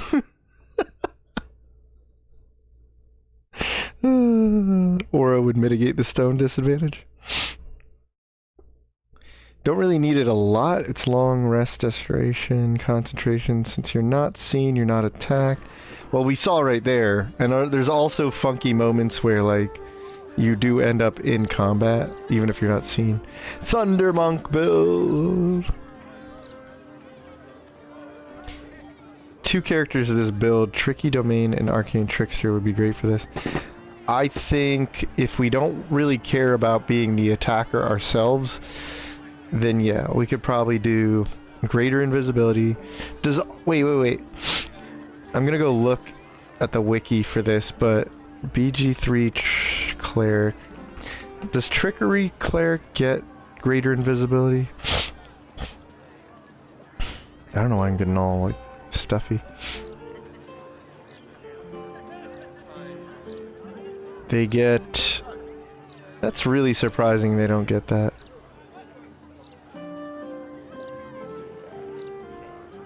Okay, then who gets it? Obviously Fey Warlock does, which is a really good thing.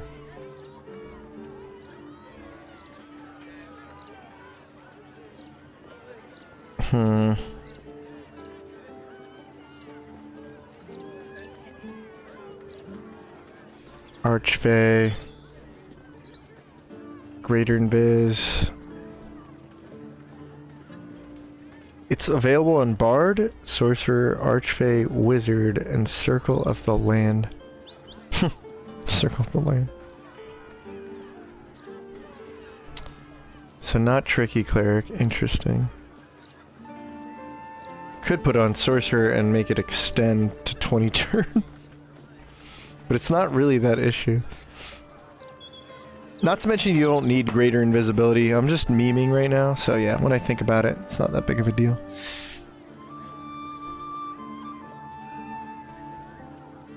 Pass without a trace, yeah.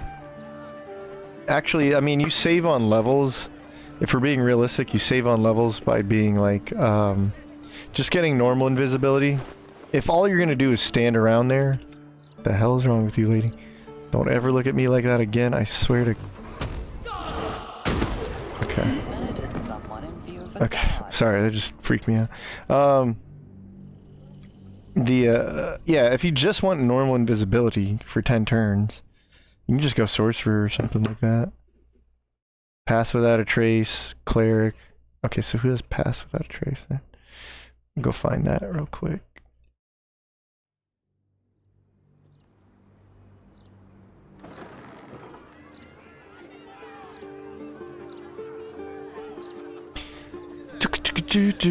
So Cleric, obviously Trickery does, Pass without a trace. Oh, Monk does. Yeah, Monk does. You know what I could do? Because it's on short rest. With key points. Doesn't Shadow Monk get it? Or am I wrong? Nah. I'm pretty sure Shadow Monk gets this. Hold on, now I have to go... Yeah, Way of the Shadow. Oh, Shadow Arts way Pass without a trace. Okay, yeah. It's the same thing, but Shadow Arts. Yeah. Oh wait, what am I talking about? If I'm just invisible, who cares? Okay. But this is level 2 let me... When do you get this? Level 3 Way of Shadow. You get it right at the start? So that would combo a lot better than... Hold on. Because then you get this stuff back on short rest, so you always have... And you're not using the same resources. Brilliant. Okay.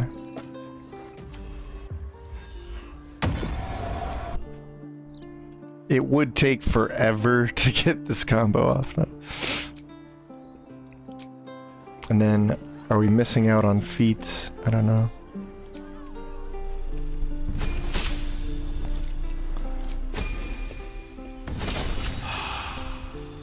Oh shit. Oopsie. Wrong thing.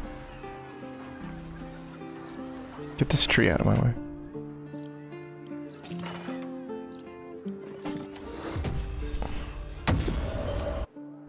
Okay, just go the one level. There you go. Okay. Okay, now go Warlock. Well, actually, you might want to go Monk right now. Okay, now go Warlock. And Archfey. Don't care. Agonizing Devil Sight. Could at least be a blaster, you know? When the chips are down, you can blast. Darkness. Pact of the Blade, why not? Shadow Blade, why not? Wait. Take that. Booming Blade, why not?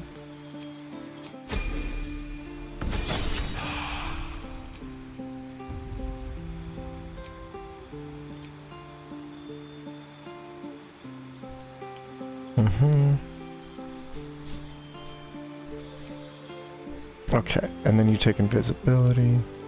I mean, you'll have invisibility. You just won't have, like, the ability to attack reliably.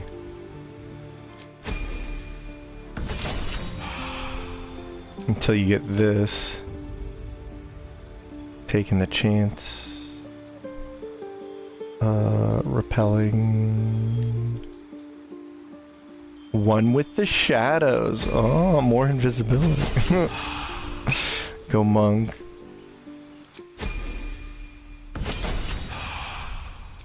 Go shadow monk. Ooh.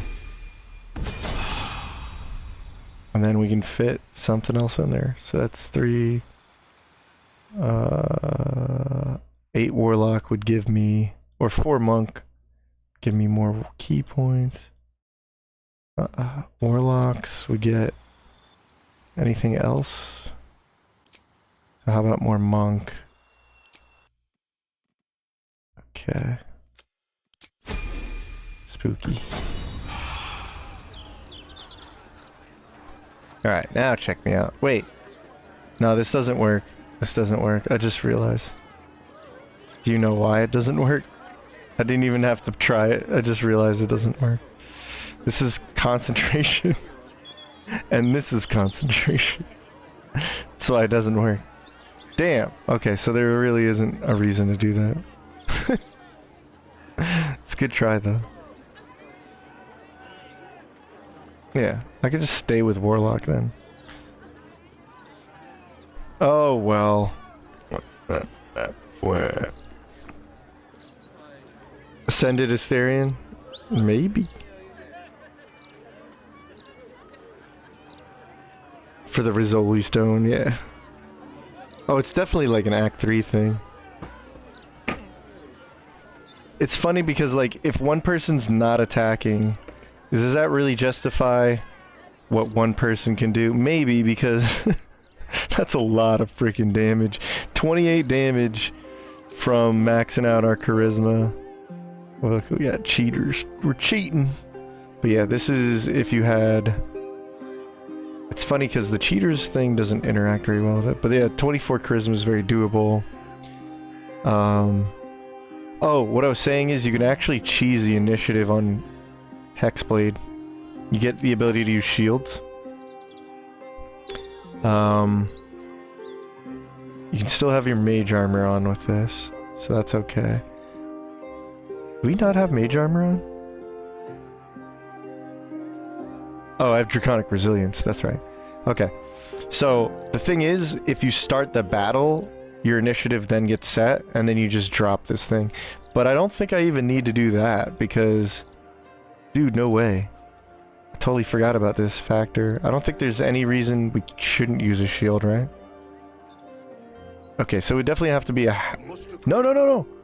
Hexblade gives us the shield... Dude, that's insane.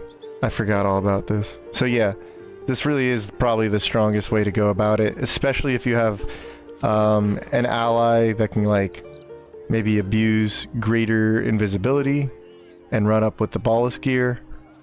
And then if you want to double down with the Resonance Stone, that's even better. So if we use something like Moth Trickster, this would be one of the silliest freaking team comps, especially by Act 3, because dude, the sneak attack damage is off the charts with this. The Booming Blade damage, because of the piercing damage, is absolutely insane thanks to Mellow Harmony. Like, when you really want to rip things apart, you use Mellow Harmony. Oh my god. Brr. Yeah, and then you have, like, Haste. Sheesh, that's some serious Nova. That's some serious Nova. And then this is not even Nova, this is Burst. So... And when I keep showing this off, I'm not using Booming Blade, but this is just 2 serious ways of running Booming Blade. and I mean serious. This is also ends up being a Eldritch Blast set, so you really just end up killing with that too.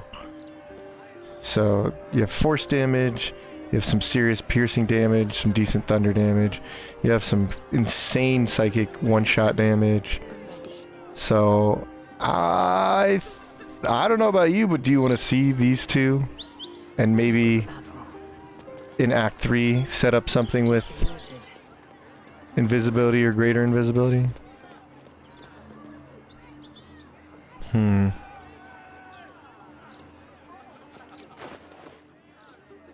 let me know. I don't mind. I don't know what to run next time. Cloak of Shadows. Cloak of Shadows. Let me go check on the wiki. So pass without a trace. It's from Trickery Clay.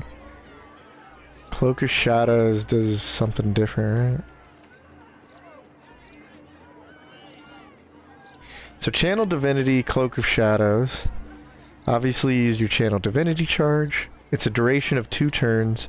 You'll have advantage on enemy attack rolls. Okay, invisibility ends early if you attack, cast another spell. Wrap yourself in shadows, become invisible if you're obscured. So that's Cloak of Shadows. There's another one though. Blessing of the Trickster. This is also concentration. Yeah. Still pretty good, but you could have somebody who... This is for like a totally different team setup, but you could have somebody like Blessing of the Trickster, concentration on somebody who is the one running invisibility, greater invisibility. Not to mention you could have a third guy running concentration on Pass Without a Trace. That would be utterly hilarious, like Tron setup. Memes into dreams.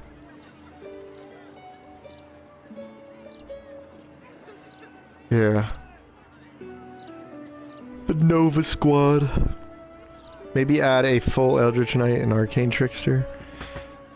Well, we already have, like, this is basically Arcane Trickster entirely.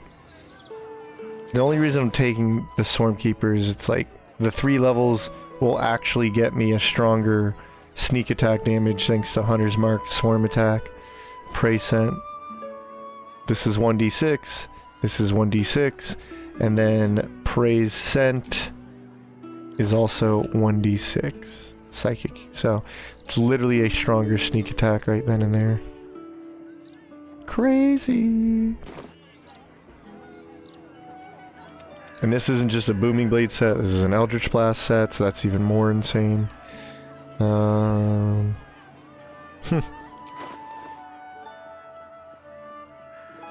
Now, if I fit 2 fighter in this instead of the rogue,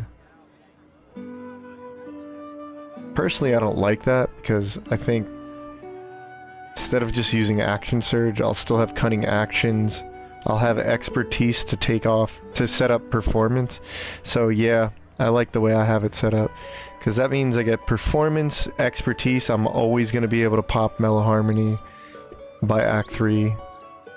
And then I get the cunning actions, which, like I said earlier, show off, like, because that's going to give you double your movement speed, and then this is going to add another double.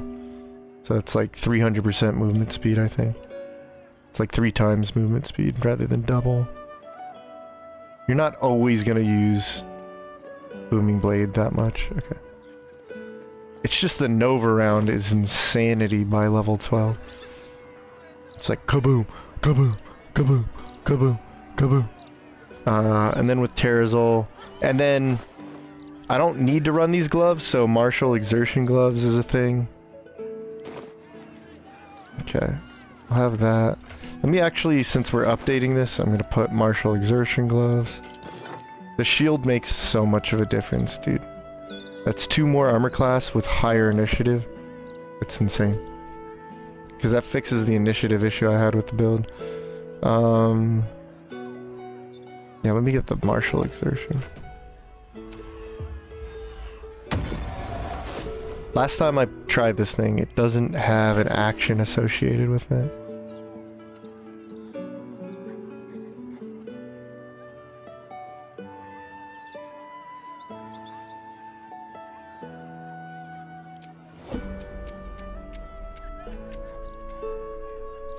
forgot what it looks like. Is it up here? It's not a purple, right?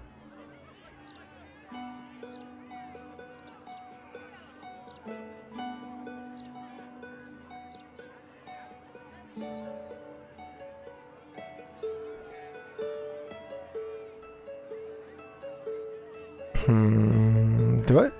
No. There it is. And it's not... Oh, thank God. It's not armor. So I get to retain all my armor class bonus. Okay. So yeah, you could absolutely blast off with this. Okay, please don't move my stuff. Thank you. I don't know why the mouse does that. Okay. It's like I have action surge now, see?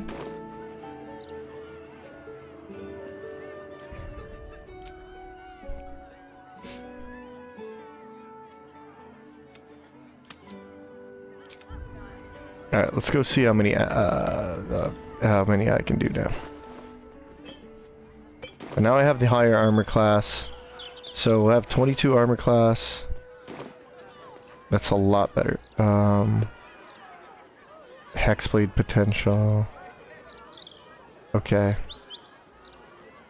Sneak attack damage potential. Alright, so we'll do Mellow Harmony.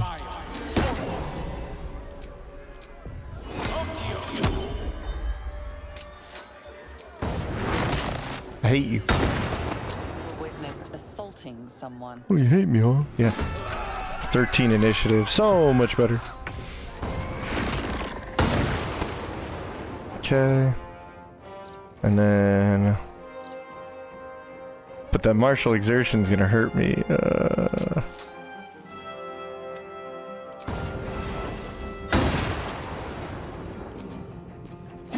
Yeah, look at that Hexblade damage.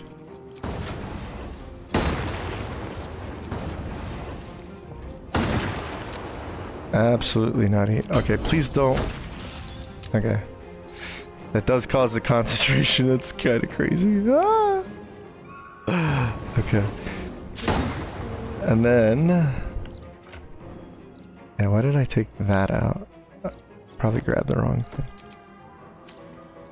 Oh, what? Oh, I double clicked it. Oh, stupid me.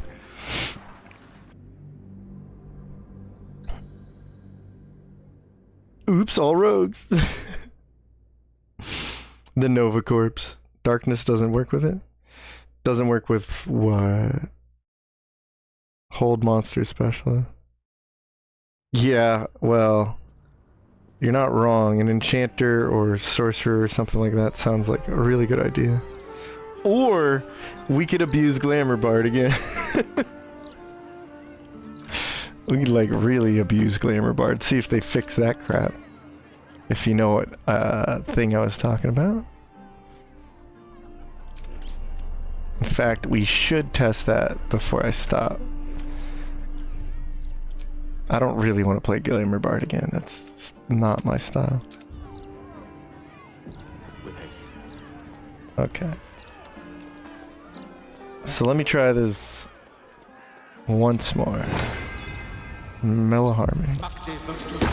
Pass the test. Booming, it's quicken booming. Witnessed assaulting. Alright, that's 1. This is 2. Then there's 3. Then there's extra attack. Then there's 4. Then there's 5. Okay, then there's 6. Then there's 7. That's insane.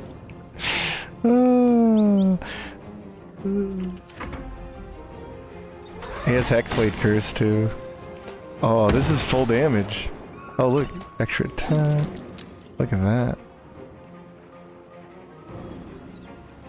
We have everything in there, right? 7 charisma, 7 arcane synergy, potent robe. No, that was just a normal, so there's no potent robes in there. Harmonize though. Okay. The other crazy thing is turn 2, I'm I may have no more exertion, but because of Terrazol, I get a whole nother turn of that. Ready? So I get 1.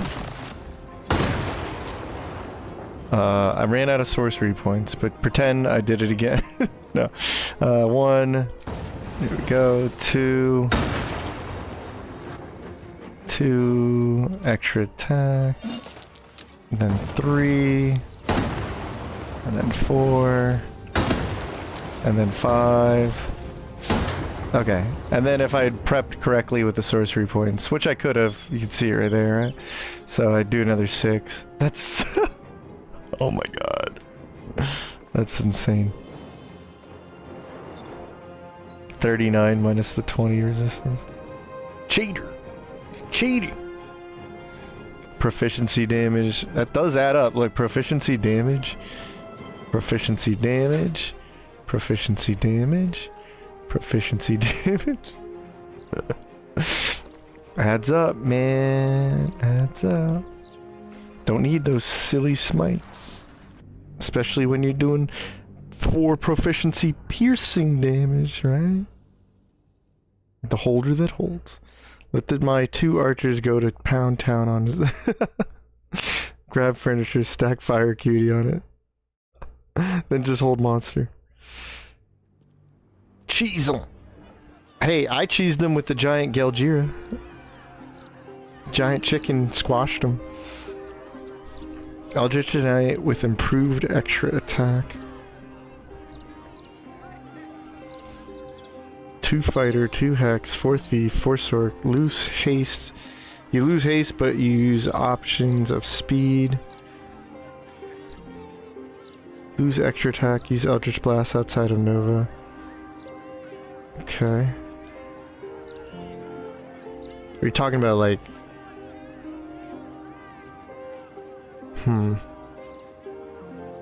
No, potions of speed wastes a... I mean, you could use potion of speed, but then your timing is like so... It's got to be really on point. Whereas like haste gives you 10 turns, where like when you feel like going Nova, it's way more controllable. But I guess you could always just like throw a speed potion at somebody. There's always that.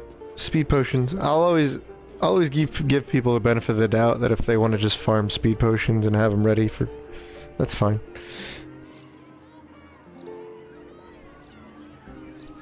Two fighter, 2 hex, all that.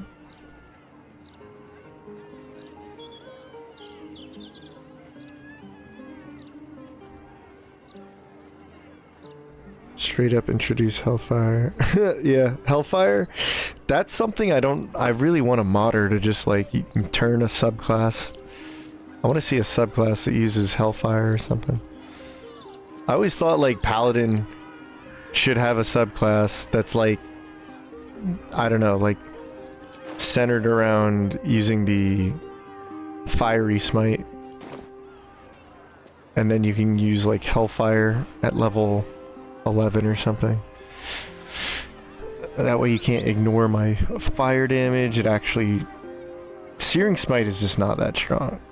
That's why I really wish we also had Green Flame Blade, but I'll just use a mod for that. Okay. What am I to do? So... The reality is I don't need Supreme Defenses on this character.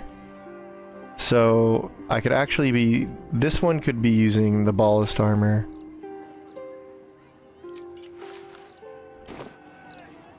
Because I don't think I need it. Yeah, shouldn't have to need it. So this one could be carrying the Resonant Stone and the Ballast Armor. You don't have to go invisible at all. And then that's just silly damage, man. But the thing about the invisible person is they can always get close to the target for Gale. They can always reposition in invisibility, so that's pretty important. You're looking good in pink there, yeah? Lose the mage armor there. Interesting. I need the level 20 mod to get 17 boobs. permission to call him Guile. I don't care. We can call him Guile. Guile's theme goes with everything anyway. Yeah. Marco Heshkir the Boomer? Yeah, it works. Proficiency. Oh. Actually, I'm pretty sure I have, but I won't just assume. So let me actually make one of the 4 here.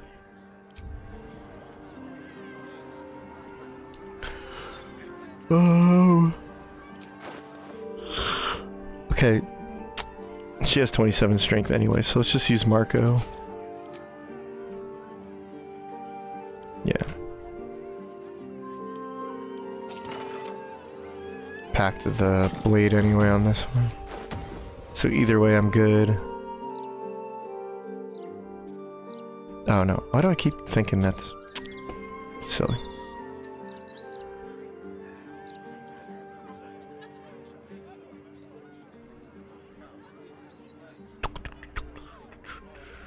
I think even if I don't do the invisible whatnot, but I kind of, the reason I'm eyeing this idea with the Ballast Gear and the Resonance Stone is because I personally don't think, I think it's cooler that even without the Resonance Stone, I do so much damage with the Swarm Moth Trickster, and then the Boomer Blade realistically does a stupid amount of damage since he's just booming and booming and booming and booming. But I feel like for the sake of the stream, when we get into Act 3 and you're like, okay, show us really how strong these can be, you'd just be like, you just killed the fight in 1 turn. That wasn't fun, but it was fun, but it wasn't fun. So I feel like that would be a goal.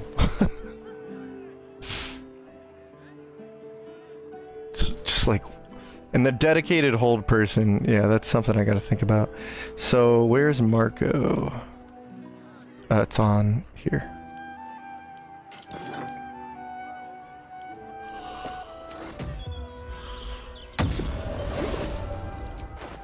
Patch 8's deadliest run. Boom.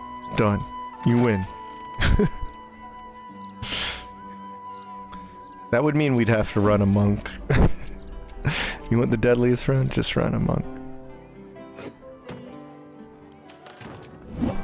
Okay, there we go. So, if we use Thunder...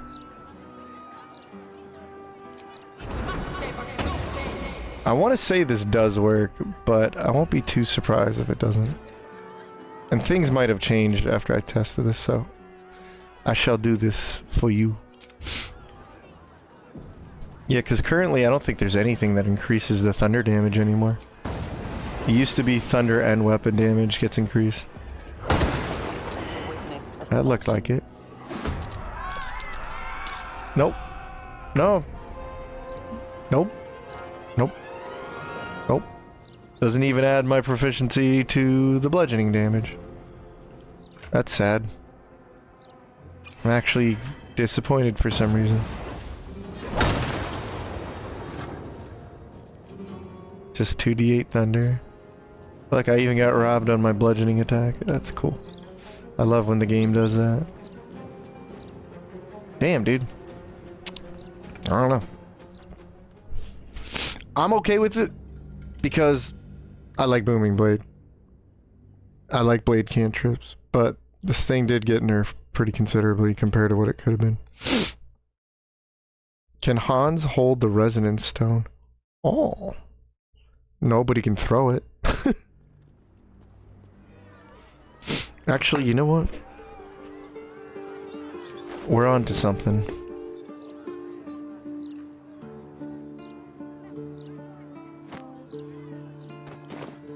Because right now he's invisible.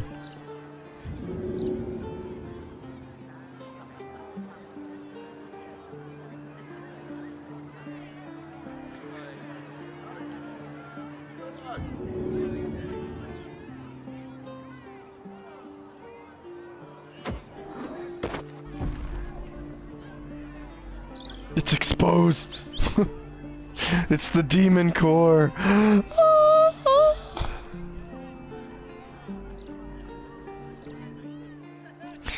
I was hoping he could, if he could stay invisible but pick something up as if he was going to use an improvised weapon, that would be something else. Well, she... Thunder Palm Strikers on Monk. Thunder Palm Strikers!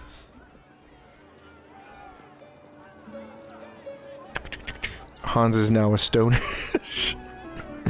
A bit risky to have it on the ground. Random AoE in that. Yeah, that's true. That's why I like it on the person. Look, we even have shovel. Oh, something else that's really great about Warlock in this mix is we do get access to shovel for stupid initiatives. Man, this run would be full of all the stupid tricks, wouldn't it? Not to mention we have access to Hadar, Darkness. Oh god. It's ridiculous. Who would be a dedicated hold?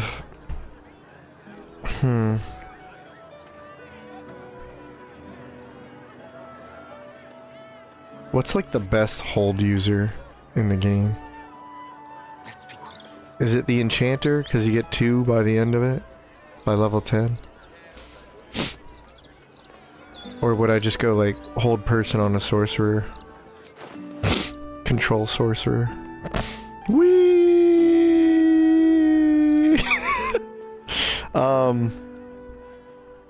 I could go shadow magic. That way we have... Okay.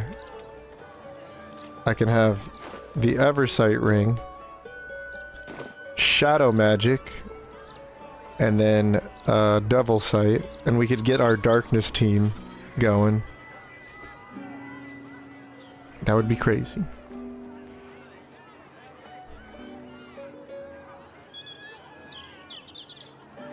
Indolence breeds madness. Not necessarily. I could do like a ranger that picks up shadow magic, and that would be pretty crazy. You know what? I want to try that. You build something like that. Doesn't exactly give us the hold person guy, but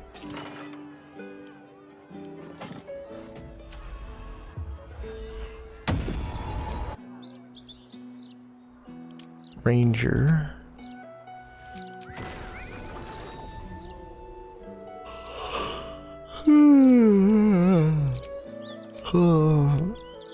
At this point, it doesn't really matter.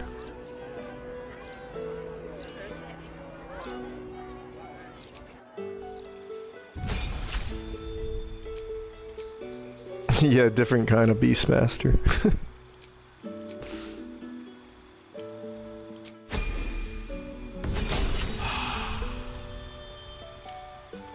Gloomstalker. Oh, I like this theme already.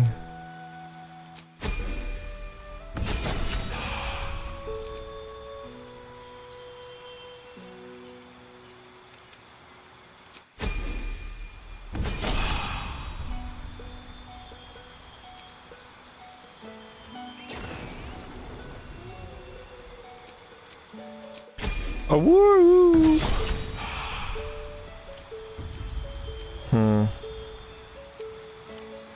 Shadow magic.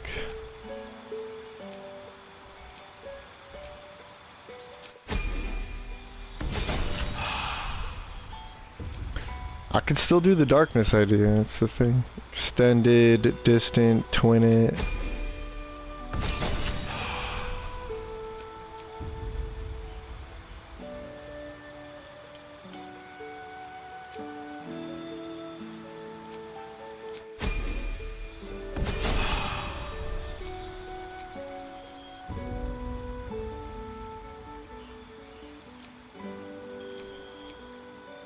Sharpshooter, trapping, booming, whatever. Tasting. Get a shadow doggy. Some counter spelling. Do I just keep going sorcerer from here? Yeah. I at least get 2 feet, so it's worthwhile. Greater Invis, yeah. Some real gloom stock. Doesn't, I'll figure out the spells, but let me just think about that.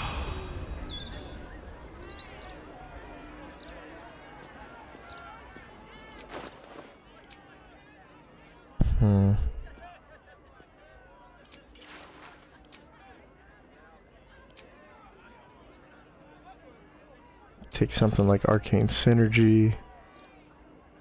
Spell might not necessarily. Oh shit, you can use that for now. Or what is it? The Gloves of Archery anywhere? Yeah, I'll figure it out. Cool thing with this setup is you can go... Where's that one ring? There it is, Shadow Cloak ring. Figure something else out. Sure. Maybe. Okay. Boots of Speed's nice on this. Okay. Let me actually save this real quick. And then we need Deadshot. Yeah, that's good. Shadowblade. I should pick up Shadowblade, shouldn't I? Because we just... No, I don't need to. Because Knife of the Undermountain gives us advantage. Yeah. Ah, yeah. This is some patch 8 stuff right here, man. We're doing some patch 8 stuff. Okay.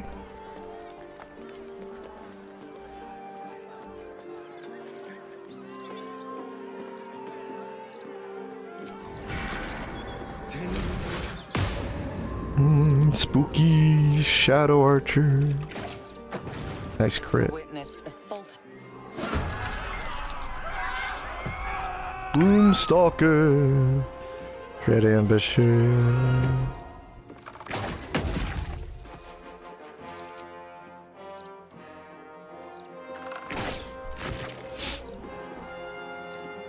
Okay, and then hide. Tee. Now no one knows where to go. No one knows where I am. It's actually kind of busted if it works the way I think it does. If it just like completely draws attention away from me. That's stupid.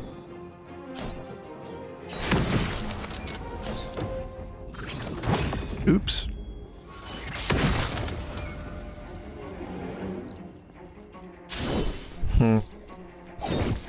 Could go Cleric too. Death Cleric would let me just run Spirit Guardians. I don't have to see anything.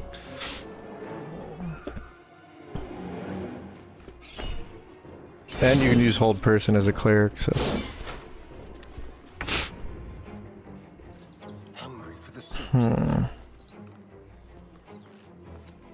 Hungry for the slaughter.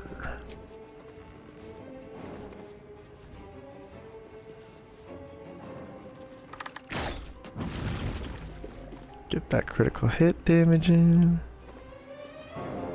We can make this much nastier. Get another critical hit in. Oh yeah. And then I just hide again.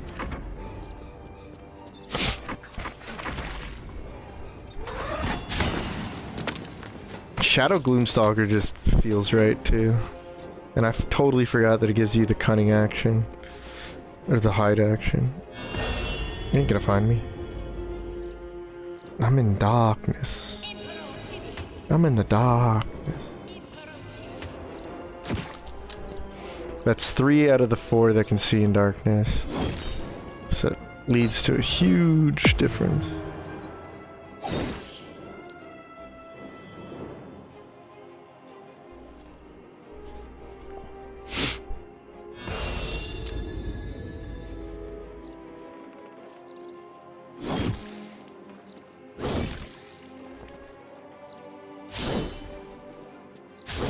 Okay, now hear me out, hear me out. Now hear me out. What if I just apply this? And what if I just, you know... Okay, you're dead. How's that sound? Sounds good? Sounds good. Okay. And what if I just boom? And what if I boom again? And what if I just boom one more time? That would be a team right there. Okay. Who's left? You are? Crit. Okay, crit anyway. Got him. Sounds good. Sharpshooter's way better at this. Yeah. Am I getting arcane synergy? Yeah, yeah. But I don't have I don't have anything to contribute with that. Okay. So we could definitely change that. Okay. I might do that. The ultimate emo build. The Gloomer Boomer Doomer. How about the Glooming Paladin? Right? Where you use your Gloom attack, smite, and then your regular attack, and then smite, and then your extra attack, and smite. No for corpse.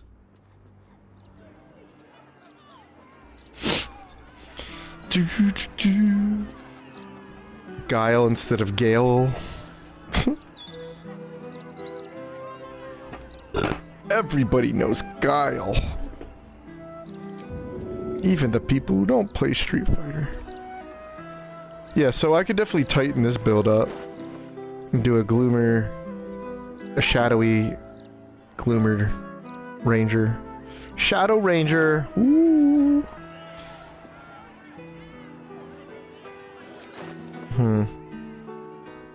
You do like the necrotic gloves for necrotic damage. Interesting.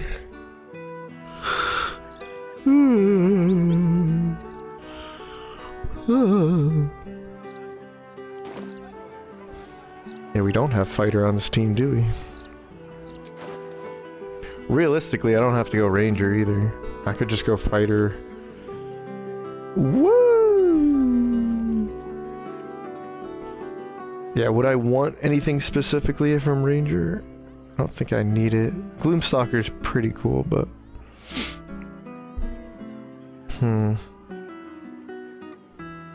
Yeah, oh, I forgot my dog. Dude. Duh. I'd have my dog and Eyes of the Dark.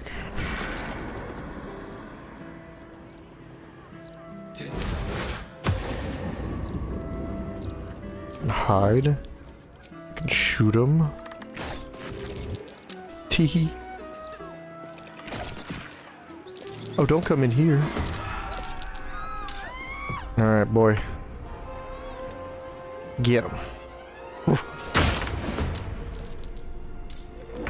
I actually love this. Like, I'd almost just go ranger just because I have a dog now, so I have to go ranger, of course. Not to mention I could bite him. I could bite him while he's in here. I can't reach the destination. Darn, what a shame. How about now? Okay, bye. Spooky.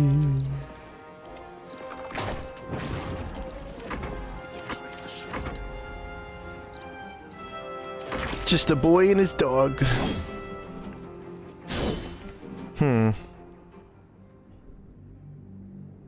The Kyle theme is stuck in my head now and it's great. We got another one.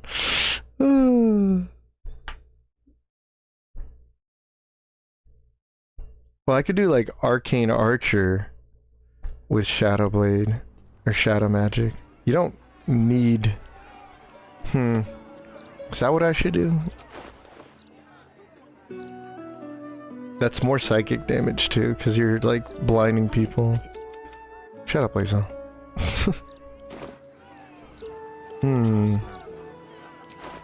So instead of Gloomstalker, I actually kind of like that.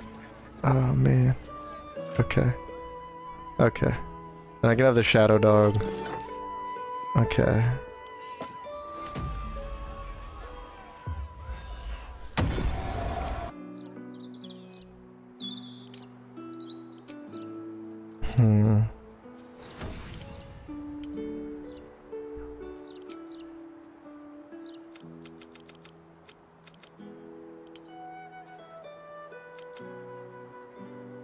Mm-hmm. Not worried about charisma.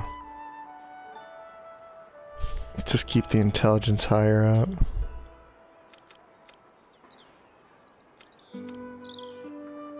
Dex is fine. We can do something like this. So then I would be using Swarmkeeper. I'd be using Arcane Archer, Hexblade, maybe something with like Star Druid, or maybe not. I don't know. Maybe another giant, because you can do Shadow Arrow, Shadow Magic, Banishing Arrow, the ones I like, and Enfeeble Arrow.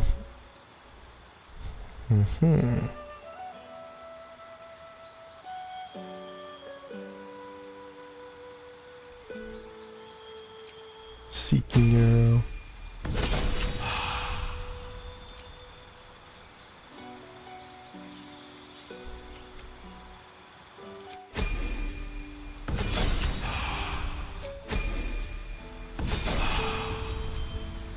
Pick Sharpshooter.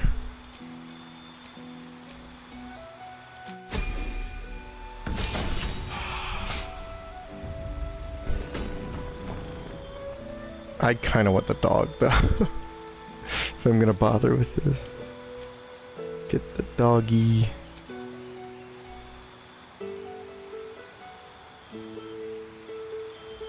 Yeah.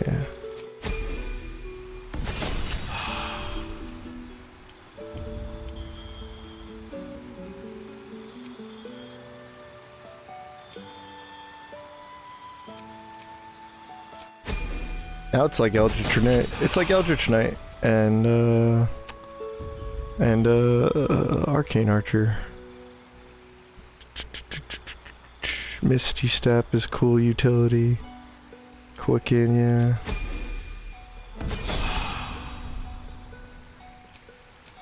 Sure. Shadow Blade, maybe. And then...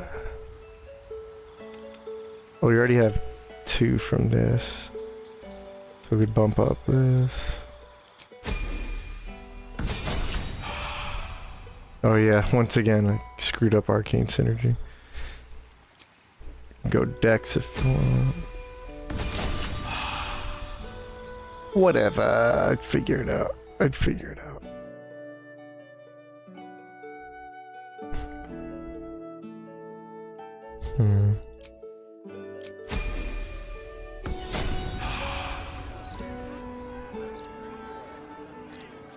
Okay, how about this idea instead? So now I have Shadow Arrows.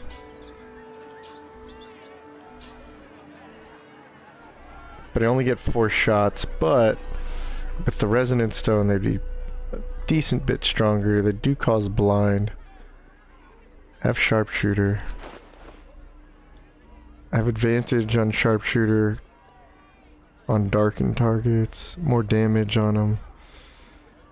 Okay. 20 Sharpshooter Dex. Or Deadshot rather. The Shadow Archer. Ooh. Cool idea. Still have my dog.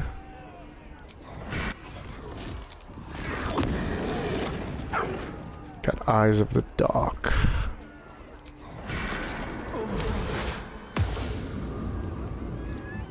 And now we shoot.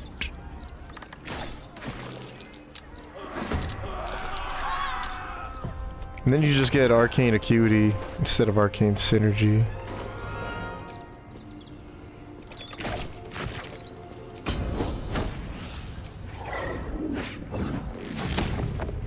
And now everybody has advantage against him.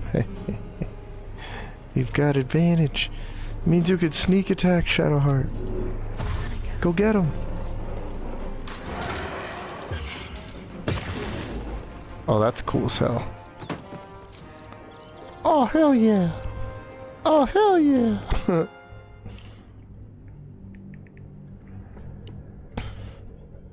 Star Paladin would work really well.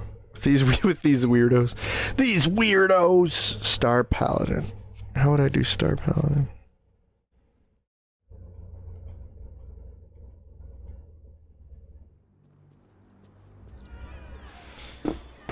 Alright, come here. Come here. You're gonna be Star Paladin.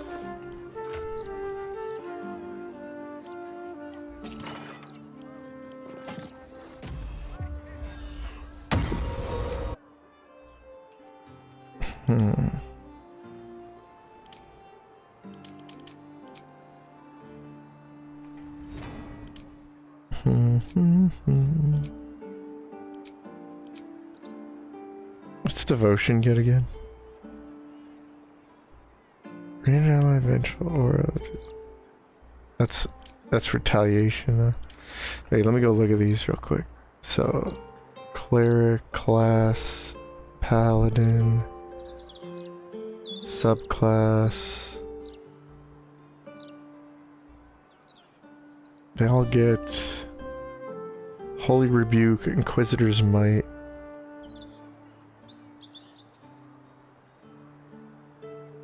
Okay. Additional charisma modifier damage and can daze enemies for 2 turns, single target buff. Okay. Wait, which one is that? Vengeance. Of course it is.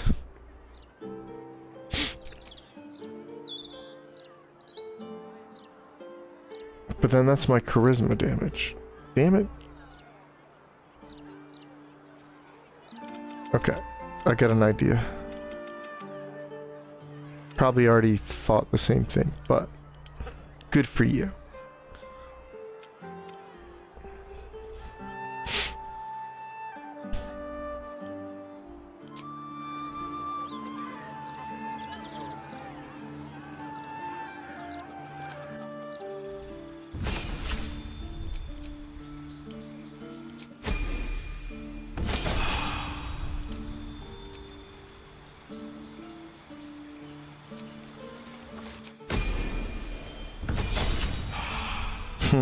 That was cool.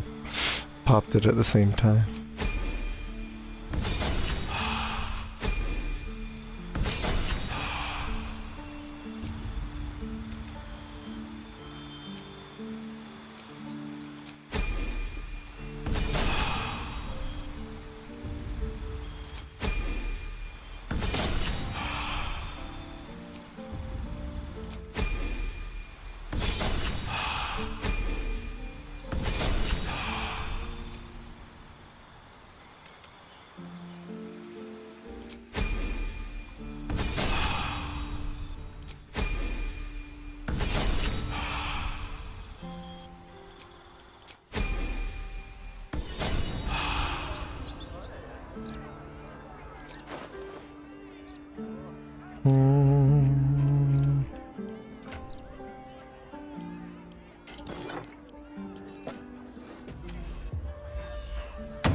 No. Hold on. Hold on. No, I'm figuring it out.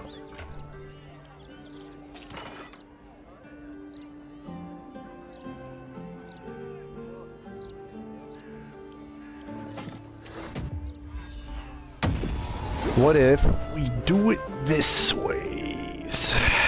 We go this ways.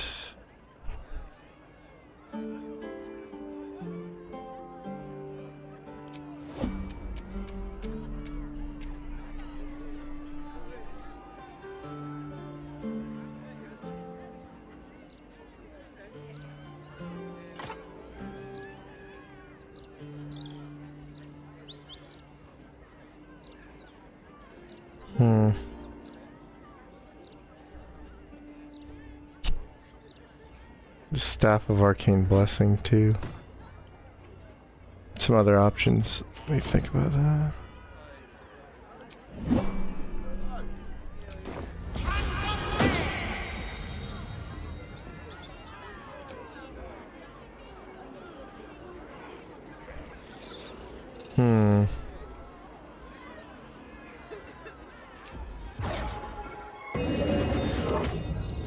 Then I get to change my forms. I do 2d8 plus 5 radiant. While also bonking people.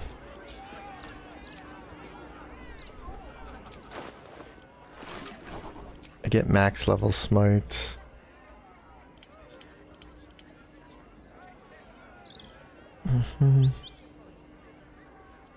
Cosmic Omen. I get guiding bolts for free.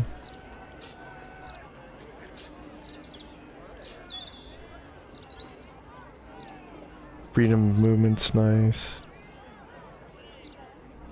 Inquisitor's Might. 3 more radiant damage. Woo! But I mean, like, for a free bonus charge, whatever. Yeah.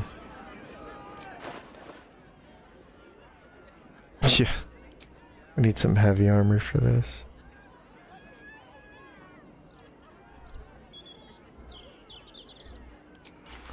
Switch to the...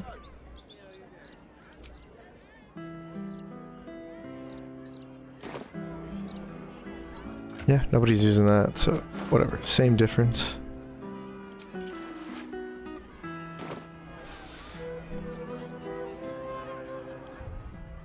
Starry Paladin. Okay, now, is that what you did? Crown is pretty fitting for Vlaakith. Ooh! Crown is better early. Want Vengeance just for the Gith RP.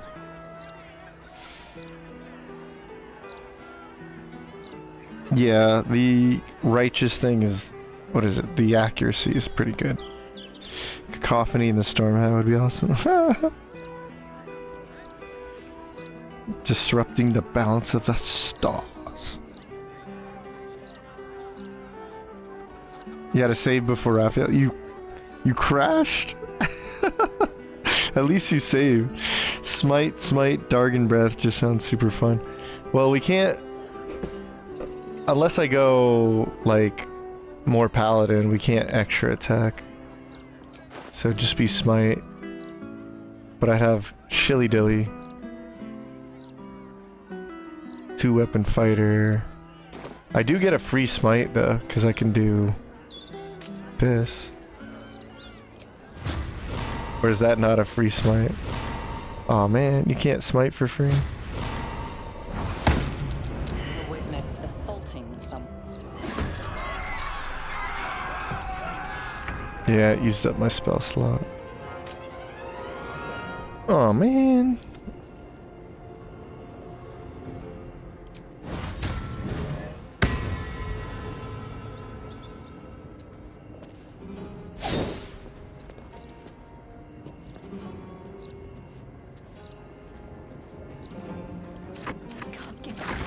Let's see if that does something.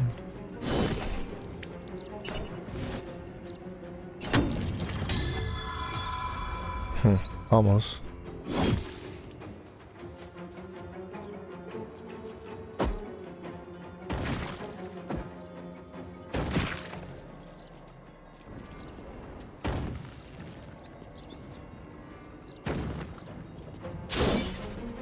I feel like that should last for like 5 turns. Victory awaits. Really? Really?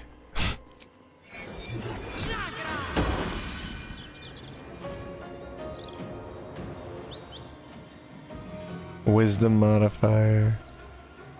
Attack roll. 4d6. 46. Wow. I don't fancy their chances. Man, that's like, whatever. I don't like Inquisitor's Might on this one. Smite, Dragon Breath. Took dual wielder, main hand staff with Shilly. Early game, I offhand Blood of Lathander for Sunbeams. Oh, that's cool. That's cool.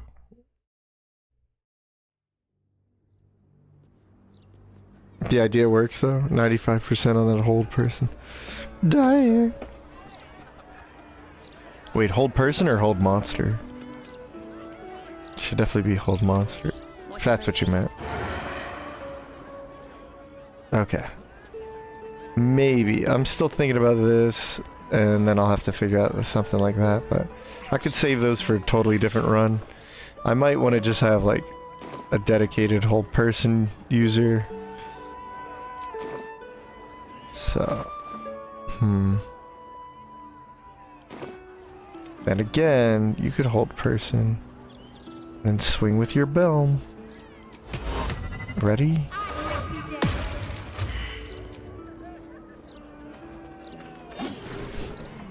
Someone in view. That's crazy. There you go. I popped for like bananas damage. Oh yeah, I have strange conduit. Nice. Nice! Recastable? Oh yeah, Sunbeam is recastable. You just go pew pew pew pew. Yo. You know what I need to bring back is the ridiculous, what is it? What's the one move? Radiant, no. What's the cleric move? Why am I forgetting this? What's the cleric cantrip? Sacred Flame? Sacred Mist? Yeah. I want to bring back the Sacred Mist Wizard. The 1 level of cleric. 11 levels of evocation wizard.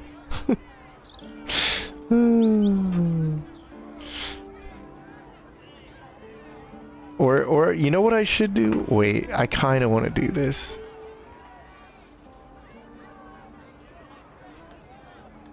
Where is it? Starion looks really silly in that armor right now.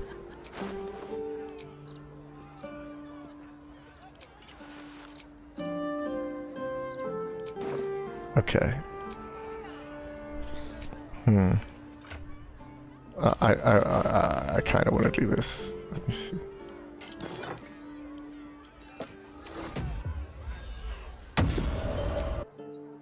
Yeah, I kind of want to do this. Is it considered evocation?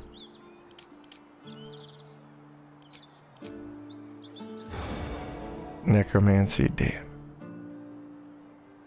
Damn. Damn it. Okay, that changes it a little bit. Potent robes can work on it. Evocation can't work on it. Toll the Dead. You can do 6 and 6. Be a necromancy wizard. Toll the Dead.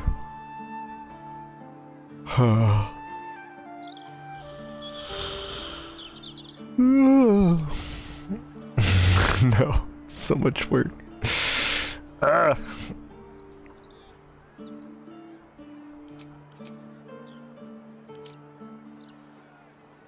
Yeah, there's Spore Druid.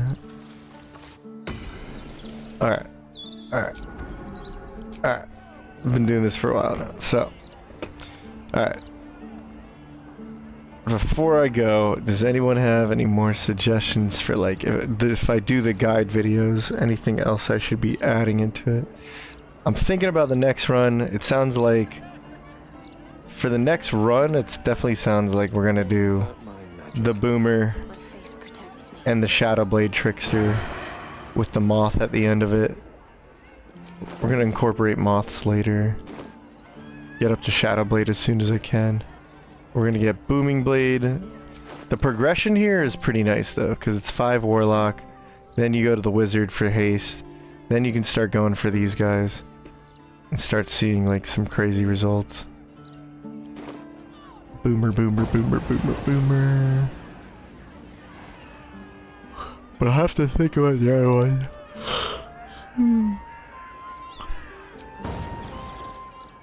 But yeah, any other suggestions?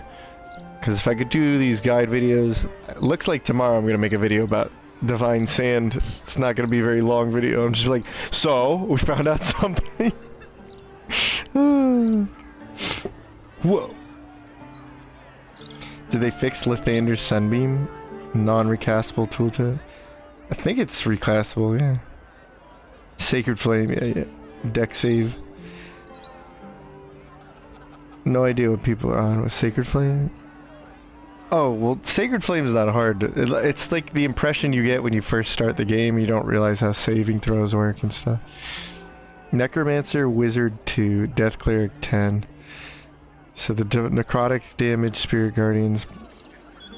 Your heal from Necromancer, Wizard. So if you kill them, yeah.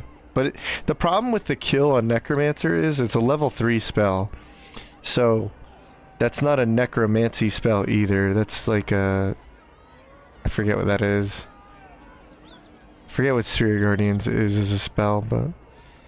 So you're only getting like 2 times the spell slot level. So that's a heal for 6 HP. That's it. See the Swashadin? The Swashadin!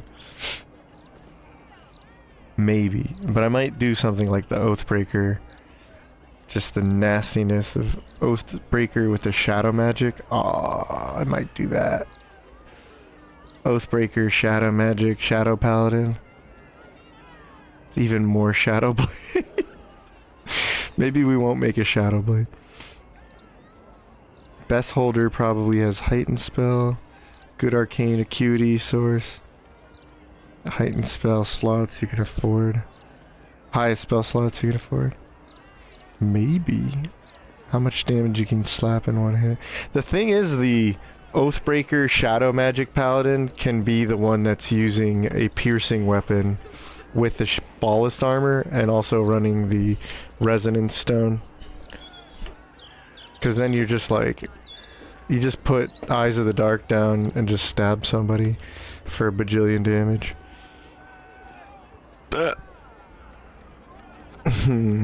Swashadin.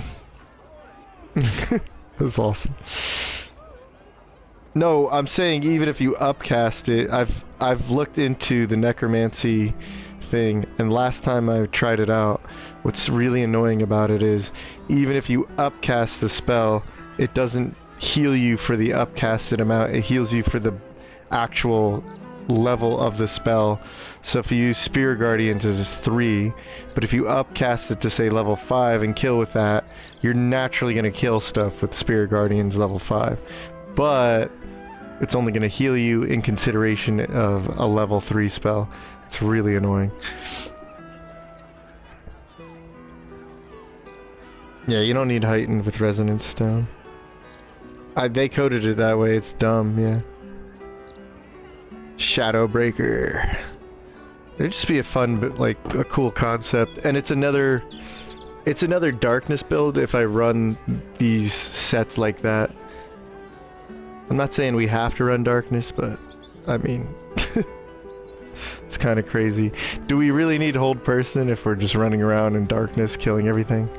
So, okay, I'm gonna hop off. I'm gonna think about some stuff to plug in for both the videos, but also what the next run should be. I'm pretty convinced that it's going to be these two at least, and then we'll go from there. See if I go with like a darkness build or just maybe cool multi-classing or whatnot. We'll find out. Emo Nova Squad. Yeah, Nova Squad seems like the way to go though. Like Nova more than anything. Alright. Pretty happy I was able to watch. Oh yeah, well I'm glad you're here. But yeah, it's good to see all of you. So Ensign, we got Odinai, we got Yuki, we got AD, we got Mystica was out there. Thank you Mystica for 3 months. Appreciate that. And then who's that up there? Let's go, Mark. Yeah, Mark. Freaking Mark. It was amazing. Oh, dude, thank you so much. We got Yuki, we got Figures, we got Odinai, we got wait. We got, come on, Gabs Labs. Okay, there's a whole bunch tonight. I'm trying to read all of you. God, come on. Gonna scroll all the way back up. We got Luke. That was like when we were throwing out the sand. The Divine Sin, Salty. And then was Gonzo Bonzo in here. We got David Thompson. We got Tazen Kid. Mark Rainbow. We got Big Whip, Pentagoth, Patty Matters. Oh my gosh, Ernie PL. Or is it PI? Or is it Ernie PI? Yeah. Igor, Hajiras. Oh my gosh, Nadira. Yeah, no, that's what we got to do. We got to do Nadira's Vamp Touch Chalice thing. I want to try that out too. But oh my gosh. DeJohn, Pokemunk was in here. Olio, everybody in here. Alright, you guys, I will see you back here tomorrow. Let's see, because it's what? Saturday, right? And it's about to be Sunday. So yeah, we'll be back here 6:30 tomorrow. We'll either be wrapping up the Warlock stuff or just trying out some more whatnots. And patch 8's coming Tuesday. So you guys have a great night. And before you know it, patch 8's going to drop.